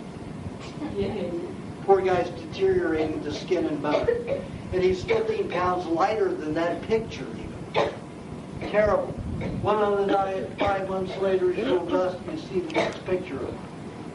He's built, stocky, and all this. He's red and glistening and colorful and happy. Looks like a college student who just got back from Florida. Yeah, and the other one, he looks like he's 50 years old getting ready to die. Yeah. He was only 30 years old at that time. And he and his wife went to a sushi bar, and she came home and started vomiting, got very sick. He called me and said, "Do you think it was the fish?" And I said, "Well, if you happen to think to save the vomit, you could find out what she was vomiting, whether it was the fish or something chemical in the vomit, that dumped into her stomach that caused the vomit." So he said, "I did save it." So I said, "Now find a laboratory which will analyze it." It was $2,200 to analyze that for any kind of chemical and any kind of heavy metal to do all those tests. So he spent the money and he came back with the amount of compounds were phenomenal. most of them were medication. One looked like it was almost identical to the date rape drug. So maybe somebody had given his girlfriend before he went with her, while she was in high school or college, gave her the date rape drug. So these kind of compounds were very high volume of that vomit. Very little bacteria, very little fish was in that vomit. And the, what else? Oh, and a high concentration of lipids. Again, the fat's there to protect. What do you think saved that woman from that 3,000 times the lethal dose of thallium in her stomach? What prevented that from killing her? Right then, 2 months before she died. What prevented that? All of the lipids, the fats that were surrounding it and bound it, kept it from killing her. The fats are so important. Okay, yes. I started eating raw with my ex-coach being on probably almost a year ago, and I started on your diet. And my wife decided that she was going to try it. She started eating some raw eggs, and she ate the same eggs that I ate out of the same carton. And she started vomiting. Until now I know so it freaked her out. She thought the eggs were rotten. And I kept explaining to her that I ate the same eggs, and I even cracked them, and I ate it raw right in front of her. I said, there's nothing wrong with these things. And I never had any kind of gain, like 30-something pounds. But, thanks. I was worried about it until I talked to Sherry today. I heard you today again. Now I guess it was like the first time she started eating raw. So probably she has so many toxins in her liver or pancreas that when she got the liquidized protein and the fats that were so available from the egg, her body just decided to get rid of those poisons very quickly. That means that they were getting ready to do some pretty severe damage. If she had that vomit analyzed, she would have seen the toxicity concentration. She was sick for a couple of days after that. Pretty bad stuff. But if she wanted to spend the $2,200, she would have found out. Yes.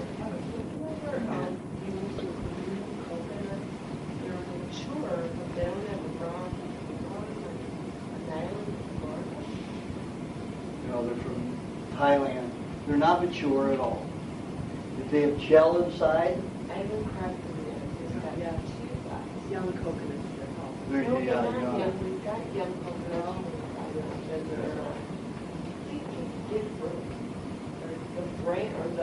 I wouldn't trust anything from Florida. We've got a military base in Jacksonville, and the sailors brag to all the girls in the area that they dump the nuclear waste wherever they want, all through the Gulf, everywhere. Because the military tells them that it's really not toxic, but it's just people believe in it. And these sailors believe the bull. And they go around bragging about it. So I don't trust anything from the Gulf. Of course, you've got all those tankers that are going through the canal, Panama Canal. They're dumping their toxicity into that canal. So it's like I don't trust lakes and I don't trust the Gulf. The rest of the ocean is only 4 to 8% polluted, but the Gulf and lakes and rivers are 35 to 40% polluted. I have a question about cholesterol. You mentioned earlier that lots of cholesterol is good for you, but you didn't make any distinction between LDL and HDL. Right. I said the LDL is considered the bad toxicity, but it still should be high, very high, because you're removing all that LDL that's stored in the body from the bad fats that you've been eating. Did you have any ratio between the HDL and the LDL in mind? I know that it's always going to be, the LDL is always going to be under the HDL. It still should be very high. I've seen But you don't LDL have as any high specific as, ratio, I have seen LDL as high as 197, Mhm. no problem. I've never seen LDL higher than 197. The highest cholesterol content I've seen is 719. With no Cholesterol. with no ill effects. No ill effects. No, this wasn't on cooking. Oh, okay. Yes. When and how did you find out about iridology? Oh, that's a whole. But how did you I find was out that it's... introduced to it when I was about in the early stages of my learning about diet, because I was looking for, an analytical tool. So I started studying iridology, probably 1969, when I started becoming aware of it. So you knew it was going to be your tool in No. examining patients? Like I then? say, I didn't realize it was a factual tool until Susie's, until IUD went to her uterus. Mm-hmm. And I saw that blood spot in her eye. And that's what convinced me of it. Yes. And then I started doing it wholeheartedly. But that was 1960. Reactive. Olive oil, flax oil, any kind of oil, almond oil, no matter what it is, they are almost all solvent oriented. Coconut oil, if it's oil, not cream, is the same thing. It is there to dissolve heavy fat compounds out of your body. I like coconut cream because it's got water-soluble fats as well as oil-soluble fats. Coconut oil and all the pressed oils are only oil-soluble, and they only mix with oil something else. So it helps to break down oil-based toxicity out of the body. Any kind of mineral stone that may present itself or develop can be better dissolved with the oils. However, most of the toxins and the solids that stay in the body are better dissolved by coconut cream, because the coconut cream has both the water-soluble and the fat-soluble fats within it, and more water-soluble than oil-soluble, because the body is about 80% water-soluble fats rather than oil-soluble. So in your book, would you recommend having an olive oil, coconut oil would be equivalent? This is a good substitute, yeah. That is- But it's only this oil has only become available in the last 8 months, because it's made in the Philippines and they used to make it at 118 degrees. I got them to come down to 96 degrees. It's the only one available. I have another one made in Thailand, but they only make and send enough for us in Los Angeles, for our buyers group there. How long does olive oil your raw Let me olive finish. oil?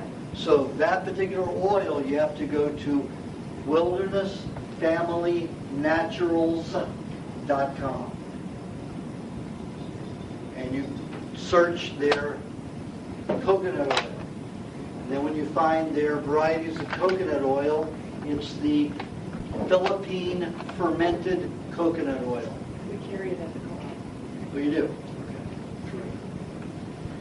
The olive oil, once you open this, what's the life shelf life of it, the raw olive oil? As long as you keep it out of the refrigerator and in a dark cupboard, probably in the house is not hot, probably it will stay non-caustic for about 3 months. After that, it'll become caustic and do things like this. Start ripping up scar tissue and causing skin eruptions on some people. And on me, as soon as the coconut gets to that point, starts doing this, I no longer use it facially or on my skin. I will eat it.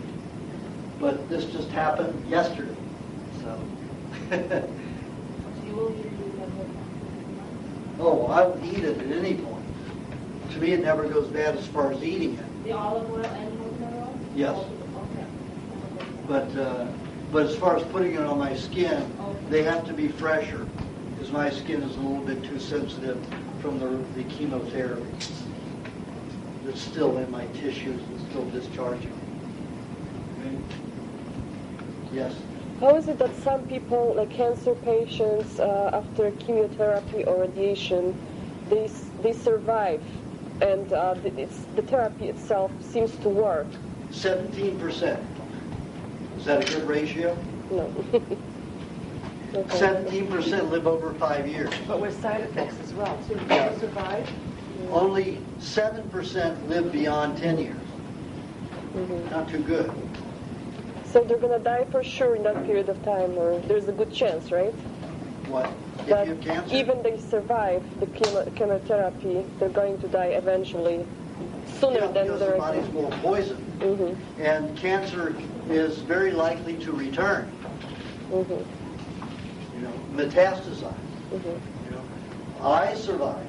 I'm the only person who's had multiple myeloma, lymphoma, cancer of the limb, and stomach cancer, and survived more than 3 months. For me, it's been 38 years. Why? Because I took care of myself. I decided to do something radically different. It changed everything. And it was that, let me tell you, sucking down a quart of raw cream a day was heaven for me. And that pulled me out of it. You get a question? Yeah, can you speak about the clay that you talk about adding to? Yeah. Like I said in the second book, the clay should be mixed with water. And the best clay that I found is not the bentonite clay that I mentioned in the first edition of this book, because I found that they were molten metals, molten mercury, molten lead, because it was from a volcanic ash. So I searched for 3 years, and I found a company that produces a clay, or they mine a clay from an old hot spring bed in California's Mojave Desert. The point at which they mine it has never gone over 92 degrees. So all the phosphorus, everything is contained. Phosphorus is damaged at 98 degrees. That's how early it's damaged. Potassium about 112 degrees. So that's when those minerals are altered. And those are some of the minerals that, if you have them in their natural form, they are not cauterized to the point that your body has to use calcium for everything. Right now, in our cooked food environment, calcium is used to deacidify an acidic system, is used for so many things to bind with poisons. So there's a very high need for calcium. And the calcium used in ways that doesn't have to be. If you have good potassium and phosphorus in the body, but it cannot be heated over certain temperatures. But that's how they tell whether milk has been pasteurized or not. If the phosphorus has altered at 141 degrees, you can see it. You can see phosphorus altered at 98 degrees. And that's what they look for to tell whether a milk has been properly pasteurized or not properly according to their standards. You'll find that the phosphorus molecule has a certain density and appearance.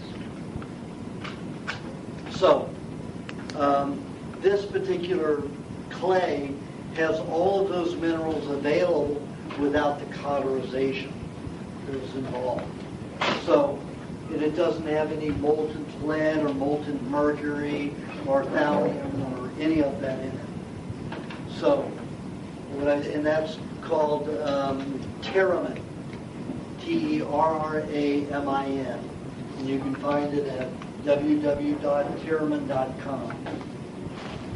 They have some that's very fine. I don't think I put it in there. It's very fine. I may have, but I don't think I did. I probably putting products in there. Manufacturers change. It's still in the book, so usually refrain from. I put Perrier in there because how can you damage Perrier except to poison it by not rinsing out the cleaning fluids, which they did once, but they got caught because people got sick. So, Chairman.com, they have a very fine silk clay that is for facials, and then there's nutritional clay that's a little bit grainier. Get the nutritional clay. Terramin. And when you get it, take a half a cup, like 4 ounces of the clay with 4 ounces of good mineral water, not carbonated. If you're going to use carbonated water, shake the carbon out.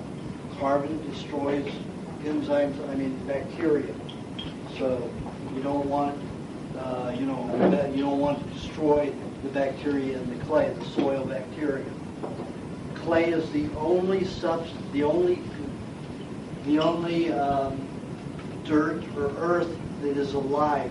See the changing microbes that are actually part of the dirt. They're like shapeshift. They any microbe, amoebic form that there is. And when you soak it in the water, it brings it back to life. So keep it fluid like that. Keep it liquid into a paste. It starts getting too dry, just add more water to it. Have like a quarter to a half a teaspoon a day. Mix it up in your mouth. Put it on your tongue, mix it up in your mouth with either milk or juice and swallow it. There's some people that have such dryness in their intestines that if they don't mix it and it gets into their intestines, it might stick. And then it'll cause clay to form and not break off easily. And it could cause a clot in the intestines. I've never experienced it, but I've heard about it. I know nobody who's had it happen to them, but I've talked with naturopaths that used to recommend clay that had that problem. And of course, those people just mixed it while it was still dry in something and drank it. Of course, it's too dry. It's going to stick easily to something that it might pass through or attach. And the mucus isn't being formed properly in a particular part of the intestines, it's going to latch onto the colon wall or the small intestinal wall and build up. Did you have a question? If we had a choice between frozen pastured meat or fresh supermarket meat, which would you choose? I would go for the fresh. Okay. The reason is, she asked a preference, what I would have if I were to choose between pastured frozen meat and fresh, regular store-bought meat, I'd choose fresh. My laboratory experiments that I did with just regular supermarket meat, there was no disease that caused degenerative tissue. There was some vomiting, there was some diarrhea once in a while, but there was no active disease. When I put a group of animals on the frozen meat, they all developed a skin disorder. Some of them got scurvy. So I choose that isn't frozen. Now I lived on mad cow meat off and on for 3.5 years when I was in Paris. Because I go to Paris 3 months out of the year, a month at a time. And in Paris I could only get meat. There were no butcher shops in Paris. All around there, butcher markets all over the place. Butcherias, but in Paris, it's Carrefour supermarket. It's just like Safeway here. So that's what I ate. And it wasn't until my girlfriend dumped me because I wouldn't marry her there in Paris. I stopped going to Paris. On the flight home, I'm looking at this Time magazine, and it said that Carrefour supermarkets have been selling the mad cow, for the last 10 years. And I wasn't affected by it. I have another question. Yeah. And I always eat extra fat with my meat, so it protects me. I believe in your first book you said that you wouldn't see people who had had chemo or radiation. No, I said in that group that I had, of those 242 people, I refused to take, but I think there were 2 who had chemo and radiation. But I worked with people with chemo and radiation all the time, and surgery. And then another question. How do you feel about quality of Amish dairy products? They're better than most any American, regular old standard American dairies. Let me give you an example. I got relatives in Minnesota who claim to be organic dairymen, and they're selling, their milk to companies that distribute organic milk, although it's pasteurized. And this relative of mine shoots them up with vitamin C, uses all kinds of so-called supplements, which are really chemicals, just like anything else, and he calls it organic. And it's not. The Amish, to even think that way, it's almost impossible. Yes? I have a question about children's vaccinations.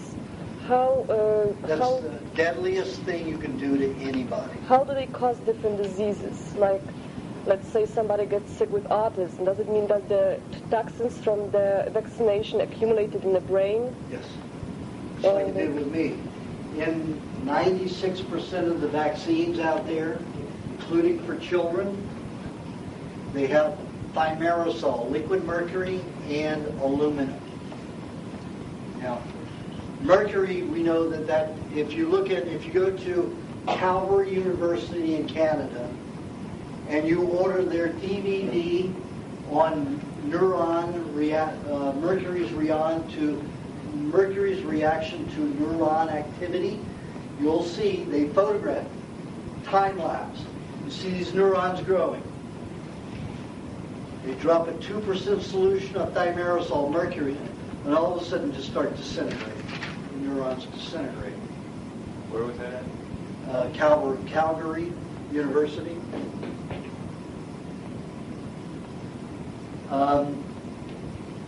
The aluminum is a high proton substance, high magnetic. You wouldn't think it is. Yet what happens is if you put it in an area of highly electron charged substance, it neutralizes it. Takes all the all the electric field out of it. Yet you can't get it magnetically to stick to anything. It won't stick to a magnet. But yet it has that property. So it destroys the zeta potential.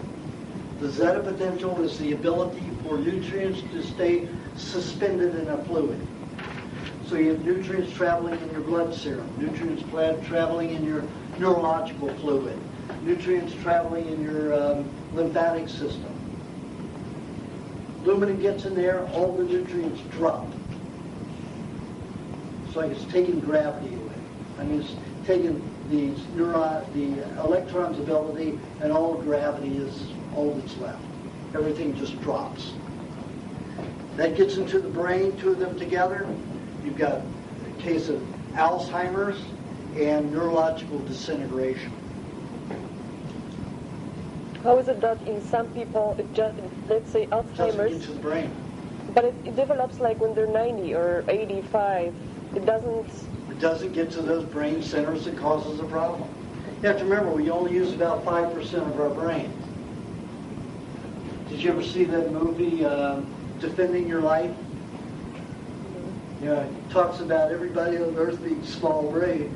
They use only about 3% of their brains, And up there, on the weigh station, they use anywhere from, 37 to 51% of their brains.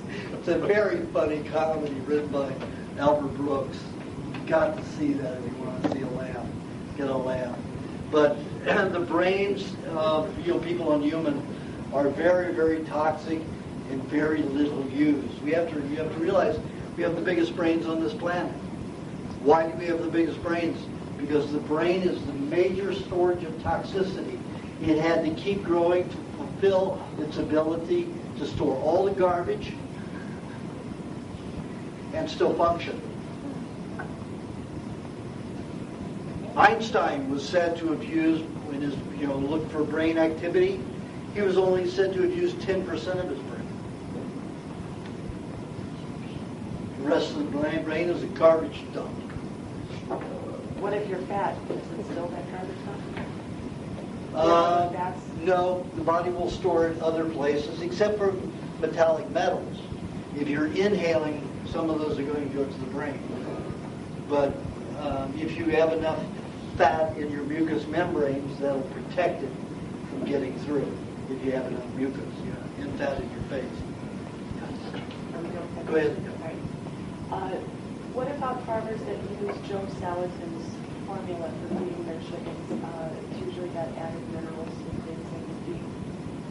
What do you say about that? Minerals, earth are fine. Mineral supplements are fine for chickens. They eat dirt all day long. And if they're in a coop and not eating dirt, they're not getting the normal minerals that they get. They're not getting all the soil bacteria. So them getting a mineral supplement is good as long as it's not from a chemical end product, byproduct of some kind of, industrial development or food production. If it's just mined from the earth, it's a good combination of minerals, those chickens will do very well. The problem with feeding chickens and the eggs and the chicken meat and fowl meat is that they're feeding chickens soy. Chickens can't eat raw soy no more than humans can. If humans eat raw soy, they will die. If a chicken eats raw soy, any kind of bird eats raw soy, it will kill them. Or cooked soy? Cooked soy is different. Fermented soy is different. It destroys that enzyme. So when they process soy for feed for chickens and other fowl, they process it chemically. It's like putting your peaches in kerosene for 2 hours. Would you eat it? But I've had agree. a talk with a farmer and talked to him about feeding raw meat scraps, and he says that the chickens become cannibalistic on each other if they do that. They do not. They'll go after each other. That's what he thinks. Doesn't happen at all. In fact, chickens become cannibalistic if they don't get meat. We had a chicken farm, 300 chickens. And we'd always throw the meat out once a week so they wouldn't kill each other, because if they didn't get meat, they'd start eating each other. So that farmer is a new farmer, and he doesn't know what he's talking about. Or because he doesn't feed raw meat scraps. Yeah. He probably does have that situation because they're in a deficiency for that protein. Right. Yeah. Second question. We try to do the best we can with the foods that are available to us. Honey. It's not difficult to necessarily find a farmer who will work with you to give you undefeated honey. But a lot of the farmers will feed their bees sugar and water or some kind of syrup because to get them through. What kind of reactions or harm does honey from bees made that are fed sugar and water do to us? Well, what the bees do, some of your beekeepers are very greedy people. And it's cheaper to feed them sugar byproducts, like syrup. They can buy it cheap from some manufacturer who's, got some byproduct of sugar cane production or molasses production, makes a syrup for these bee farmers. I mean, these food manufacturers have every way in the world to say that their byproduct is food for some creature on the earth, so they can sell a product and make money. And that's the way it goes. So they get these beekeepers believing that the sugar doesn't do the bees any damage. So if they feed them that, they can use all the honey. So the bees have to eat the sugar, syrup, corn syrup, or whatever it is through the winter to survive.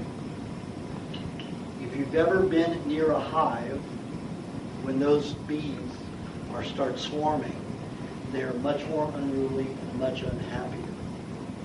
By the time the season is over and they've eaten enough of the fresh honey, the nectar, for themselves and clean themselves out, not a big problem.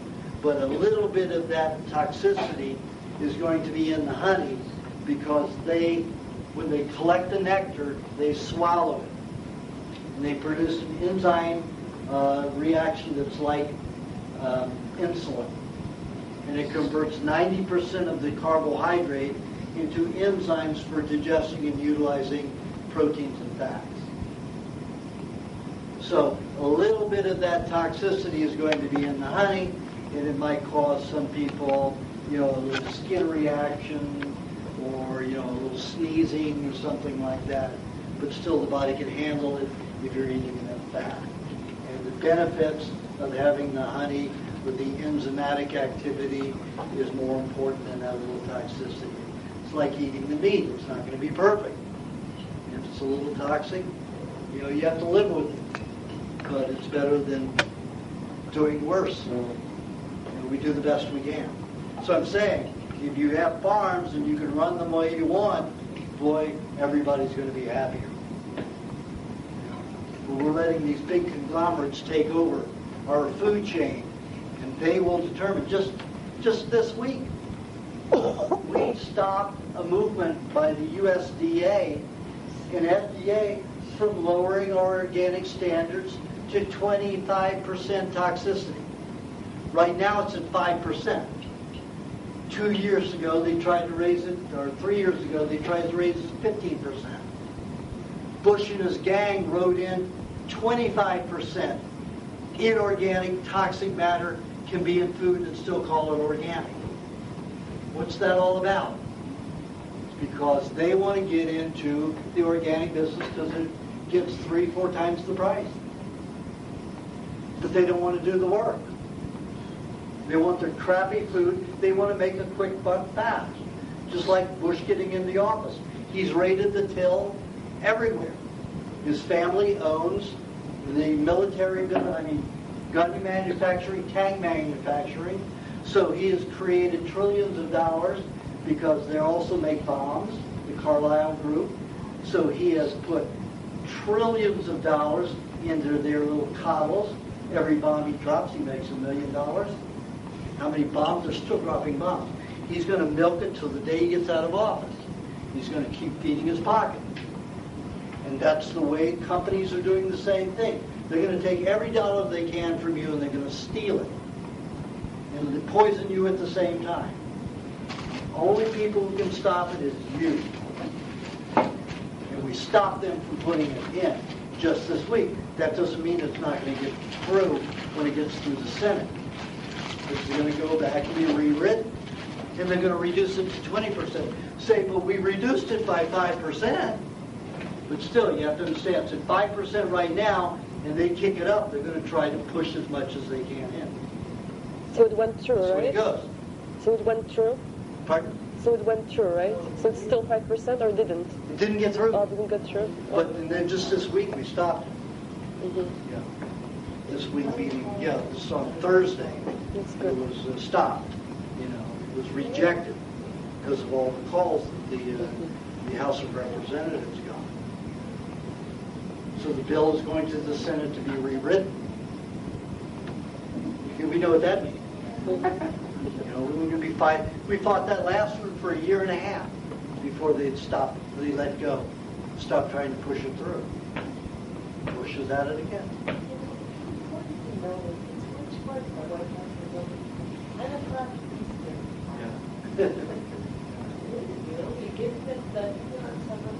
Yeah, but calls aren't like a letter or an email. Your call is worth 50, they say 50 people. A letter is worth 100 to 200 people. Well, I don't know, I asked my senators that, they said, no, I don't know where you got those things from. Oh, A bunch your of lobbyists, people in your lobbyists say it. Arizona They know. were saying that. I don't think it's true. It is. Your lobbyists know it. What about you? They're paid to know it. And I got it from a lobbyist. Really? Yeah. Yes. Would you recommend taking out the composite filling? No. They don't gas out. Your mouth doesn't get hot. do that. Are those toxic in my body? Well, if the nerve were to get acidic enough, it would eat a little bit away, but it's 2,000 times less toxic than a amalgam filling. I guess So- they were mixed with fluoride. Pardon? With composite films, between fluoride and the clear one. Yeah, but it doesn't leach like that. The leaching is not like it is with amalgam. There's a minimal amount and your body can handle it easily if you're eating properly. Yes? I just kind of was curious question. Have you ever been harassed by PETA or any of those kind of groups? And if you have, how'd you deal with them? Well, usually people that come after me, vegetarian groups that come after me, they foam at the mouth. And when I went to San Diego, I had a whole group. They said, you're a renegade. You used to be a fruitarian. Now you're talking about all this meat. And I sat there very calmly, and I let them, practically yell at me for an hour and a half. And then I held up a mirror because I knew I was going to get into this. I was warned ahead of time. So I held up a mirror and I said, you say that your diet makes you calm and my diet makes me violent. I want you to take a look at my mouth. There's no foam, there's no white crust around here. And I want you to take a look at my demeanor, and I want you to take a look at yours. Every one of them had foam around the mouth. And they were seething like this. And I say, you tell me who's right. They walked away and never bothered me again. Never bothered me again. I said, I'm not here to be a thorn in your back. I'm here to tell the truth, what my experience has been. And if that offends you, I'm sorry, but that's reality. I'm not going to close my mind on an ideal like I used to, because ideologically vegetarianism was a better concept because there was no killing of animals. And when the medical profession came after me, the California the Attorney General's office came after me. California Attorney General's office. And when you have the Attorney General's office come after you, they're coming after you with big guns. They're coming after me for practicing medicine without a license. Now, they can't charge you with that unless somebody's made a complaint in writing. So I said, well, who's made this complaint? Well, we can't give out that information. And I said, well, they were talking to me very nastily. And I said,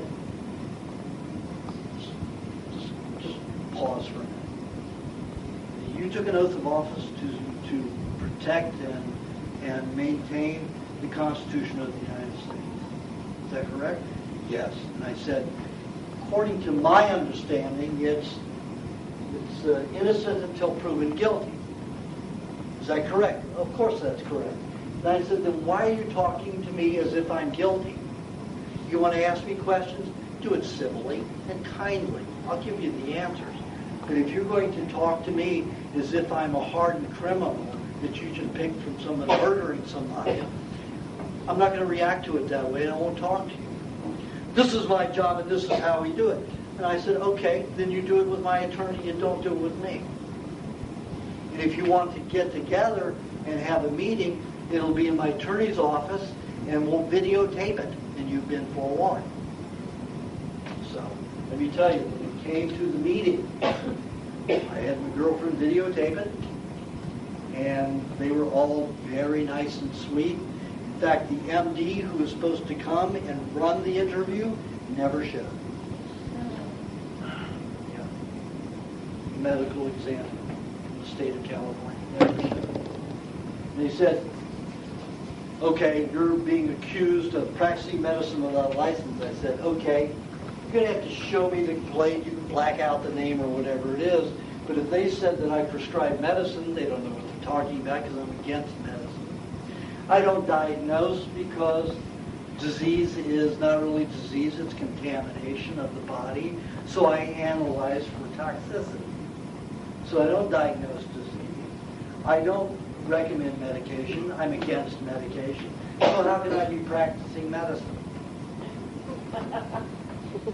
Well, you're going around telling people at these talks that you're giving to eat raw chicken, and that's dangerous. I said, since when is chicken medication? I said, isn't the charge wrong? Shouldn't you be saying that that we're in Nazi Germany and that I'm not allowed to talk about things because it's against what you think's right? And I said, what's this practicing medicine without a license? Okay, well, that's not the right charge, but you're endangering people. There was some doctor's and nurse's son who got very sick eating your chicken. I said, was his vomit analyzed? Or his diarrhea analyzed? No, we had no records of that. I said, what kind of legal documentation do you have to prove that? How do you know it's the chicken that caused his vomit and diarrhea? Did he ever have vomit and diarrhea when he ate raw chicken? I mean, cooked chicken. All these questions can be answered, and everybody has diarrhea and vomit, no matter what diet they're on. But on this diet, it's only about 8 to 12%. On a regular SAD diet, the average diarrhea and vomit out there is 20% of the population. So I would say that, raw meat, raw chicken, raw bacteria, it reduces the cases and incidents of vomit and diarrhea. So they never got in touch with me again. That was it. The end of my hearing. Oh, let me finish with another one before I get into something else.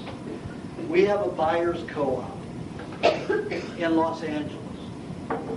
Probably about 250 members that are every week. And it's only open 2 days a week. The health department got a report. Some ex-boyfriend of one of the girls who's a member works at the coffee shop, which is on the other side of the lot where we make our food available. So he put in a report that we were selling food without proper, without proper health procedures, cleanliness and all of that, like they have to do in their coffee shop. They waited every day for about 4 days outside the gate because they didn't know what day we opened. So they've been waiting. So on this Wednesday when we do open, they waited from 9 o'clock in the morning till noon, and we opened the Buyers Club at noon. And everywhere it says posted, no trespassing. So one of the people who sets up the food and helps sell it, pressed the gate to open, and this guy walked in. No trespassing. A Health County official walked in. So he's throwing his weight around, saying, you can't do this, you can't do that. And 4 people told him he was trespassing, and this was only for members only, and he was not allowed on the property. He refused to go. So he cited them for improper, everything, food handling. So they called me,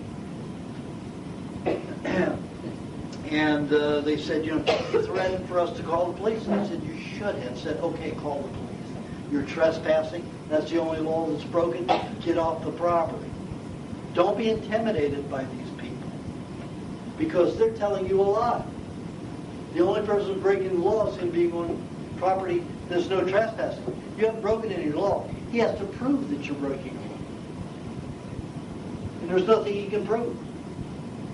Without proper analysis and actual observation, and he wasn't there allowed to do it because all of the selling and everything stopped as soon as he walked in. So it was like 2 hours before it started going again after they talked to me. And I said, and that citation you got, it's toilet paper. Forget about it. So I sat down and I wrote a letter. I said, I'm the one who's handling anything that happens in this cooperative. And it's called Rawson Cooperative. And our member agreement is that we reject all health department regulations for food. We don't want any antiseptic. We removed all the bacteria and parasites that we wanted. on it in our building. And everybody who belongs to the co-op signs it. So I sent them a copy of that, and I told them that they have no jurisdiction, and if they wanted to continue to harass us, the first charge would be trespassing by your official. He was asked to leave by 4 people, and there are 7 witnesses. So I guess this should resolve your dispute with us, because we have none with you, because you were out of your jurisdiction. Never heard from them again, and that was 5 months ago. Just have to know how to handle it. How can you say they're out of their jurisdiction? Because it's not public. They handle public. This is a private co-op, members co-op. And we want everything they don't want. And that's declared. What suggestion do you give us for doing that? For what? Good luck. Blah, blah, blah, we need to do this, and cleaning, what about cleaning? Don't go. Don't go to the dentist. Don't go for cleaning. It's very easy. I think I put it in the new version. You want to clean the plaque off your teeth? You take like the Gerolsteiner water. It's got the highest carbon in it. In fact, carbon is so heavy in the well. In a natural spring where you have carbonation, you've got the water level here and you've got the carbon here. So there are 2 layers, water and carbon gas. They shoot them both into the bottle at the same time. Gerolsteiner's is so high in carbon dioxide that they have to shoot something like only 20% gas into their water. They are selling their extra gas to Perrier and some of the others whose tables are very low in gas. Gerolsteiner is the highest, so it helps dissolve plaque. If you put a little vinegar and a little lemon juice with it and put it in a water pit, and you do it every day for about 10 days, it dissolves the plaque in the gums and everything.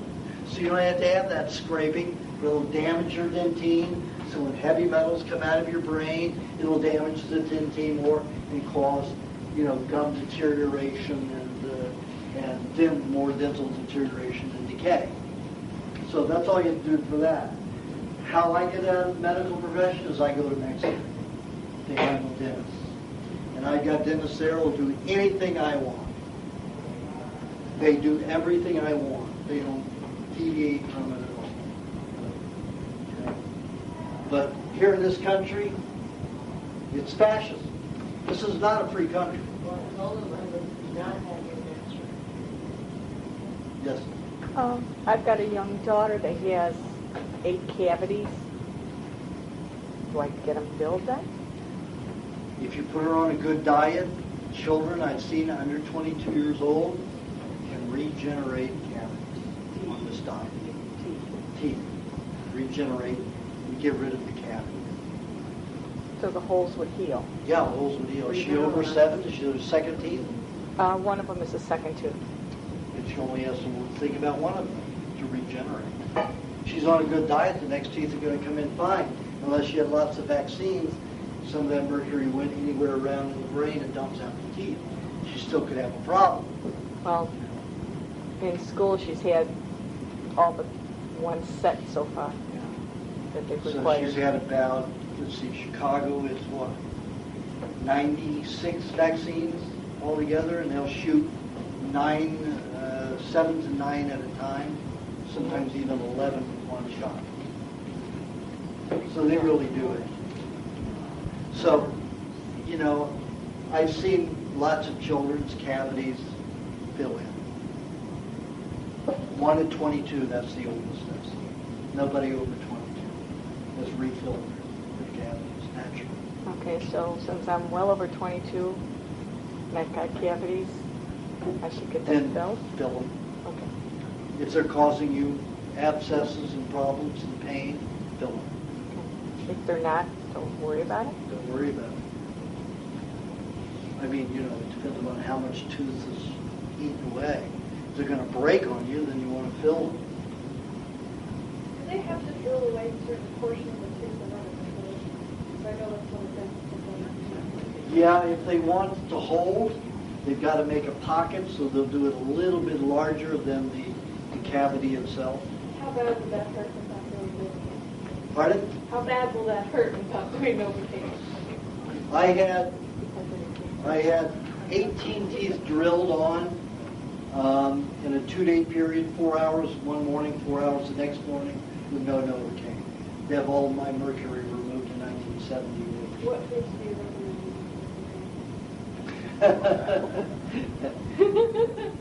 I've got a chipped tooth here. I got to take care of it. Lots of cheese and cream and butter and milk and meat. That's normal diet. Yeah. Nothing different. Just remember the pain comes when the bit gets hot. When I had mine done in 78, they did not have injected water with the bit. Now, I think every dentist has a jet of water while they're drilling. So there's no problem. No pain unless he's hitting a nerve directly. And they drilled around 3 of my teeth they had to drill around the nerves. So there was a few moments of intense pain, but it's gone in a flash. If I had to deal with the Novocaine, I would deal with detoxifications and abscesses for months from one injection. So it's easier for me to deal with the momentary pain than it is for elongated detoxification and symptoms of nerve toxicity from the Novocaine or Xylocaine. So you started to ask? Does the amalgam tattoo still cause problems, or should they? The amalgam tattoo is mercury in the nerve and in the tooth. The body's going to detoxify. It's in the nerve, and it's in the tooth. And that tooth's not alive, and the nerve's not well and into it.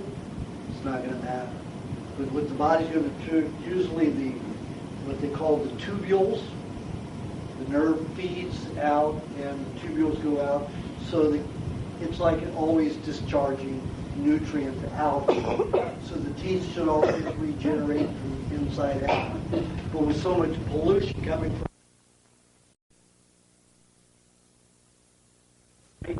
just eat that clear meat, flies flying out there.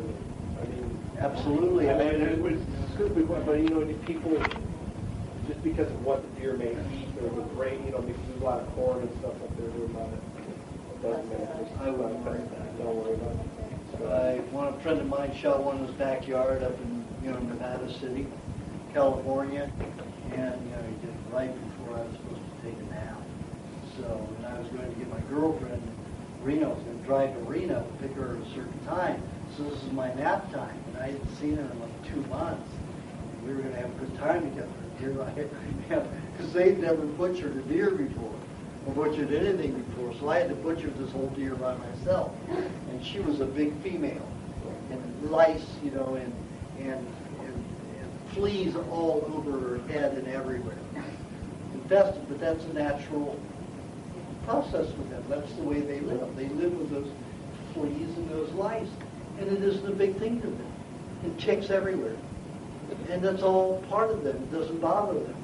So I butchered this thing. It took me 3 hours to butcher the whole thing.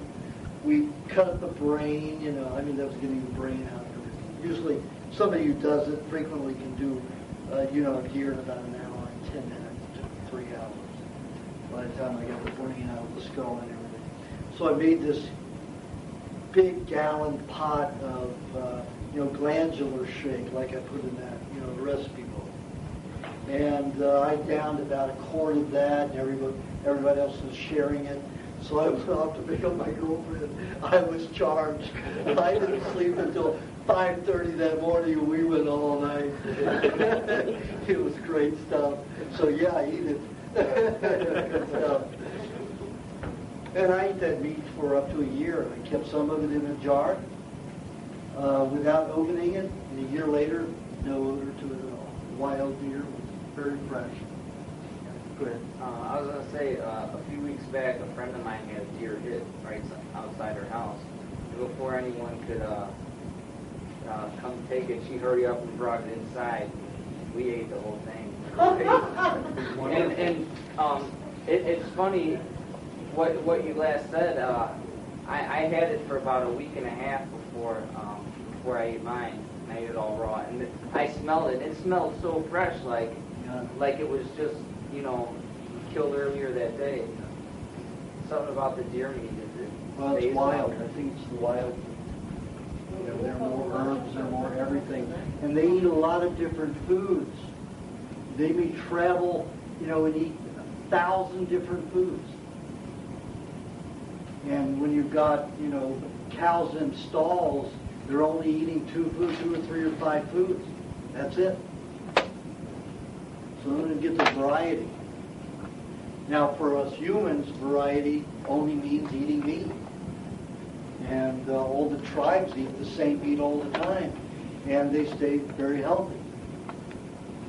So for us, simplicity is perfect. For an herbivore, it's not. They need to get out and eat a lot of different herbs, grass. What do you feel about grass-fed versus? Well, that is a big dispute that goes on, and there's a lot of people who claim to know something that have never been out in the field with the cows. And that includes Weston Price, that includes Sally Fallon, that includes all these people who are talking about grass-fed must be because of the high 3 and 6 omegas. If you're eating cooked food, of course you're going to need more 3 omegas, 6 omegas, because you're eating toxicity, so you need more of those. Yet she advocates eating cooked foods, where you need more of those. If you're eating raw, you don't need that kind of concentration. Also, if an animal has more fat on it, it's more beneficial for the animal and us. Animals who are fed grains have more fat, they have better coats, they are healthier animals. The cows that I was raised with, my grandparents' farm, these cows were huge and so healthy. We grew our own organic corn, and these cows lived on corn all through the land, and the sheep and the ducks and the chickens all got corn. And it was raw organic corn, and it was wonderful. Fat, it was delicious, everything was great. Cows, naturally in the fields, they say, they don't eat grain. They won't eat fresh green grain as it's growing on a grass. As soon as it dries and hit that ground, that's the first thing they're sucking right off the ground, is dirt with that grain. And they will eat lots of it. They will not eat green grain, but they love dry grain. Put them in a cornfield, watch what they go for. They won't touch any of the fresh corn on the stalk. Any corn cob that's down there, dried corn, they eat. They won't eat fresh grain because it causes a lot of alcohol in their system. It disturbs their digestion. They bloat, they get gas, they get sick. But dried grain, they have no trouble. So these people who are talking about, oh, it's because of the, you have more omegas and, it's richer and more nutritious. It's just from one perspective.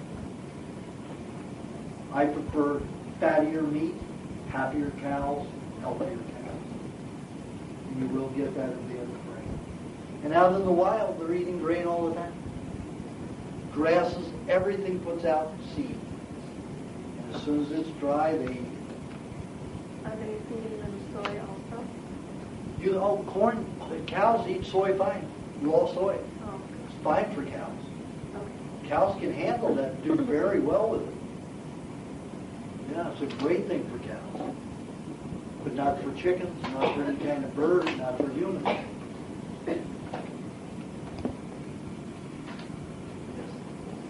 had just read the other day, and it was talking about the different things that are happening across the world. And it said that the cows, the reason that the mad cows in England has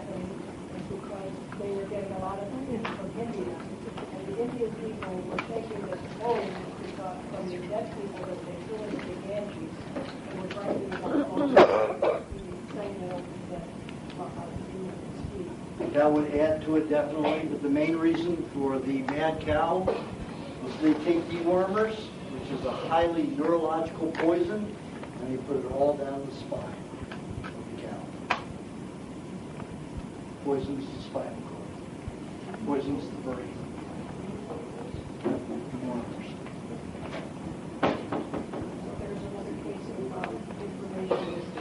Oh yeah. Well, they don't want to blame the pharmaceutical industry. They're the ones who produce it. The pharmaceutical industry is the biggest, besides military, the biggest industries in the world.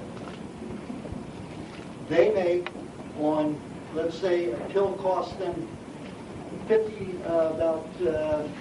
probably 50 cents 100 to make.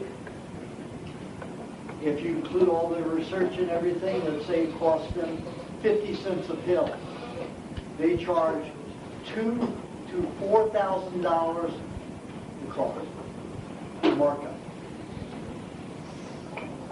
And they're allowed to do it. They don't let you go out and picket for higher wages, but boy, the government won't. But they'll let them overcharge everything. That started with Reagan. Reagan did that. Reagan cut the feet out of the unions. Even when he was the president of SAG, Screen Actors Guild, he cut the feet right off. Okay, I think we have one more over here, and then we've got to end it. Yes. You've made a lot of parallels between gaining weight and being healthy. Would an ideal, ultimate goal of this diet be eventually getting to a point where you would need all that extra fat and you didn't have all that time? Yeah, 40 years. 40 years. But most people don't need to, like these two lovely ladies. They need that weight right now, and they may be only for 10 years altogether. Then they can bring it down to, let's say, this lady's size or this lady's size. And then another, 5 or 10 years, bring it down even more. I mean, this sounds familiar, but does it happen naturally? Like, the body detoxifies things Well, when it detoxifies on its own, I try to eat as much as I can eat to contain as much weight, but it comes off. But then when I'm off of it, I force myself to eat to gain weight. I force myself to gain weight. It's not a natural thing. I force it. Even after the 40-year period, would it be a good idea to be a little plump as long as you're going to be living in a polluted environment like Chicago? I would say so. Absolutely. I'd always be rather protected than not.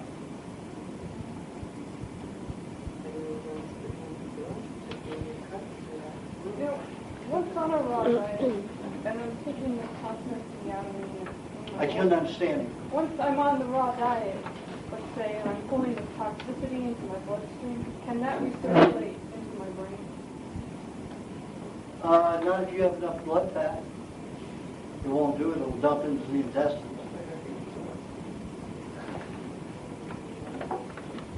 Okay, that's it, folks. I'm going to do mini readings right now. What I do is I'll look at the hands, see how the glandular activity is working, look at some of the blood flow, maybe the lymphatic congestion, and I give people an idea of what they can eat to get, to do a little bit better if they want to get started on the diet. Then Sunday, Monday, and some of Tuesday, I'll be doing full consults where I photograph the irises, and then I analyze the condition of the body and give you an exact diet that I suggest for you. And that's $300. No, it'll be at the hotel. Homestead is Studio Suites.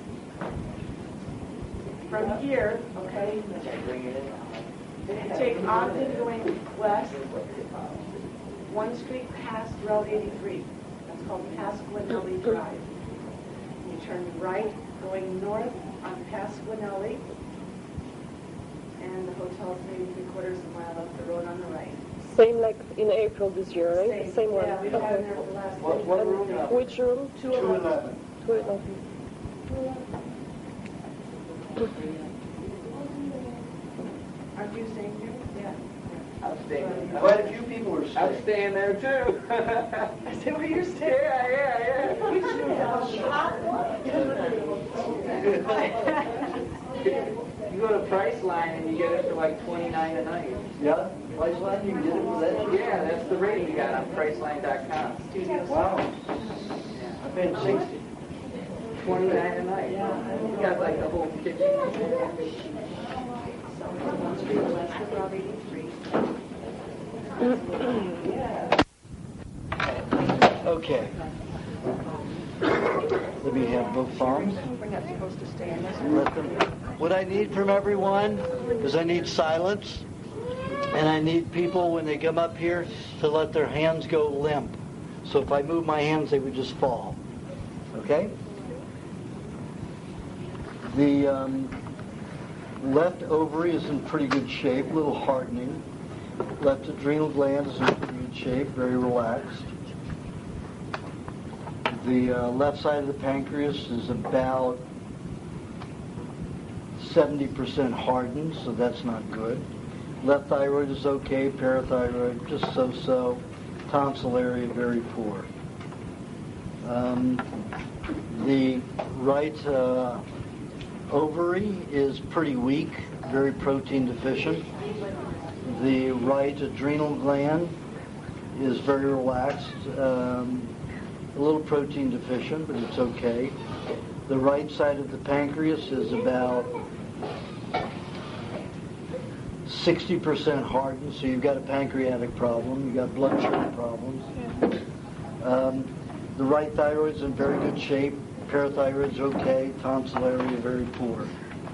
Red blood cell count looks very good, pretty healthy red blood cells. Looks like you have some spinal damage on the left lower side of your spine. Lots of throat damage.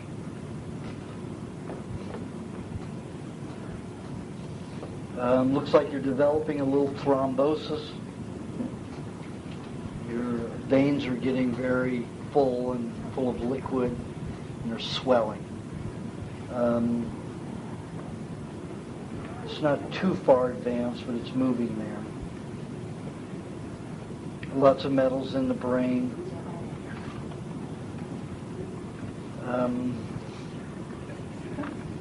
I would say that most of your glands are working okay, but your pancreas is not. So normally you're a person who would eat, number 2 of the diet, which is 2 meals a day. But with your pancreatic problem, you need to eat 3. So you might go one day 2, one day 3, and alternate back and forth for it to keep your balance. And that's that particular dietary plan is on page 41, 42 of the recipe book. Okay.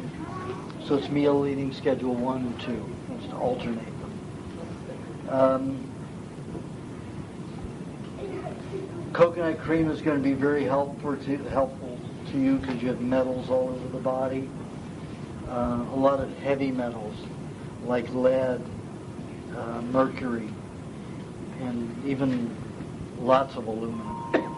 This is suppressing your energy level, suppressing a lot of things. So you need berries and you need coconut cream to help remove all of that as much as possible, as soon as possible. Meat, I'm going to suggest about at least a pound of meat a day, and for a while 75% red meat and 25% white meat. The majority of that should be seafood. Wild ocean caught fish is what I suggest, except for oysters and clams and scallops. They can be farmed because farming them means that they just fence off an area of the ocean. So they're not feeding them garbage and waste like they do in farmed fish that are inland. So oysters and clams and scallops and shrimp are okay. Farmed.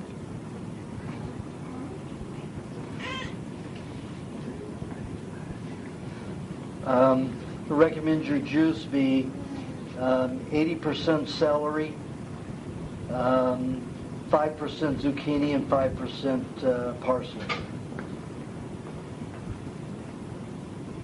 And you've got a lot of enzyme loss, so I'm going to recommend that you do about 8 tablespoons of honey a day. Okay?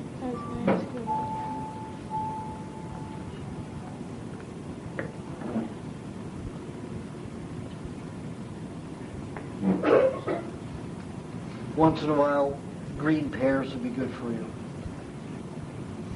And doesn't look like you're demineralizing too much, but as you start cleaning out that metals, you might lose a little bit more minerals. So you might want to have a little cheese with everything else you need.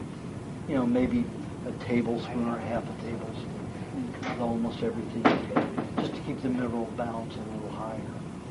Also, to help your liver digest a lot of metals in the liver, to digest the meat a little bit better, if you have the moisturizing lubrication formula, which is on page 146 of the recipe book, and I don't remember what page I put it on, the new version of the other book.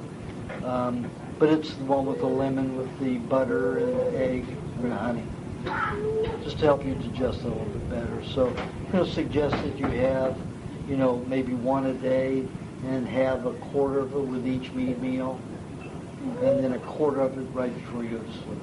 Okay? All right. Thank you. You're very welcome. Is that it? No. I was going to say, I've got a lot of full consults. That means... Should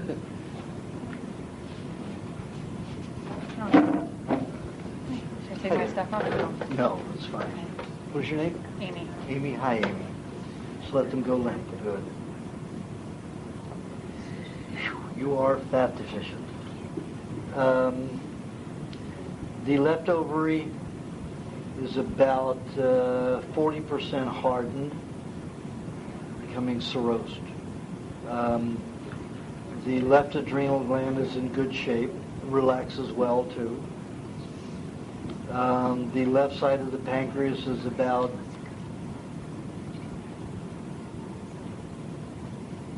80% hardened, not good. The left thyroid is okay, parathyroid's pretty good, tonsilary is okay. Yeah, that's pretty good. Do you have your tonsils? No. Yes, I do. Yeah, okay. That's pretty good in here. You have some scarring here, and that scarring usually comes when they're removed, but the mound is so high that it looks like you have your tonsils. The right ovary is in pretty good shape. The right adrenal gland is in pretty good shape. The right side of the pancreas is about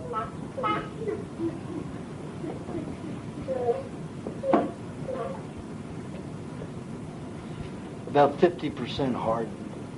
So altogether, you only have about 25% of the pancreas working. And that's not great, because that puts you in blood sugar problems and even moving toward diabetes. The right thyroid's okay, parathyroid's pretty good, tonsilary is okay over here. Very poor circulation in the small intestines and in the right shoulder area in here. All on the left, circulation problems everywhere.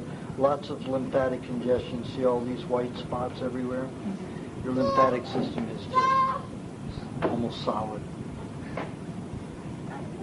You need to take hot baths. I explained the baths for lymphatic detoxification in the new book. Okay. So do that.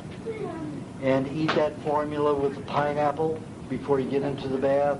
You definitely have to do 45 minutes of walking. I don't care if it's like a snail. So when you get out of that bath, 45 minutes to an hour and a half, in there, you're going to feel like a wet noodle.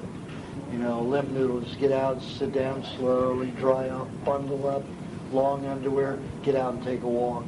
You have to melt that lymphatic congestion down, because that's going to start aging you very rapidly.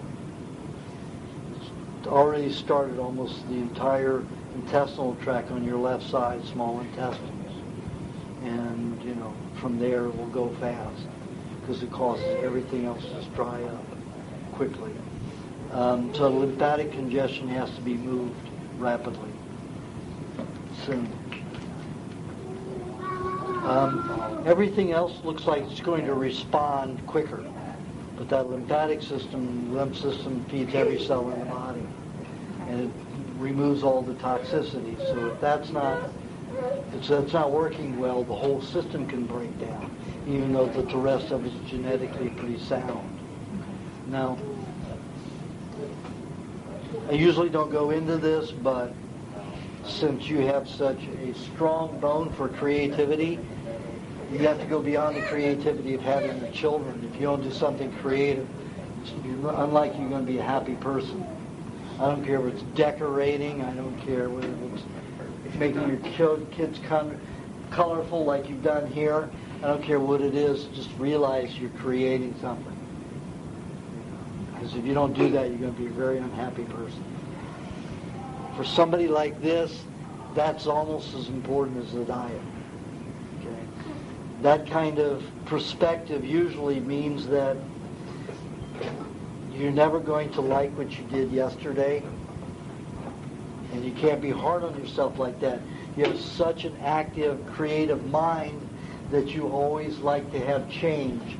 That means every day it's a new you.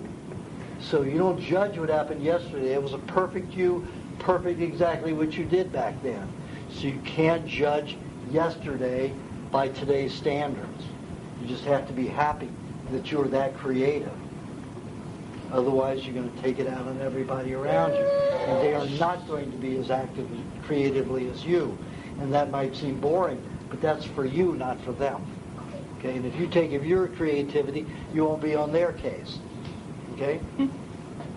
That's for your food. And you need a lot of the lubrication formulas. I know you probably won't like this, but you need to gain 25 pounds to reverse that condition. Just to reverse that condition. Pardon? Isn't it the moisturization? Yeah, moisturization, yes. See, in the book I call it moisturizing lubrication, moisturizing for women, lubrication for men.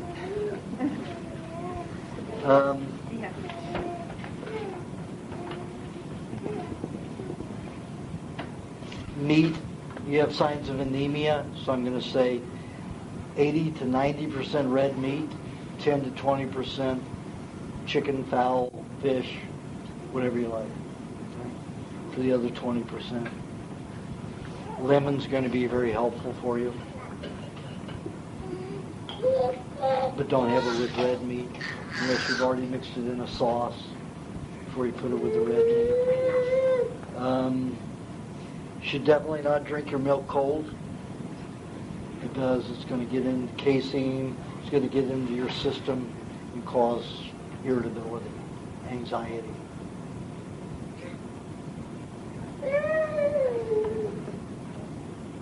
Follow dietary eating schedule, one out of the, two meat meals a day out of the recipe book. I'm going to suggest that you eat 12 ounces of cabbage juice, white cabbage juice, with about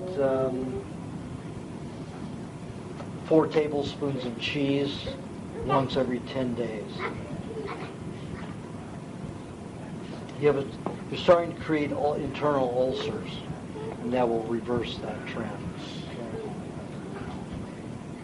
How many times a week? Once every 10 days. Once every 10 days. I mean, you could do it as much as twice in a 10-day period, but no less than once every 10 days. The problem if you do too much of the cabbage juice with cheese, it's going to escalate the sexual desire. And if you have kids, you're not going to be able to entertain yourself that much. So you may not want it more than that. I mean, it gets the people most unlikely, that particular combination. So. And it just doesn't work on men. women. It works on men too. So. Cucumbers did that, no? Cucumbers gives hard erections. The cabbage with the cheese stimulates sexuality. What is he writing down there?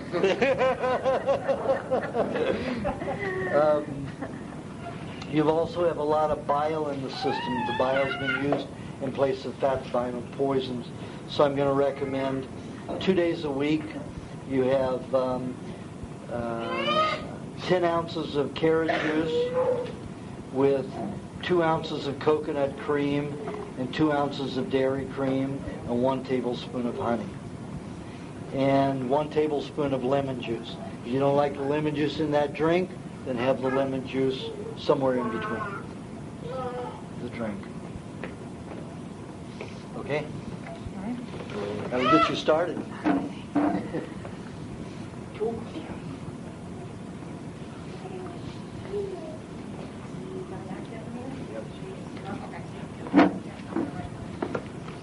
Okay, Kevin. Okay.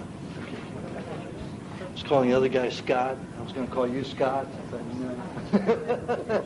Okay, Kevin. All right. Well, you shouldn't have to worry. This guy's oversexed anyway. Okay, Kevin. Those are hard-working genitals. A little hardened, though. This one's got some very hard tissue in it. It's about 25% hardened. The left adrenal gland also has quite a bit of hardened tissue in it, but it's functioning. The left side of the pancreas is about 50% hardened. So you're on the road for hardening of the body all over. Right thyroid, good shape. Parathyroid's excellent shape. Tonsil area, pretty hardened. You don't have your tonsils? No, I do. You have them? You have some kind of chemical that's yellow. Did you ever take a sulfa drug? What kind of drug? Sulfa? Any kind of sulfur-based drug for kidneys, urination? I did steroids. I don't know if I had anything. That is sulfur. They had sulfur in them. Yeah. So, and how long did you do the steroids? 2-3 years. Yeah. That's probably what's caused all the hardening of the body, because everywhere there's hardening, there's a yellow cast to it. The right testy also has some hardening in it, so yeah, you may need the cabbage in there. Even though they're very overly sexed, usually that much of an amount causes a very high sexual appetite. When it gets hardened, it lowers that production. The right adrenal gland is also pretty hardened. The right side of the pancreas is pretty hardened. Right thyroid is okay, a little hardened. Parathyroid's a little hardened, but okay. Tonsil area over here is a little bit better. Adenoid seems to be okay. You have tremendous lymphatic congestion on the left side of your body and some on the right. Not as bad as your wife's, but you still need to do the baths. You need to take the baths to get rid of the fats, the vegetable oils that have hardened with all these steroid compounds, because it's solidified in your system. Okay. That looks like it could lead to MS, the way it's moving. Okay. And MS is a hardening of the nerve tissue, which causes muscle atrophy and much atrophy of everything. Right now, your ability to heal is compromised by a lot of chemicals in your body. So you're going to need probably a cup of honey a day to help stimulate and dissolve some of that. Also forgot to tell all those people who will be unhappy that they missed it. I got a cut, and I put honey on it around my eye, and I noticed that it took the wrinkles away pretty rapidly. So I started experimenting with other people, putting honey with, honey was too thick and it wouldn't spread on easily, so I used water in some cases, didn't work. But when they use their saliva, put saliva on the area first, then get a little honey in there, more saliva, and rub it in those areas thinly. And if it feels sticky, you just kind of rub it in. If it won't, put a little bit more saliva to get it to work in. And women have, just from like 6 applications, have reduced 20% of their lines on their face. You know. So if you use it in combination with oil like I did, you see it breaks down the scar tissue and the thickness so thickly that you'll have rashes as it discharges through the face. Some of these even crystallized as they were coming out. And I looked at it crystallized under a microscope, and it was tetracycline. And I only took tetracycline for a year when I was a teenager after having impetigo. You know, I was 14, 15 years old. And it stored around my eyes all that time. Probably in the eye socket bone tissue there.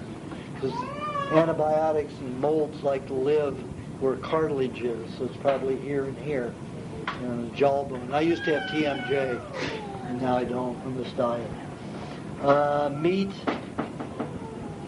slight tendency toward over acidity, so just red meat at a time could cause you to be irritable or anxious.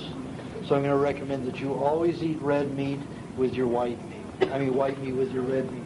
Also, I'm going to suggest that you either have white meat with your red meat at every meal, because both of you have that same tendency.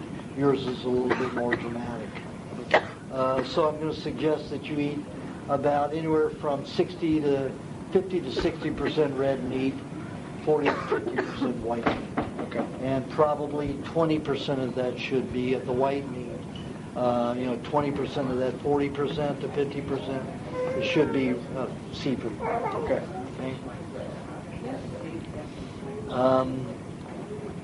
Pineapple would help you again with with those baths. On days, let's say if you had the pineapple drink for the baths every other day, even when you're not taking baths, that's good.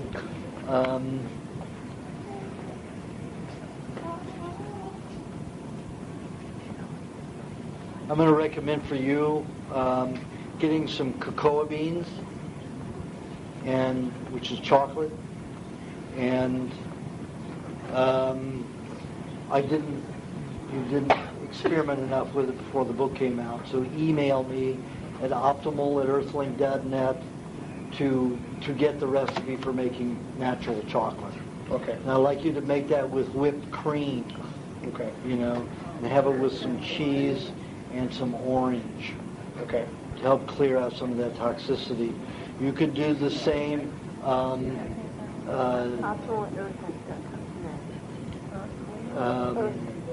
Carrot juice, coconut cream, dairy cream, and honey that your wife does. Okay. You could have a little bit more if you want, but the same quantity would be about right.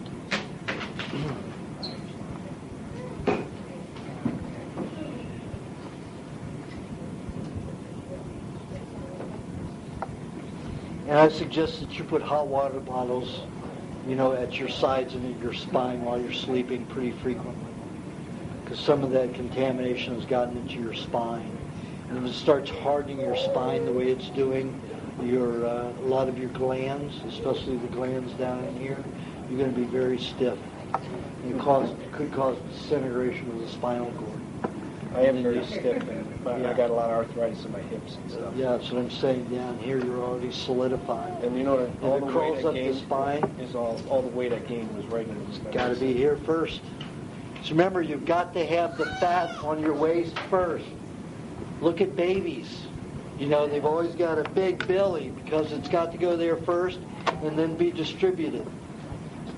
So it has to go here first.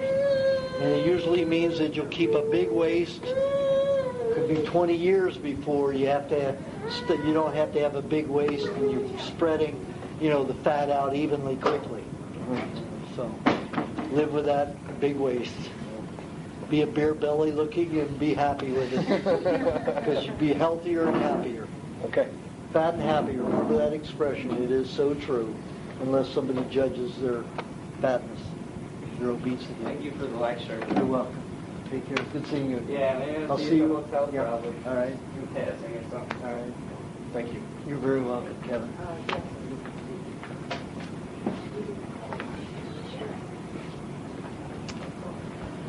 Hey, Kevin. How do you pronounce your name? Pardon? How do you? Aajonus. Aajonus. Oh. You're Rudy. Yeah, I'm Rudy. All right. Yeah. Do you have your tape recorder going, or something going to write for you? Okay, terrific. Okay, Rudy, let both hands drop limply into my hand.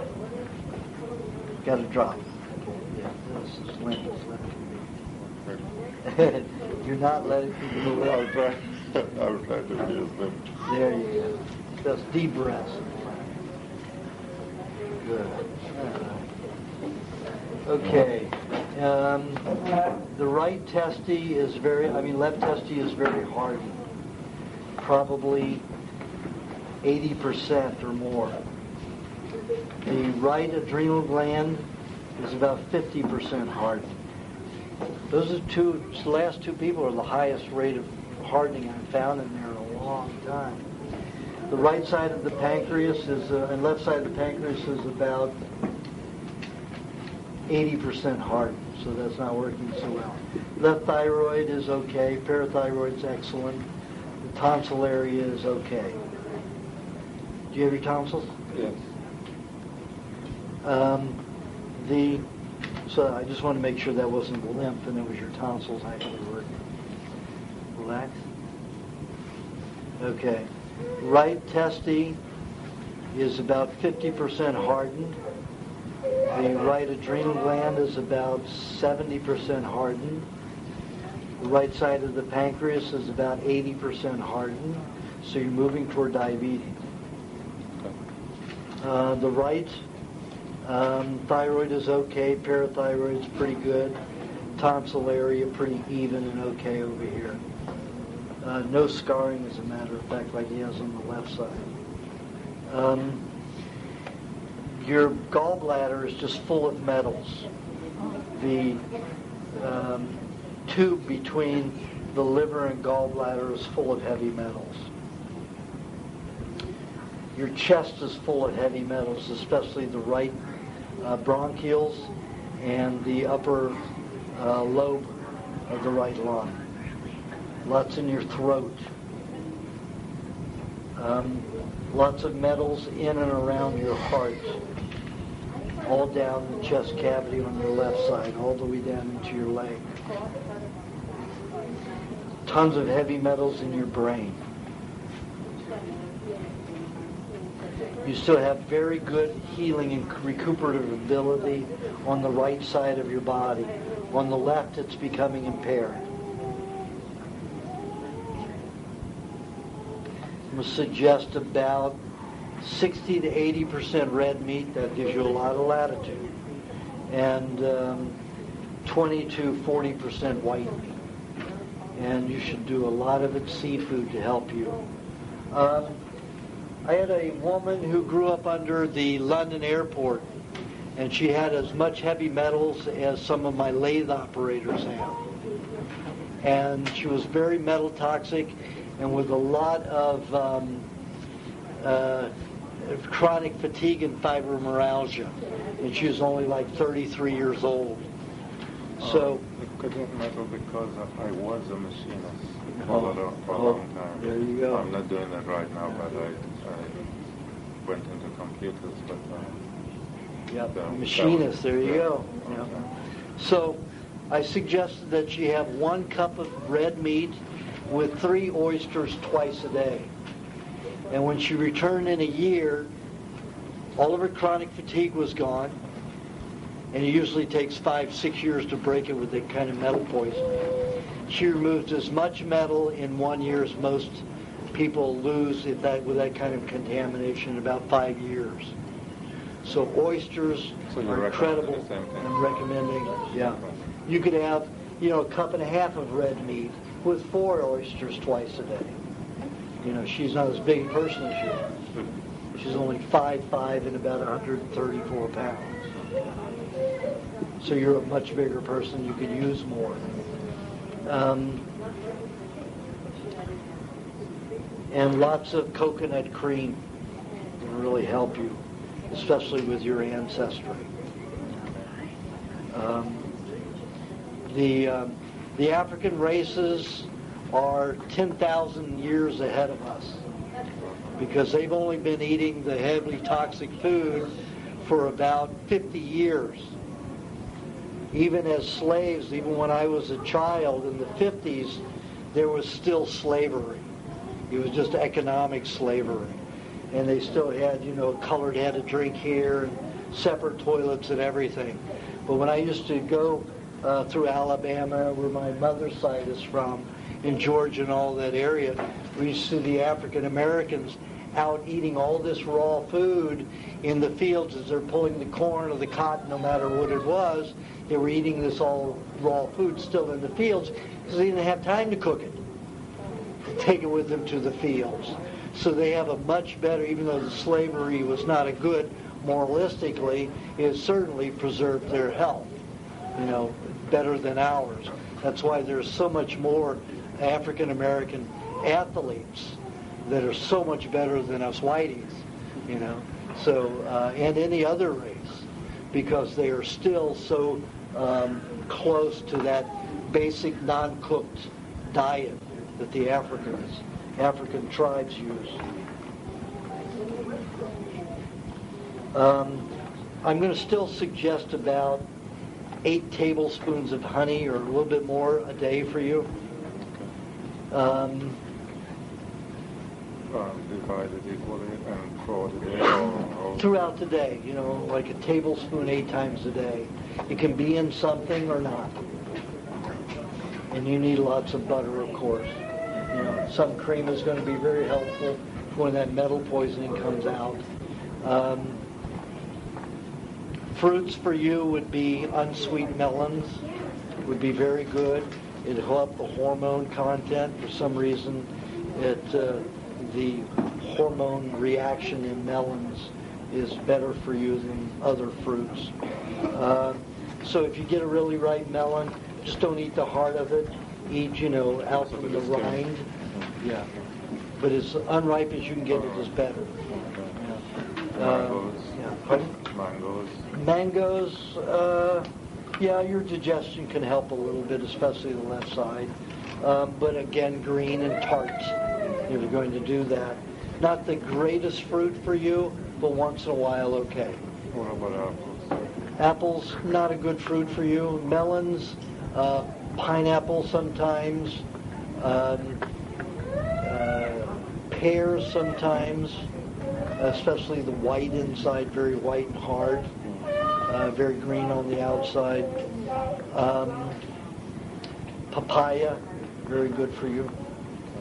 So I'd stick with those for at least a couple of years, exclusively.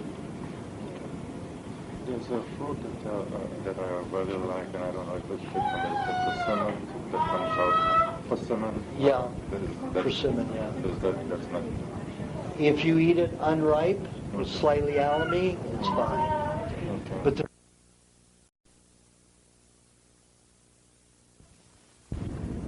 mine's been flowing for about 10 days, and I love it. Some of the thickest, hardest mucus I've ever seen. Yeah. Amazing. I never knew anybody could produce mucus that thick, ever. It's great. But I just spent $8,000 on laboratory experimenting, so I wasn't going to test this mucus.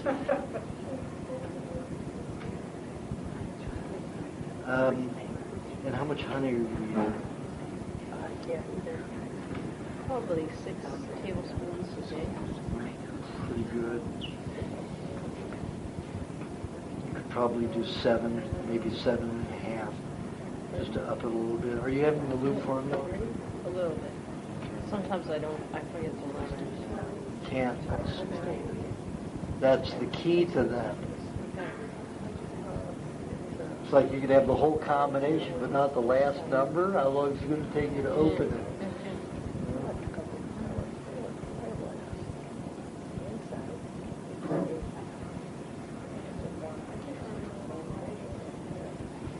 I'm worried about my nerves. I have like all of a sudden, I'll fall asleep. Like I was even doing it here. It's like for some reason or other, I get very tired, and there's nothing I can do. That's the pancreas.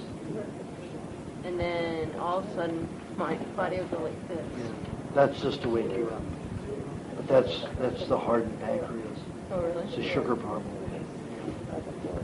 So you just might need to eat an egg more often. I've been trying. Yeah.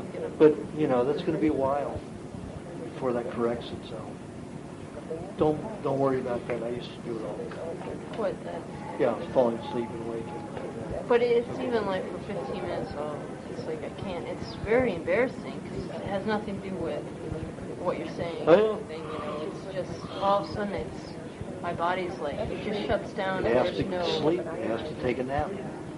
And there's no warning. I mean, that's what's horrible. Like when you try to explain about trying to go to work, I'm like, but I sometimes fall asleep and there's no warning.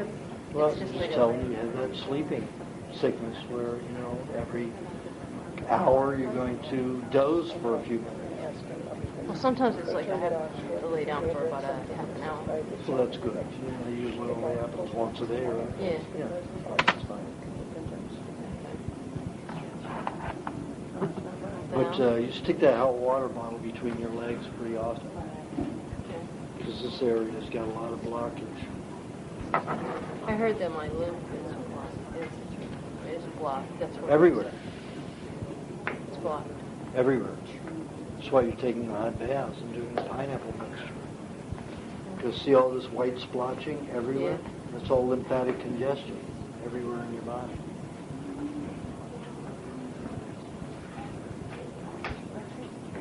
And that's what the hot baths are supposed to do. Melt that toxicity, get it moving, and the pineapple with the coconut cream and the other, fats, get in there after you've melted it, and then, while you're taking the bath, while it melts, it's getting into the intestines, moving into the lymph system, so when it's time to take a walk, you've got it moving into the lymph system, so when the lymph body cools down, that lymph doesn't harden as much as it did. So each time you get some better. Finally, until you can start moving that garbage out, firing it to the skin in the hot bath and in the walk. Okay? You're welcome. And you're eating, what's the ratio of meat? Well, it was all red, and then I've been going with my crop. I've been going to poultry. So I've been eating more poultry. It's probably like, I don't know, I'm probably not eating enough, probably a pound and a half. And probably like a pound of red and half a pound of white. A day? That's good. It's excellent. I mean, sometimes I only go a pound. It's hard for me to, I don't know, like I said, I can eat more eggs than I can eat meat. It's just, So you say you're eating over a pound of meat a day altogether, right? Yeah, I have to force myself. Sometimes I don't even feel like eating at all. You can skip a day once in a while. Shove it down there. Well, what's I find really great is I couldn't eat. I swallowed all this poison and I couldn't eat any cooked food at all. Like if I ate cooked food, I'd fall over in pain. And now I can't. I mean, not that I want to, but it's like if I go out for a meal, like with my family, and they have this thing, and I have to eat cooked food. Well, but I just like I can do it without falling over. Good. You're getting better. That doesn't mean you should practice like that. Right. No. And then I ate one piece of chocolate. It was the most amazing thing. I mean, usually it's like I thought I was going to be in a lot of pain. It was just one of those little tiny little. And all of a sudden I started coughing. I coughed for about an hour and a half. And then I realized my pancreas can't digest it or something. The enzymes. Well, you got theobromine and caffeine in it. The what? Oh, theobromine and caffeine, they're both nerve irritants. Yeah, because I think my nervous system is still strong. You can't tell, though, about, like, scar tissue or anything. Only by the irises. And you have to look really... You have to blow it up. Photograph the eye and blow it up. So I know we said last time, and you said there was, like, 100 times as much scar tissue. But I didn't... I tried, I did an MRI and nothing showed up. MRI is going to make you sicker. High radiation. All right. But MRI doesn't detect life. It just detects solid matter, that's all. Right, if there was a tumor. Yeah. It's not going to tell you how much of your body's alive. Right, same thing with like a CT scan, right? That's Yeah. None of them are good. Or One's high radiation, one's high magnetic field. You're welcome. Okay. Another? Let me grab an egg, or else I'm going to yawn.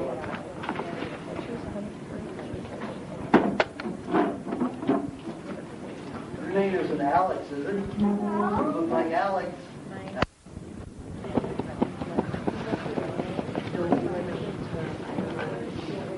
Hi. Those hands. What's your name again? Susan. Susan.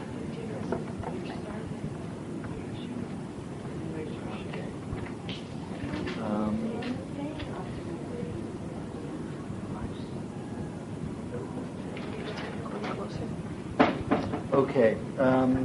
Left ovary is about 40% hardened.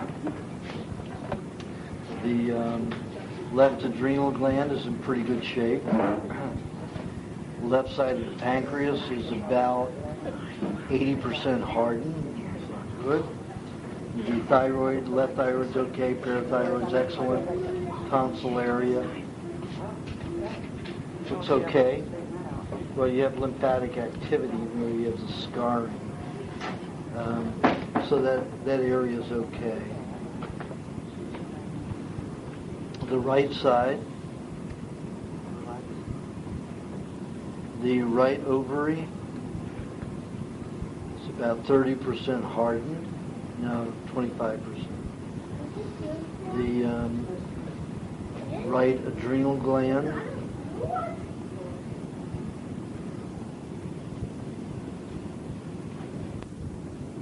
is about 50% hardened. Right side of the pancreas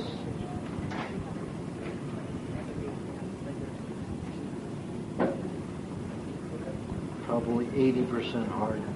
So you're moving toward severe sugar problems and diabetes. Right thyroid is excellent. Parathyroid's wonderful. Tonsil area very poor. You do have some lymphatic activity, but that doesn't even look so good. That area is drying out pretty badly on the right side of your throat.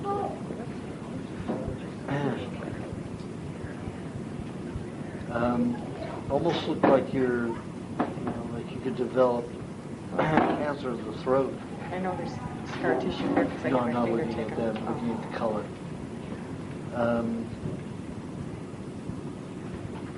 And they're both the same on both sides in coloring.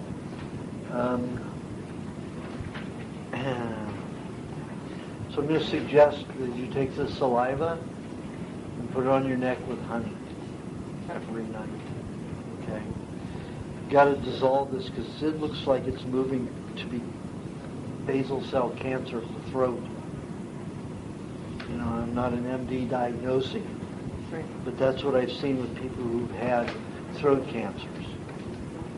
And I've only seen it in people who have throat cancer. So you may already have it. You're not knowing it. That's even good. If you don't know it, just take care of it.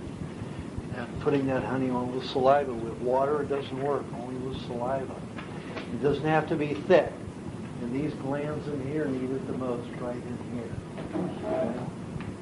here. The actual thyroid doesn't look like it's really involved in it, so it doesn't have to be the thyroid here. Parathyroids look like they might be a little involved, so all from here to here on both sides. Even if you do it on your chin and area here, it will be absorbed down into these glands.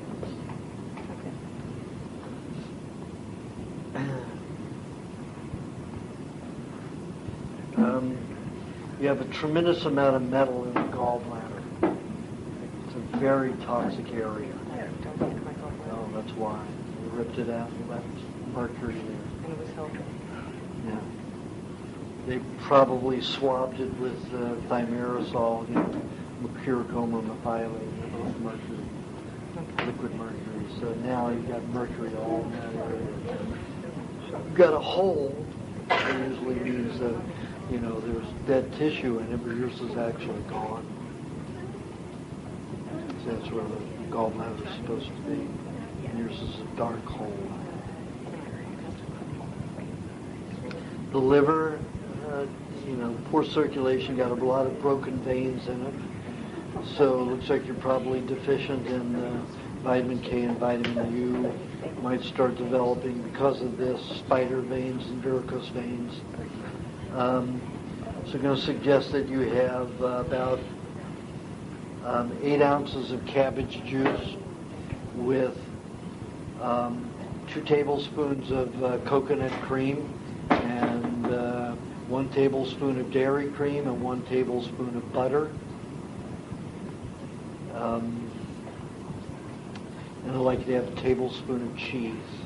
All of that together to try to get this, because it looks like you've got ulcerations in the liver, like you've got internal bleeding in the liver. So that'll reverse that usually within about probably the 3rd time of doing it. So probably do it every other day for 6 days, and then after that do it twice a week, so do it about every 4 days after that. Then after about 6 weeks, once a week should be fine. So you mix it up together? Well, the cheese, you're going to have to eat that and drink it. Lymphatic baths are going to be pretty important for you. So in the new book, it talks about how to do lymphatic baths and eat the pineapple, the coconut cream, that whole mixture to help that dissolve. Also, you have a lot of bile throughout the body. Even though you've maintained a lot of weight, the bile is still usually is flush. Were you thin as a child? No. Odd that the bile got distributed. So you could have, about 8 ounces of carrot juice a week with the same mixture that you have with the cabbage, and ounces of, you could do 2 ounces of the coconut cream and 1 ounce of the cow's cream with the carrot juice, and a tablespoon of lemon juice, and honey if you like, or something, all that important. Is there 8 ounces of it? 8 ounces of the carrot juice, 2 ounces of coconut cream, 1 ounce of dairy cream, tablespoon of lemon juice, tablespoon of honey if you want. I did have a kidney problem. 6 or 7. When you were 6 or 7? Right. They kept taking me back and forth to the hospital for outpatient, but I don't remember anything. Well, you've got about 1/3 dead tissue in the left kidney, and about 50% of the kidney is dead on the right side. So that's still pretty functional. The right kidney was most affected by the treatment. So, is there any suggestion for the kidneys that you can do to improve it? usually just doing the diet takes care of that. There's nothing special for the kidneys. The celery juice is very helpful for that. Cucumber is helpful. Kidney seems to be able to revive anything as long as it gets them, as long as we eat the meat, the raw meats. And as far as the meats goes, there's a slight sign of some anemia, so I'm going to suggest about 80% red meat and 20% white. And if you have tendency toward irritability, eat the two together. It's the same ratio. If not, if you're eating just red meat, then make sure you at least eat an egg or two with it. Raw egg. Drink it in a shake or a spoon? If you're having the eggs with meat, no. you'll block digestion. Your digestion isn't good enough. Somebody's walked in with a cologne or something. Yeah.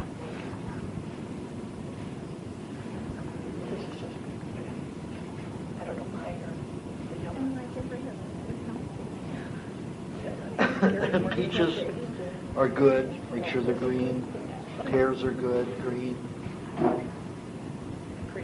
Melons, good, especially honeydew, unripe. As hard as you can get it.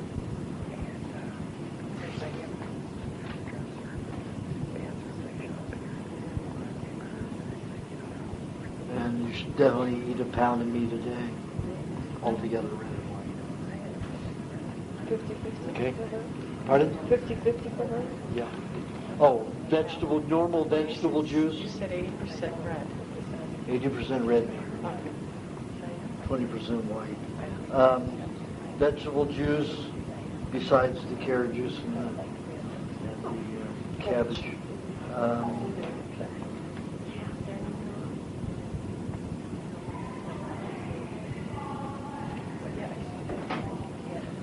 10% parsley.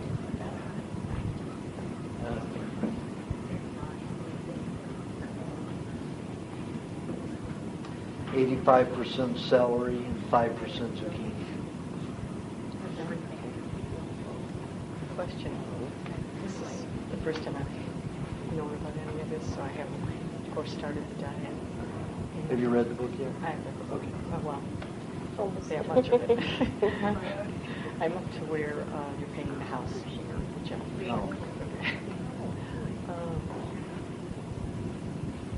I'm not worried too much about the raw dairy products that I can probably handle. The raw egg, if it's not the smoothie, it's going to take a whole bit of time along with the raw meat. If I a little bit of meat, meat I do eat. If it's as rare as I can stand it as opposed to cooking it. Well, if you have to work your way toward it, do what you have to do. Okay. Since eating the raw egg is not something I can handle right now, is there any other thing I can do with the meat? Well, that's just if you're eating red meat without white meat with it, like fish with it or chicken with it. But if you want to eat your eggs, let them in a milkshake. That's fine. Okay. But I was just saying, if you didn't want to eat white meat, some kind of fowl or seafood with your red meat, you could always add a couple of eggs, 1 or 2 eggs, to make up for the white meat, so it doesn't make you irritable. Okay. And I can try the eggs with the spoon? No, not if it's with the meat. So I suggest you just eat the meat. Just eat white meat every time you eat red meat. Okay. I mean, if you want to make a milkshake, you might get away with drinking about 2 ounces of it with a meat meal right after the meat meal, but no more than that. Juice zucchini. I tried, and it takes me like 20 minutes to juice it. It's very hard to juice.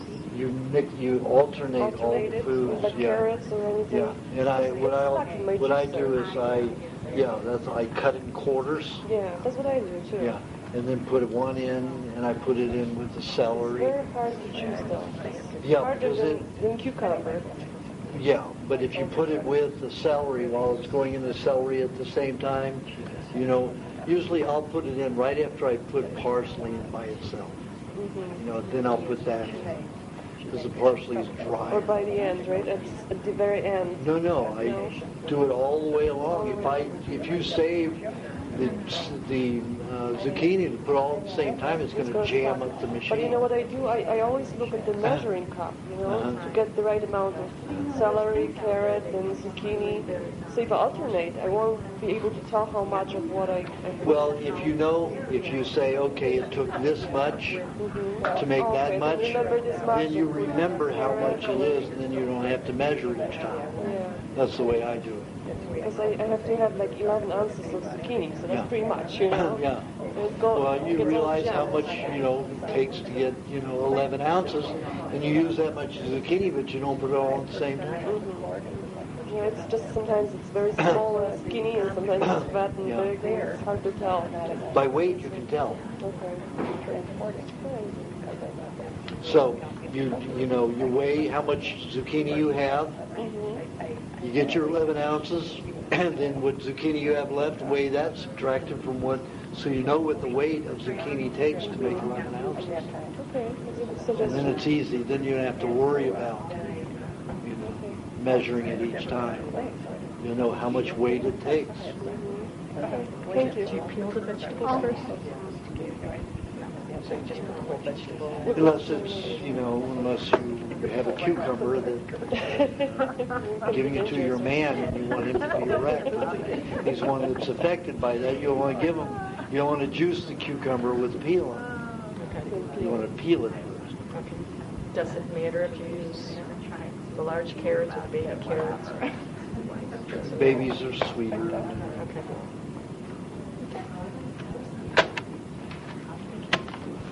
Probably